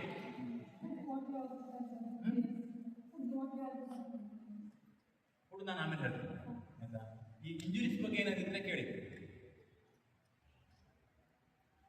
ಇಲ್ವಾ? ಓಕೆ ಸರ್, ಶಿಲ್ಪೇನ್ ಆಗ್ತದಲ್ಲ, ಈ ಸಿಲ್ಪೇನು ಈಗ ಬಹಳಷ್ಟು ಮಕ್ಕಳಿಗೆ, ಈಗ ನನಗೂ ಆಗಿದೆ ಸಿಲ್ಪೇನು. ಇದು ಏನು ಯಾವುದಕ್ಕಾಗುತ್ತೆ ಗೊತ್ತಾ? ಒಂದು ನಮ್ಮದು ಲೋಡ್ ಏನಿದೆಯಲ್ಲ ಹೆಚ್ಚಾದಾಗ, ಮತ್ತೊಂದು ನಾವು ಹಾಕುವಂಥ ಶೂ ಏನಿದೆಯಲ್ಲ, ಆ ಶೂ ಡೈಲಿ ನಾವು ಮಕ್ಕಳಿಗೆ ರನ್ನಿಂಗ್ ಮಾಡೋಂಥ ಹುಡುಗರಿಗೆ, ಏನೋ ಒಂದು 5000 ಮೀಟರ್ ಮಾಡ್ತಿದ್ದೀರಾ ಹುಡುಗರಿಗೆ, ಐ ಥಿಂಕ್ 3000 ಇಸ್ ಹೈಯೆಸ್ಟ್ ಅನ್ಸುತ್ತಲ್ವಾ? 5000 3000 ಲಾಸ್ಟ್ ರನ್ನಿಂಗ್. ಸೊ ಆದ ಮಕ್ಕಳಿಗೆ ಆದಷ್ಟು ನೀವು ರೋಡ್ ರನ್ನಿಂಗ್ ಅನ್ನ ಮಾಡ್ಲಿಕ್ಕೆ ಹೋಗ್ಬೇಡಿ. ನಾನು ನೋಡೋದು ಇದು ಕೊಡಿ. ಮತ್ತೆ ಅವರಿಗೆ ನೀವು ಸಿಕ್ ಪೇನ್ ಇದ್ದವರಿಗೆ ಸ್ವಲ್ಪ ರೆಸ್ಟ್ ಮಾಡಿಸಿ ಒಂದು, ಮತ್ತೆ ಐಸಿಂಗ್ ಮತ್ತೆ ಹೀಟಿಂಗ್ ಇದೆ ಕಾಂಬಿನೇಷನ್ ಇದೆಯಲ್ಲ, 5 ಮಿನಿಟ್ಸ್ ಐಸ್ 5 ಮಿನಿಟ್ಸ್ ಹೀಟ್ ಇದೆ, ಅದನ್ನು ಮಾಡಿಸಿ. ಆಮೇಲೆ ವಜ್ರಾಸನದಲ್ಲೇ ಕೂಡಿಸ್ಬೇಕು. ಸ್ವಲ್ಪ ಮಾರ್ನಿಂಗ್ ಪ್ರಾಕ್ಟೀಸ್ಗಿಂತ ಮುಂಚೆ ವಜ್ರಾಸನದಲ್ಲಿ ಕೂಡಿಸಿ ಸ್ವಲ್ಪ ಈ ಮಸಲ್ಸ್ ಸ್ಟ್ರೆಚ್ ಆಗುತ್ತೆ. ಮತ್ತೆ ಆಮೇಲೆ ಈ ಮಸಲ್ಸ್ ಇದೆಯಲ್ಲ, ಈ ಸೈಡ್ ಮಸಲ್ಸ್ ಇದೆಯಲ್ಲ, ಇದನ್ನ ಲೈಟ್ ಆಗಿ ನಾವು ಆಯಿಲಿಂದ ಮಸಾಜ್ ಮಾಡ್ತೀವಿ. ಲೈಟ್ ಆಗಿ, ಫುಲ್ ಹಾರ್ಡ್ ಬೇಕಿಲ್ಲ. ಇದರಲ್ಲಿ ಈ ಮಸಲನ್ನ ಸ್ವಲ್ಪ ಮಸಾಜ್ ಮಾಡ್ತೀವಿ. ಇದು ಮತ್ತೆ ಕಾಫ್ ಮಸಲ್ ಸ್ವಲ್ಪ ಮಸಾಜ್ ಮಾಡಿದ್ರೆ ಸೊ ಅದು ರಿಲ್ಯಾಕ್ಸೇಷನ್ ಸಿಗುತ್ತೆ ಅವರಿಗೆ. ಮತ್ತೆ ಶೂಸ್ ಅನ್ನ ಒಂದೇ ಶೂಸ್ ಅನ್ನೇ 1 ತಿಂಗಳ 2 ತಿಂಗಳ ಕಂಟಿನ್ಯೂ ಹಾಕ್ಲಿಕ್ಕೆ, ಅದನ್ನ ಸ್ವಲ್ಪ ವೇರಿಯೇಷನ್ ಮಾಡಿಸ್ತಾ ಇರಿ. ಇವತ್ತು ಒಂದು 4 ದಿವಸ ಒಂದು ಹಾಕ್ತಾ, ಮತ್ತೊಂದು ನೋಡಿ ನಮ್ಮ ಇದರೆಲ್ಲ ಮಾರ್ನಿಂಗ್ ಒಂದು ಹಾಕ್ತೀವಿ, ಸಾಯಂಕಾಲ ನಿಮ್ಮ ಮಕ್ಕಳು ನಾನು ಗೊತ್ತು ಎಲ್ಲ ನಾವೆಲ್ಲ ಇದೇ ಜಗದಿಂದ ಹೋಗಿದ್ದಕ್ಕೆ ನಮ್ಮ ಹತ್ರ ಶೂ ಹಾಕೋ ಶೂ ಇರ್ತಿರ್ಲಿಲ್ಲ. ಈಗಿನ ಹುಡುಗರಿಗೆ ಅದು ಸ್ವಲ್ಪ ಸಿಗುತ್ತೆ. ಆದ್ರೂ ಒಂದು ಸ್ವಲ್ಪ ಶೂ ಸ್ವಲ್ಪ ಸೋಲ್ ಇದೇನಿದೆಯಲ್ಲ ಸ್ವಲ್ಪ ಹಾಳಾಗಿರ್ಬಾರ್ದು. ಏನೋ ಸ್ವಲ್ಪ ಹಾರ್ಡ್ ಶೂ ಹಾಕಿ ಈ ಹಾರ್ಡ್ ಶೂ ಹಾಕುವ ನಾವು ಈಗ ರನ್ನಿಂಗ್ ಮಾಡ್ಲಿಕ್ಕೆ ಹೋದ್ರೆ ಅದು ಸಿಲ್ಪೇನ್ ಆಗಿ ಆಗುತ್ತೆ. ಸ್ವಲ್ಪ ಅದೊಂದು ಸ್ವಲ್ಪ ಅವಾಯ್ಡ್ ಮಾಡಿ. ಶೂಸ್ ವೇರಿಯೇಷನ್ ಮತ್ತೆ ಒಳ್ಳೆ ಸ್ವಲ್ಪ ಇನ್ಸೋಲ್ ಅನ್ನ ಯೂಸ್ ಮಾಡ್ಬೋದು. ಇನ್ಸೋಲ್ ಯೂಸ್ ಮಾಡಿ. So after practice same icing pain ಇರಲಿ ಇರಲಿ ಆಯ್ತಾ. ಎಕ್ಸರ್ಸೈಸ್ ನೀವು ಅದು ಐಸಿಂಗ್ ಮತ್ತೆ ಹೀಟಿಂಗ್ ಸ್ವಲ್ಪ ಮಾಡಿಸಿ ಅಂದ್ರೆ ಬೇರೆ ಇಲ್ಲೇ ಇದ್ದವರಿಗೆ ಸ್ವಲ್ಪ ಐಸಿಂಗ್ ಮಾಡಿಸಿ, ಬೇರೆ ಇದ್ದವರಿಗೆ ಐಸಿಂಗ್ ಹೀಟಿಂಗ್ 2 ಟೈಮ್ ಮಾಡಿಸಿ ಆಯ್ತಾ. ಇದು ನಮ್ಮಲ್ಲಿ ಮ್ಯಾರಥಾನ್ ರನ್ನರ್ಸ್ ಇದ್ದಾರೆ ಇಂಡಿಯಾದಲ್ಲೇ ಟಾಪ್ ಮೋಸ್ಟ್ ಮ್ಯಾರಥಾನ್ ರನ್ನಿಂಗ್ ಇರೋದು ನಮ್ಮ ಇನ್ಸ್ಟಿಟ್ಯೂಟ್ ಅಲ್ಲಿ. ಅವರು ಡೈಲಿ ಐಸಿಂಗ್ ಬೇಕೇ ಬೇಕು. ಈಗ ಈಗ ನಾವು ನಮ್ಮ ಜಾವೆಲಿನ್ ಥ್ರೋದಲ್ಲಿ ನಾನು ಟೇರಾಬ್ಯಾಂಡ್ ಎಕ್ಸರ್ಸೈಸ್ ಅನ್ನ ಕಂಪಲ್ಸರಿ, ಯಾಕಂದ್ರೆ ನಾನು ನನ್ನ ಶೋಲ್ಡರ್ ಇಂಜುರಿ ನೋಡಿದ್ದೀನಿ. ಇದಕ್ಕೆ ನಾನು ಶೋಲ್ಡರ್ ಇಂಜುರಿ ನೋಡಿದ್ದಕ್ಕೆ ಟೇರಾಬ್ಯಾಂಡ್ ಎಕ್ಸರ್ಸೈಸ್ ನಾನು ನನ್ನ ಎಲ್ಲಾ ಥ್ರೋವರ್ಸಿಗೂ ಅದರ ಡಿಸ್ಕಸ್ ಥ್ರೋವರ್ ಇದ್ದಾರೆ ಸದ್ಯ ಇವಾಗ. ಸೊ ಎಲ್ಲರಿಗೂ ನಾನು ಟೇರಾಬ್ಯಾಂಡ್ ಎಕ್ಸರ್ಸೈಸ್ ಶೋಲ್ಡರ್ ಪೇನ್ ಇರಲಿ ಇರದೇ ಇರಲಿ ವೀಕ್ಲಿ 3 ಟೈಮ್ ಮಾಡ್ತೀನಿ. ಯಾಕಂದ್ರೆ ಅಪೋಸಿಟ್ ಸೈಡ್ ಮಸಲ್ಸ್ ಎಕ್ಸರ್ಸೈಸ್ ಮಾಡ್ಲೇಬೇಕು. ನಾನು ಲಾಸ್ಟ್ ಟೈಮ್ ಟೇರಾಬ್ಯಾಂಡ್ ಎಕ್ಸರ್ಸೈಸ್ ಹೇಳಿದ್ದೆ ಸ್ವಲ್ಪ. ಸೊ ನೀವು ಏನ್ ಡೈರೆಕ್ಷನ್ ಥ್ರೋ ಮಾಡ್ತಿಲ್ಲ, ಈಗ ಡಿಸ್ಕಸ್ ಅಲ್ಲಿ ಹಿಂಗ್ ಮಾಡಿದಾಗ ಡಿಸ್ಕಸ್ ಅಲ್ಲಿ ಈ ಕಡೆಯಿಂದ, ಜಾವೆಲಿನ್ ಅಲ್ಲಿ ಈ ಕಡೆ ಮಾಡಿದಾಗ, ನಮ್ಮ ಫ್ರಂಟ್ ಹಿಂಗ್ ಮಾಡಿದಾಗ ಅಪೋಸಿಟ್ ಸೈಡ್ ಮಸಲ್ಸ್ ಇದೆಯಲ್ಲ ಅದ್ರ ಸ್ಟ್ರೆಂಥಿಂಗ್ ನೀವು ಪಕ್ಕ ಮಾಡಿಸಿ. ಶಾರ್ಟ್ ಪುಟ್ಟಿಗೂ ಅಷ್ಟೇ. ಸೊ ಈ ಅಪೋಸಿಟ್ ಸೈಡ್ ಮಸಲ್ ಎಕ್ಸರ್ಸೈಸ್ ಮಾಡೋದ್ರಿಂದ ನಿಮಗೆ ಮಸಲ್ಸ್ ಈಕ್ವಲ್ ಇರುತ್ತೆ ಮತ್ತೆ ಇಂಜುರೀಸ್ ಬರೋದಿಲ್ಲ. ಈಗ ಒಂದ್ ಸೈಡ್ ನಾವು ಮಾಡಿದಾಗ ಒಂದ್ ಸೈಡ್ ಮಸಲ್ಸ್ ಹೆಚ್ಚು ಇಂಪ್ರೂವ್ಮೆಂಟ್ ಆಗ್ಬಿಡುತ್ತೆ, ಅವಾಗ ಕ್ರಮೇಣ ಇಂಜುರೀಸ್ ಬರೋ ಚಾನ್ಸ್ ಇರುತ್ತೆ ಮುಂದೆ. ಇವಾಗ ಮಕ್ಕಳಿಗೆ ಬರದೇ ಇರ್ಬೋದು, ಮುಂದೆ ಬರೋ ಚಾನ್ಸ್ ಇರುತ್ತೆ. ಸೊ ಅದೊಂದು ನೋಡಿ. ಹೇಗೆ ನನಗೆ ಟೇರಾಬ್ಯಾಂಡ್ ಅನ್ನಲ್ಲ, ಹಾಗೆ ರನ್ನರ್ಸಿಗೆ ಐಸ್. ನಾವು ಇಂಜುರಿ ಬಂದ ತಕ್ಷಣ ಐಸಿಂಗ್ ಮಾಡ್ಬೇಕಂತೇಳಿ ನೀವು ಒಂದು 5 ಮಿನಿಟ್ಸ್ ಐಸಿಂಗ್ ಅವರಿಗೆ ಇಲ್ಲಿಯವರಿಗೆ ಒಂದು ಟಪ್ಪು ಅಥವಾ ಏನೋ ಒಂದು ಮಾಡ್ಕೊಂಡು, ಸೊ ಅದಕ್ಕೆ ಐಸಲ್ಲಿ ಒಂದು 10 ಪೀಸ್ ಐಸ್ ಹಾಕಿ ನೀರು ಹಾಕಿ ಅದ್ರಲ್ಲಿ ಕೂಡಿಸ್ಬಿಡಿ ಒಂದು 5 ಮಿನಿಟ್ಸ್ ಕಾಲವರಿಗೆ. ಅವರು ಎಲೆಕ್ಟ್ರಿಕ್ ಫುಲ್ ಬಾಡಿ ಮಾಡ್ತಾರೆ, 5 ಮಿನಿಟ್ 2 ಸೆಟ್ ಎಲ್ಲ ಮಾಡ್ತಾರೆ. ಮಕ್ಕಳಿಗೆ ಒಂದು 5 ಮಿನಿಟ್ಸ್ ನೀವು ಕಾಲಿಗೆ ಒಂದು ಮಾಡ್ಕೊಂಡು ನಾವು ಆಯ್ತಾ. Okay, any doubt? ಈ ಒಂದು ಗುರುಗಳ ಬಗ್ಗೆ ಹೇಳ್ತೇವೆ ನಾವು. ಗುರುಗಳು ಪ್ರಪಂಚಕ್ಕೆ ರೋಲ್ ಮಾಡೆಲ್ ಆಗಿದೆ, ಹೌದಲ್ಲ? ನಾವು ಗುರುಗಳಾದಂಥವ್ರು. ನಾನು ನಾಳೆ ದಿವಸ ನನಗೆಲ್ಲರೂ ರೆಸ್ಪೆಕ್ಟ್ ಕೊಡ್ತಾರೆ, ನೀವೆಲ್ಲರೂ ರೆಸ್ಪೆಕ್ಟ್ ಕೊಡ್ತಾರಲ್ಲ. ನಾನು ಬಂದು ಇಲ್ಲಿ ನಿಮ್ಮ ಎದುರಿಗೆ ಸಿಗರೇಟ್ ಸೇರಿದ್ರೆ ಹೆಂಗ ಅನ್ಸುತ್ತೆ? ಚೆನ್ನಾಗಿ ಅನ್ಸುತ್ತಾ? ಇಲ್ಲ. ನಾನು ಅದೇ ಇಲ್ಲಿ ಬಂದು ಇವತ್ತು ಸ್ಪೀಚಿಗೆ ಬಂದಿದ್ದೀನಿ, ಡ್ರಿಂಕ್ಸ್ ಮಾಡ್ಕೊಂಡು ಬಂದ್ರೆ ಚೆನ್ನಾಗಿರುತ್ತಾ? ಇಲ್ಲಲ್ಲ. ಸಿಗರೇಟು ಇಲ್ಲ, ಬೀಡಿನೂ ಇಲ್ಲ. ಗುರು ಅಂದ್ರೆ ಒಬ್ಬ ದೇವರ ಸಮಾನ. ಈ ಜಗತ್ತಿನಲ್ಲಿ ತಂದೆ ತಾಯಿ ನಂತರ ಗುರು ಅಲ್ವಾ? ಗುರುನೇ ಈ ಆಕ್ಚುಲಿ ನಾನು ಹೇಳ್ಬೇಕಂದ್ರೆ ಒಬ್ಬ ಸರಿಯಾದ ಗುರು ಇದ್ರೆ ಇಡೀ ಬಂದ್ರೆ ಹಿಂದಿನ ಕಾಲ ನೋಡಿ, ರಾಜನ ಕಾಲದಿಂದ ಹಿಡಿದು ಇವಾಗಿನ ಪಾಲಿಟಿಷಿಯನ್ ಅಲ್ಲಿ ಗುರುಗಳಿಲ್ಲ, ಮಾಯ ಆಗ್ಬಿಟ್ಟಿದ್ದಾರೆ ಅಲ್ವಾ? ಹಿಂದೆ ನೋಡಿ, ಯಾವುದೇ ರಾಜ ಇದ್ರ ಜೊತೆ ರಾಜನ ಆಸನದಲ್ಲಿ ಒಂದು ಇದರಲ್ಲಿ ಅದರಲ್ಲಿ ಒಬ್ಬ ಗುರು ಇದ್ದೇ ಇರ್ತಿದೆ. ಯಾಕೆ ಇರ್ತಿದ್ದ ಗುರು? ಆ ಗುರುನಿಗೆ ಎಷ್ಟೊಂದು ಪವರ್ ಇರ್ತಿತ್ತು. ಗುರುನ ಈ ರಾಜ ಏನೇ ಮಾಡ್ಬೇಕಾದ್ರೂ ಗುರುಗಳನ್ನ ಕೇಳ್ತಾ ಇದ್ರು. ಗುರುಗಳೇ, ಈ ಕಾರ್ಯ ಮಾಡ್ತಿದೀವಲ್ಲ, ಇದು ಮುಂದೆ ಮಾಡ್ಬೇಕಾ, ಇದನ್ನ ಹೆಂಗ್ ನಡ್ಸ್ಕೊಂಡು ಹೋಗ್ಬೇಕು, ಇದು ಮಾಡೋದ್ರಿಂದ ನಾಗರಿಕರಿಗೆ ಜನತೆಗೆ ಒಳ್ಳೇದಾಗುತ್ತಾ ಅಂತ ಕೇಳ್ತಾ ಇದ್ರು. ಸೊ ಆ ಗುರುಗಳು ಆ ರೀತಿ ಇರ್ತಿದ್ರು. ಇವತ್ತಿನ ಕಾಲ ನೋಡ್ಬೇಕಾದ್ರೆ ಬಹಳ ಬೇಸರ ಆಗ್ತಿದ್ರೆ ಆ ಗುರುಗಳ ಏನು ಇತ್ತಲ್ಲ ಅದು ಕಾಣೆ ಆಗ್ತಾ ಇದೆ ಅಲ್ವಾ? ನಾನು ಅದಕ್ಕೆ ನನಗೆ ಸ್ವಲ್ಪ ನೋವು ಅನ್ಸುತ್ತೆ. ಯಾಕಂದ್ರೆ ಇವತ್ತಿನ ದಿವಸ ಪಾಲಿಟಿಷಿಯನ್ ನೋಡ್ತಿದ್ದೀನಿ ನಾನು. ಪ್ರಧಾನಮಂತ್ರಿ ಆಗಿರ್ಬೋದು, ಮುಖ್ಯಮಂತ್ರಿ ಆಗಿರ್ಬೋದು, ಎಲ್ಲೇ ನೋಡಿ ಆ ಗುರುಗಳಿಗೆ ಒಂದು ಸ್ಥಾನನೇ ಇಲ್ಲ. ಈಗ ಗುರುಗಳು ಇದ್ದಾರೆ, ಮಠಗಳಲ್ಲೆಲ್ಲ ಗುರುಗಳಿದ್ದಾರೆ, ಅದನ್ನು ಅವ್ರನ್ನೂ ಸಹಿತ ಪಾಲಿಟಿಕ್ಸ್ಗೆ ಹೋಗ್ತಾರೆ. ಫಸ್ಟ್ ಮಠದಲ್ಲೆಲ್ಲ ಗುರುಗಳು ಇರ್ತಿದ್ರು, ಇವತ್ತು ಅದನ್ನು ಪಾಲಿಟಿಷಿಯನ್ ಆಗ್ತಾ ಇದೆ. ಅವ್ರನ್ನು ಈ ಮಠದವರು ಅವ್ರಿಗೆ ಸಪೋರ್ಟ್, ಈ ಮಠದವರು ಅವ್ರಿಗೆ ಸಪೋರ್ಟ್. ಬಟ್ ಇಲ್ಲಿ ಗುರುಗಳ ಕೆಲಸ ಮಠಕ್ಕಲ್ಲ, ಇಲ್ಲಿ ಜನತೆಯ ಏಳಿಗೆಯಾಗಿ ಸಪೋರ್ಟ್ ಮಾಡ್ಬೇಕಾಗುತ್ತೆ. ಬಟ್ ಅವತ್ತು ಅದು ಕಾಣಿಸ್ತಾ ಇಲ್ಲ ಇವತ್ತು. ಅದಕ್ಕೆ ನಾನು ಇವತ್ತಿನವರೆಗೂ ನಾನು ಆಸ್ ಅ ಗುರು ಆದ್ಮೇಲೆ ನಾನು ಒಬ್ಬ ರೋಲ್ ಮಾಡೆಲ್ ಆಗಿರ್ಲಿಕ್ಕೆ ನಾನು ಫಿಸಿಕಲಿನೂ ಫಿಟ್ ಆಗಿರ್ತಿದ್ದೆ, ಟ್ರೈ ಮಾಡಿದ್ದೆ. ಬಟ್ ಇವಾಗ ಒಂದು 2 ತಿಂಗಳಾಯ್ತು, 2-3 ತಿಂಗಳಾಯ್ತು, ಸ್ವಲ್ಪ ಬಿಸಿ ಇದ್ದಿದ್ದಕ್ಕೆ ಫಿಟ್ನೆಸ್ ಇಲ್ಲ ಹೇಳಿದ್ರು. ಸರ್ ಹಿಂದಿ ಸಲ ಬಂದಾಗ ಒಳ್ಳೆ ಸ್ಟ್ರಾಂಗ್ ಆಗಿದ್ರು. ಬಟ್ ಈಗ ಹೇಳ್ತಾರೆ 2 ಮಂತ್ ನಾನು ಲೇ ಹೋಗಿದ್ದೆ. ಲೇದಲ್ಲಿ ಹೋದಾಗ ಅಲ್ಲಿ ಬಹಳ ಲೇದಿಂದ ಅಲ್ಲಿ ಏನು ನಮ್ಗೆ ರನ್ನಿಂಗೇ ಮಾಡ್ಲಿಕ್ಕಿಲ್ಲ. ಅಲ್ಲಲ್ಲ, ರನ್ನಿಂಗ್ ಬ್ಯಾನ್ ಇದೆ ಆ ಕಡೆ, ಯಾಕಂದ್ರೆ ಅಲ್ಲಿ ಆಕ್ಸಿಜನ್ ಕಡಿಮೆ ಇರ್ತೈತೆ, ರನ್ನಿಂಗ್ ಮಾಡ್ಲಿಕ್ಕಿಲ್ಲ, ಓನ್ಲಿ ವಾಕಿಂಗ್ ಮಾಡ್ಬೋದು. ಮತ್ತು ಅದೇ ಏನು ವರ್ಕೌಟ್ ಆಗಲೇ ಇಲ್ಲ ನನಗೆ. ಇದು ಮಕ್ಕಳ ಜೊತೆಗಿದ್ರೆ ಸ್ವಲ್ಪ ಫಿಟ್ನೆಸ್ ಚೆನ್ನಾಗಿರೋದು. ಒಂದು ನಾವು ಫಿಟ್ ಆಗಿರಬೇಕು. ಫಸ್ಟ್ ಆಫ್ ಆಲ್ ಕೋಚ್ ಅಂದ್ರೆ ನಾವು ಗುರುಗಳು ಫಿಟ್ ಆಗಿರ್ಬೇಕು. ಫಿಟ್ ಆಗಿರೋದು ನಾವು ಜನತೆ ಊರಿಗೆ ಹೇಳೋದೊಂದೇ ಅಲ್ಲ, ನಮ್ಮ ಹೆಲ್ತಿಗೋಸ್ಕರನು ಬೇಕು, ನಮಗೋಸ್ಕರ ನಾವು ಫಿಟ್ ಆಗಿರ್ಬೇಕು. ಮತ್ತೊಂದು ನಾವು ಈ ಹುಡುಗರುಗಳ ಎದುರುಗಡೆ ಅಥವಾ ಅವಕ್ಕೆ ಕೆಲವರು ಡ್ರಿಂಕ್ಸ್ ಮಾಡ್ಬೋದು, ಅಥವಾ ಪಾನ ಹಾಕ್ತಾರೆ, ಅಥವಾ ಸಿಗರೇಟ್ ತೆಗಿತಾರೆ. ನಾನು ಕಡಿಮೆ ಆದಷ್ಟು ಕಡಿಮೆ ಸೇರಿ, ಆದ್ರೆ ಮಕ್ಕಳಿದ್ರೆ ಮಾತ್ರ ಹುಕ್ಕ ಅದೇ ಹುಕ್ಕ ಇದೆಲ್ಲ ಇದನ್ನ ಮಕ್ಕಳ ಎದುರಿಗೆ ಮಾಡ್ಲಿಕ್ಕೆ ಹೋಗ್ಬೇಡಿ. ಮಕ್ಕಳ ಎದುರಿಗೆ ಈಗ ನಾನು ನೋಡಿದ್ದೀನಿ ಬಹಳಷ್ಟು ಸಲ ಏನಂದ್ರೆ ತಂಬಾಕು ಈ ಮಕ್ಕಳು ಇದ್ದಾರೆ, ಮಕ್ಕಳ ಮಾಡ್ರ ತಂಬಾಕಿಲಿಂದ ಇಟ್ಟಿದ್ದಾರೆ. ಸರ್ ಮಕ್ಕಳು ನೋಡ್ತಾರೆ, ನಮಗೆ ಸರ್ ತಂಬಾಕು ಬ್ಯಾನ್ ಅಂತ, ತಂಬಾಕು ಬರುತ್ತೆ, ಇದೆ ಕ್ಯಾನ್ಸರ್ ಬರುತ್ತೆ ಅಂತ ಹೇಳಿ, ಆದ್ರೂ ಸಹ ನಾವು ತಂಬಾಕು ನಾನು ಹಾಕೋದು ಬೇಡ, ಯಾಕಂದ್ರೆ ನಿಮ್ಮ ಇಷ್ಟ. ಬಟ್ ನನ್ನಂತ ಹೇಳ್ತೀನಿ, ನನ್ನ ಲೈಫ್ ಸ್ಟೈಲ್, ನಾನು ಯಾವುದೇ ರೀತಿ ತಂಬಾಕು, ಬೀಡಿ, ಸಿಗರೇಟ್ ಅಥವಾ ಈ ದಾರು ಆಗಿಲ್ಲ, ದಾರು ಡ್ರಿಂಕ್ ಮಾಡ್ತಾರೆ. ಬಟ್ ನಾನು ಮಾಡಲ್ಲ, ಬುದ್ಧಿಗೂ ಇಲ್ಲ. ಯಾರಾದ್ರೂ ಮಾಡಿದ್ರು ಅಂದ್ರೆ ನಡಿರಪ್ಪ ಒಳಗೆ.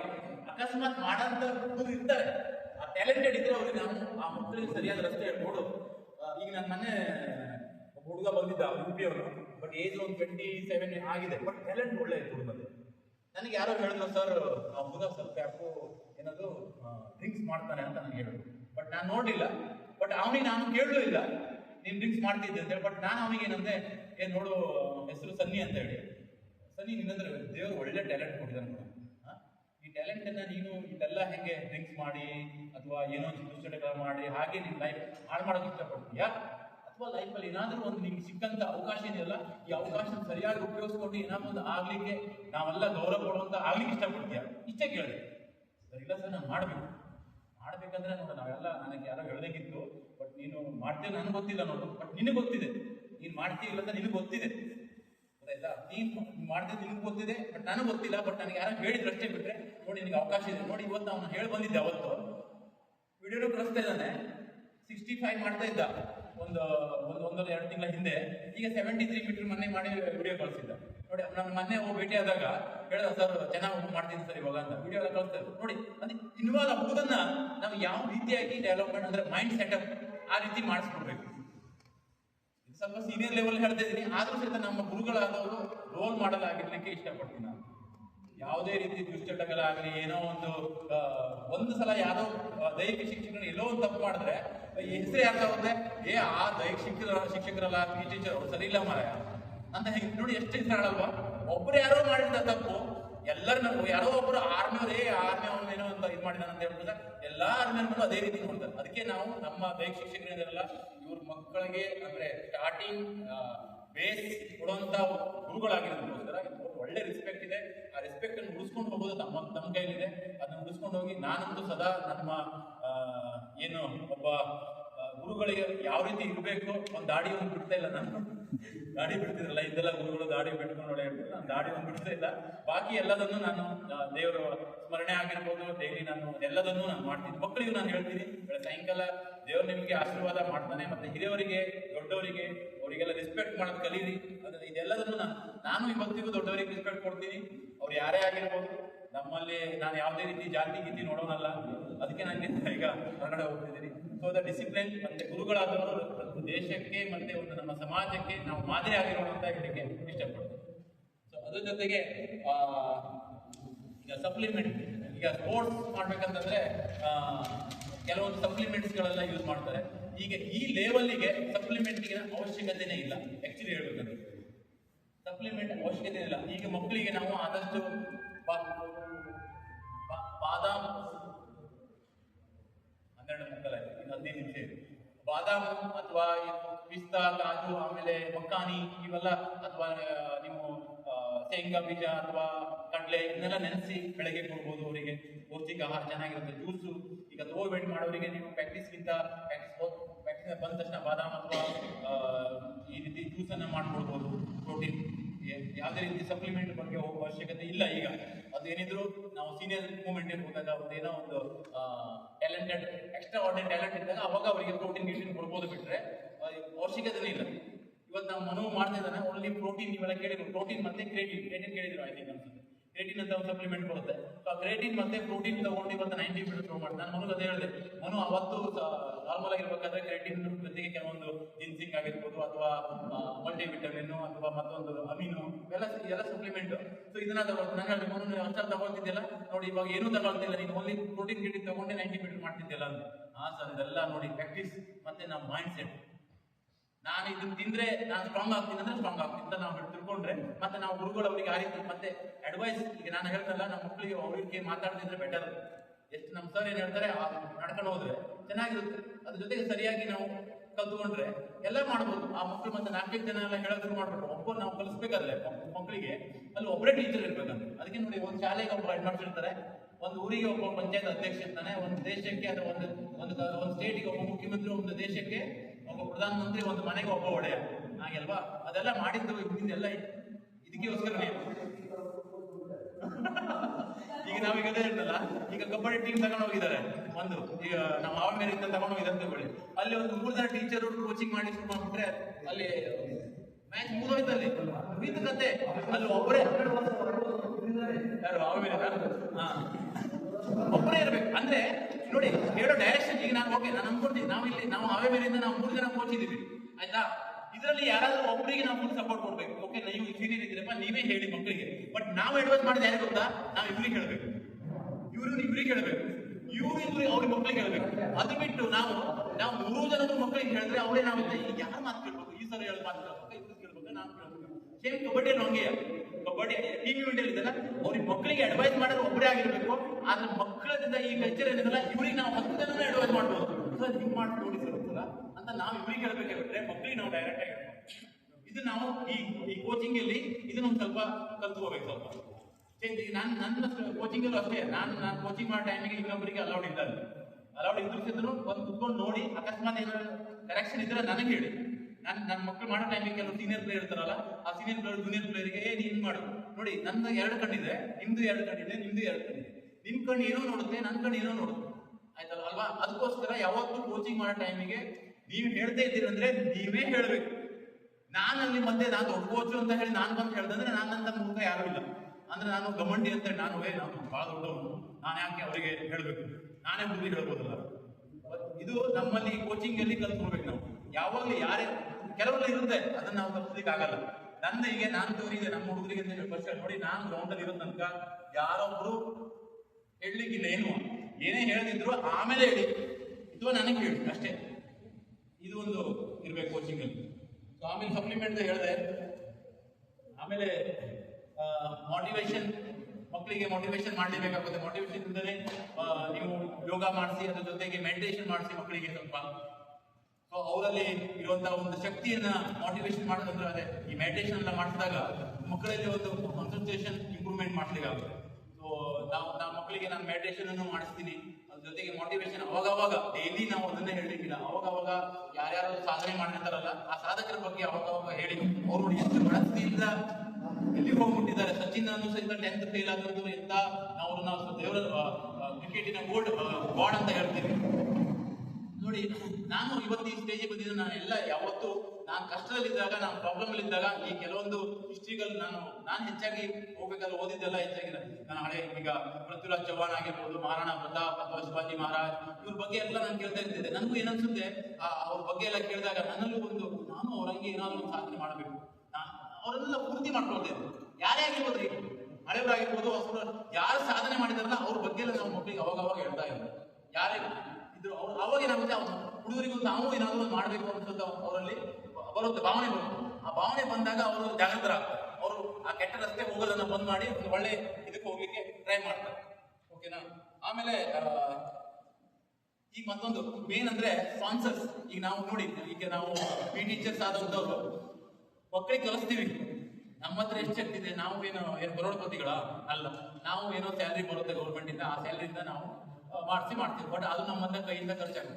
ಬಟ್ ನೀವು ಅದ್ರಲ್ಲಿ ಒಂದು ಐಡಿಯಾ ಮಾಡ್ಬೋದು. ಈ ಕೆಲವೊಂದು ಇಲ್ಲಿ ನಮ್ಮ ಶಿರ್ಸಿ ತಾಲೂಕು ಅಥವಾ ಬನವಾಸಿಯಲ್ಲಿ ಕೆಲವು ಲೀಡರ್ಸ್ ಇರ್ತಾರೆ, ಅಥವಾ ಇನ್ನೂ ಒಂದು ಸ್ವಲ್ಪ ಫೈನಾನ್ಸಿಯಲಿ ಇದ್ದಂಥವ್ರು ಇರ್ತಾರೆ, ಒಳ್ಳೆ ಬಿಸ್ನೆಸ್ ಮ್ಯಾನ್. ಅವ್ರಿಗೆ ಹೋಗಿ ಒಂದು ಸ್ವಲ್ಪ ಸರ್ ನಮಸ್ಕಾರ ಸರ್, ಸ್ವಲ್ಪ ರಿಕ್ವೆಸ್ಟ್ ಮಾಡ್ಕೊಂಡ್ರೆ ಸರ್ ಹಿಂಗಿದೆ ಹುಡುಗ, ಟ್ಯಾಲೆಂಟೆಡ್ ಹುಡುಗ, ಬಟ್ ನಾವು ನೋಡಿ ಸಿಂಪಲ್, ನೀವು ಅದು ನಿಮ್ಮ ಬಿಟ್ಟಿದ್ದು, ನಾವು ಸ್ವಲ್ಪ ರಿಕ್ವೆಸ್ಟ್ ಮಾಡ್ಕೊಂತೀವಿ, ಅಲ್ಲಿ ಇಲ್ಲಿ ಮಾಡ್ಕೊಳ್ಬೇಕಾಗುತ್ತೆ. ಯಾಕಂದ್ರೆ ಮಕ್ಕಳಿಗೆ ಸ್ಪಾನ್ಸರ್ ಇಲ್ದೇ ದುಡ್ಡು ಇಲ್ದೇ ಏನು ನಮಗೆ ಆ ರೀತಿ ಆಗ್ಬಿಟ್ಟಿದೆ ಇವತ್ತು. ಅವ್ರಿಗೆ ಹೋಗಿ ಏನಾದ್ರು ಒಂದು ಕೇಳಿ, ಸರ್ ನೀವು ಸ್ವಲ್ಪ ಅವ್ರಿಗೆ ಏನಾದ್ರು ಒಂದು ಕೊಡಿಸಿ ಸರ್, ನಮ್ಮ ಹುಡುಗರು ಒಳ್ಳೆ ಆಡ್ತಿದ್ದಾರೆ, ಅವ್ರಿಗೆ ಒಂದು ನಿಮ್ಮ ಹೆಸರಿಗೆ ಒಂದು ಕಿಟ್ ಮಾಡಿಸ್ಕೊಡಿ ಅಂತ ಹೇಳಿದ್ವಿ. ಯಾರು ಕೆಲವ್ರು ಮಾಡ್ತಾರೆ, ಮಾಡೋರು ಕೆಲವ್ರು ಮಾಡದೇ ಇರ್ಬೋದು. ಬಟ್ ಈ ರೀತಿ ಒಂದು ಸ್ವಲ್ಪ ಸ್ಪಾನ್ಸರ್ಶಿಪ್ ನಮ್ಮ ನಾರ್ಮಲ್ ಇಲ್ಲಿ ಲೆವೆಲ್ ಅಲ್ಲಿ ಅಥವಾ ನಿಮ್ಮ ಸ್ಕೂಲಿಗೆ ಯಾವಾಗಾದ್ರೂ ಒಂದ್ಸಲ ಅವ್ರಿಗೆ ಕರೆಸಿ ಅವ್ರಿಗೆ ಒಂದು ಸನ್ಮಾನ ಮಾಡಿ, ಅವಾಗಲೂ ಅವ್ರಿಗೆ ಸ್ವಲ್ಪ ಖುಷಿ ಆಗುತ್ತೆ. ಹಂಗೆ ಮಾಡಿಸ್ಕೊತಾನೆ ಅವ್ರಿಗೆ ಸ್ಕೂಲಲ್ಲಿ, ನನಗೆ ಗೊತ್ತಿಲ್ಲ ಮಾಡಿಸ್ಕೊಡಲ್ಲ. ಸೊ ಬಂದವರಿಗೆ ಒಂದು ಸ್ವಲ್ಪ ಸನ್ಮಾನ ಮಾಡಿ ಅವ್ರಿಗೂ ಖುಷಿ ಆಗುತ್ತೆ. ಅವ್ರಿಗೂ ಸಹ ಏನಾದರೂ ಒಂದು ಸ್ಕೂಲಿಗೆ ಅಥವಾ ನಿಮ್ಮ ಹುಡುಗರಿಗೆ ಏನಾದರೂ ಒಂದು ಸಪೋರ್ಟ್ ಮಾಡಬಹುದು ಅಂತ ನಾನು ಅನ್ಕೊಂಡಿದ್ದೀನಿ. ನಾನು ಕೇಳ್ಕೊತೀನಿ ಮಾಡಲಿ ಅಂತೇಳಿ. ಆಮೇಲೆ ಬೇಕೇ ಬೇಕು ಸ್ಪಾನ್ಸರ್ ಇಲ್ಲದೇ ನಾವು ಮಕ್ಕಳನ್ನ ಆ ಲೆವೆಲ್ಗೆ ಕರ್ಕೊಂಡು ಹೋಗಿ ಸಾಧ್ಯನೇ ಇಲ್ಲ. ಆಮೇಲೆ ಈಗ ನೋಡಿ ಜಾಬ್ ಮಕ್ಕಳಿಗೆ ಇದನ್ನು ಹೇಳಿ, ಈಗ ಗೌರ್ಮೆಂಟ್, ಸೆಂಟ್ರಲ್ ಗೌರ್ಮೆಂಟ್ ಆಗಿರ್ಬೋದು, ಸ್ಟೇಟ್ ಗೌರ್ಮೆಂಟ್, ಪ್ರತಿಯೊಂದು ಇದರಲ್ಲೂ ಜಾಬ್ ಸಿಗುತ್ತೆ. ಸ್ಪೋರ್ಟ್ಸ್ ಕೋಟದಲ್ಲಿ ಒಬ್ಬ ಹುಡುಗ ನ್ಯಾಷನಲ್ ಜೂನಿಯರ್ ನ್ಯಾಷನಲ್ ಇಂದ ಇದೆ, ಜೂನಿಯರ್ ನ್ಯಾಷನಲ್ ಅಂಡರ್ 20 ಇದೆಯಲ್ಲ, ಅದು ಜೂನಿಯರ್ ನ್ಯಾಷನಲ್ ಬರುತ್ತೆ. ಯೂತ್ ಬಂದು ಅಂಡರ್ 18 ಬರುತ್ತೆ. ಯೂತ್ ಅಲ್ಲಿ ಯಾವುದೇ ರೀತಿ ಅಚೀವ್ಮೆಂಟ್ ಮಾಡಿದ್ರೆ ಜಾಬಿಗೆ ಅವಕಾಶ ಇಲ್ಲ. ಬಟ್ ನಮ್ಮ ಕರ್ನಾಟಕ ಗೌರ್ಮೆಂಟ್ ಸೌತ್ ಜೂನ್ ಇಂದಲೂ ಸಹಿತನು ಕರ್ನಾಟಕದಲ್ಲಿ ಸೌತ್ ಜೂನ್ ಅಲ್ಲಿ ಮೆಡಲ್ ಮಾಡಿದಂತ ವ್ಯಕ್ತಿಗಳಿಗೂ ಸಹ ಜಾಬ್ ಸಿಗುತ್ತೆ.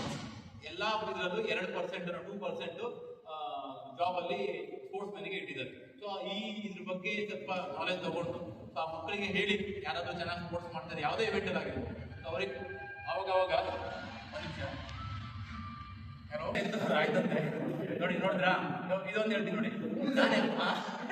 ನೋಡಿ ನಾನು ಯಾವಾಗಲೂ ಸ್ವಲ್ಪ ಹೆಲ್ಪಿಂಗ್ ನಂದು ಯಾವಾಗಲೂ ಇದೆ.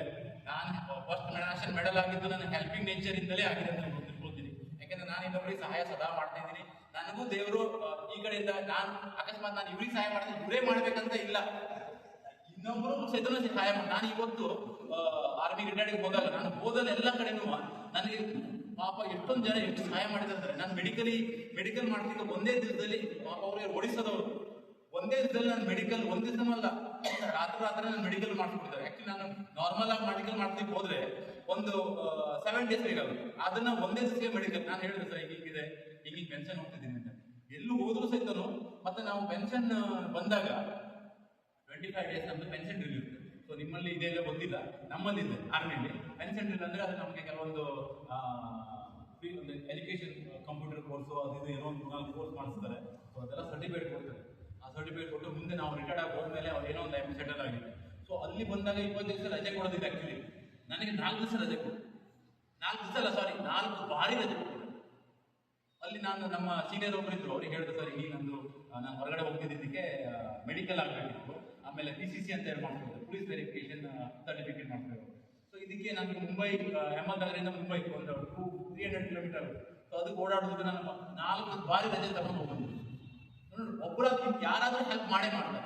ನಾನಂತೂ ಯಾವತ್ತೂ ಅದೇ ಯೋಚನೆ ಮಾಡ್ತೀನಿ, ನಾನು ಒಬ್ರಿಗೆ ಹೆಲ್ಪ್ ಮಾಡಿದ್ರೆ ಇನ್ನೊಬ್ರು ನಮ್ಗೆ ಹೆಲ್ಪ್ ಮಾಡೇ ಮಾಡ್ತಾರೆ. ಅವರು ಮಾಡಿ ಇನ್ನೊಬ್ರು ಬೇರೆ ಯಾರು ಮಾಡೇ ಮಾಡ್ತಾರೆ. ನಾನು ಫಸ್ಟ್ ನ್ಯಾಷನಲ್ ಮೆಡಲ್ ಆಗಿ ನಾನು ಮೆಡಲ್ ಅವತ್ತು ಕಾಂಪಿಟೇಷನ್ 2005 ಬೆಂಗಳೂರಲ್ಲಿ. ಸೊ ನಾನು ಒಬ್ಬ ಹುಡುಗ ಅಲ್ಲ, ಒಂದು ಸೀನಿಯರ್ ಪ್ಲೇಯರ್, ಸ್ವಲ್ಪ ದಪ್ಪ ಇಲ್ಲ, ಬಿದ್ದ ತಕ್ಷಣ ಯಾರೋ ಎತ್ತಿಗೆ ಹೋಗಿಲ್ಲ. ನಾನು ಅವತ್ತು ಎತ್ಕೊಂಡು ಬಂದು ಹೊರಗಡೆ ಬಿಟ್ಟೆ. ನನಗೆ ಯಾರೋ ಅಂತಲೂ ಗೊತ್ತಿಲ್ಲ, ಬಟ್ ಆ ಮಕ್ಕಳ ಜಗಂದ್ರು ಅಷ್ಟೇ ಗೊತ್ತು. ಅವನು ಹೇಳಿದ ನಿನ್ನ ಹೆಸರೇನಪ್ಪ ಅಂತ. ನಾನು ಕಾಶಿ ಚೆನ್ನಾಗಿ ಮಾಡಪ್ಪ. ಅವನಿಗೆ ಪಾಪ ಭಾಳ ಏನೋ ಒಂದು ಇಲ್ಲಿಂದ ಅವ್ನು ಆಶೀರ್ವಾದ ಮಾಡಿದ್ದಾನೆ. ಆ ಕಾಂಪಿಟೇಷನ್ ನಾನು ಬೆಸ್ಟ್ ಆಫ್ ಒಂದು ನಿಮಿಷ ಶಿವಾಜಿ ಪಂಚಾಯತ್ ಸನ್ಮಾನ ಮಾಡಲಿಕ್ಕೆ 1 ಗಂಟೆ ಬರಲಿಕ್ಕೆ. ಅವಾಗ ಅವರು ಆ ಕಾಂಪಿಟೇಷನ್ ನಾನು ಬೆಸ್ಟ್ ಆಫ್ 8 ಸೆಲೆಕ್ಷನ್ ಆಗ್ತಾರಲ್ಲ, ಆ 8ರಲ್ಲಿ ನಾನು 7th ಪೊಸಿಷನ್ ಆಗಿ ಬೆಸ್ಟ್ ಆಫ್ 8ಗೆ ಹೋಗಿದ್ದೆ. 7th ಪೊಸಿಷನ್ ಆಗಿ ಬೆಸ್ಟ್ ಆಫ್ 8ಗೆ ಹೋದ ನಂತರ ಅಲ್ಲಿ ಲಾಸ್ಟ್ ರೋದಲ್ಲಿ ನಾನು 73.00 ಮೀಟರ್ ಮಾಡಿ ನಾನು ಗೋಲ್ಡ್ ಮೆಡಲ್ ಆಗಿದ್ದೆ. ಫಸ್ಟ್ ನ್ಯಾಷನಲ್ ಗೋಲ್ಡ್ ಮೆಡಲ್ ನಾನು 2005. ಅವಾಗ ಹೇಳಿದ ನಾನು ಮೊದಲ ಸಲ ಅವ್ರಿಗೆ ಕಾಲೇಜ್ ನಮಸ್ಕಾರ ಮಾಡ್ತಪ್ಪ, ನಿಮ್ಮ ಆಶೀರ್ವಾದ ಏನೋ ಗೊತ್ತಿಲ್ಲ, ಬಟ್ ನಾನು first time national gold medal. ಆಮೇಲೆ ನಾನು 15 ಬಾರಿ ನ್ಯಾಷನಲ್ ಗೋಲ್ಡ್ ಮೆಡಲ್ ಮಾಡಿದೆ, 5 times ಸಿಲ್ವರ್ ಆಯಿತು.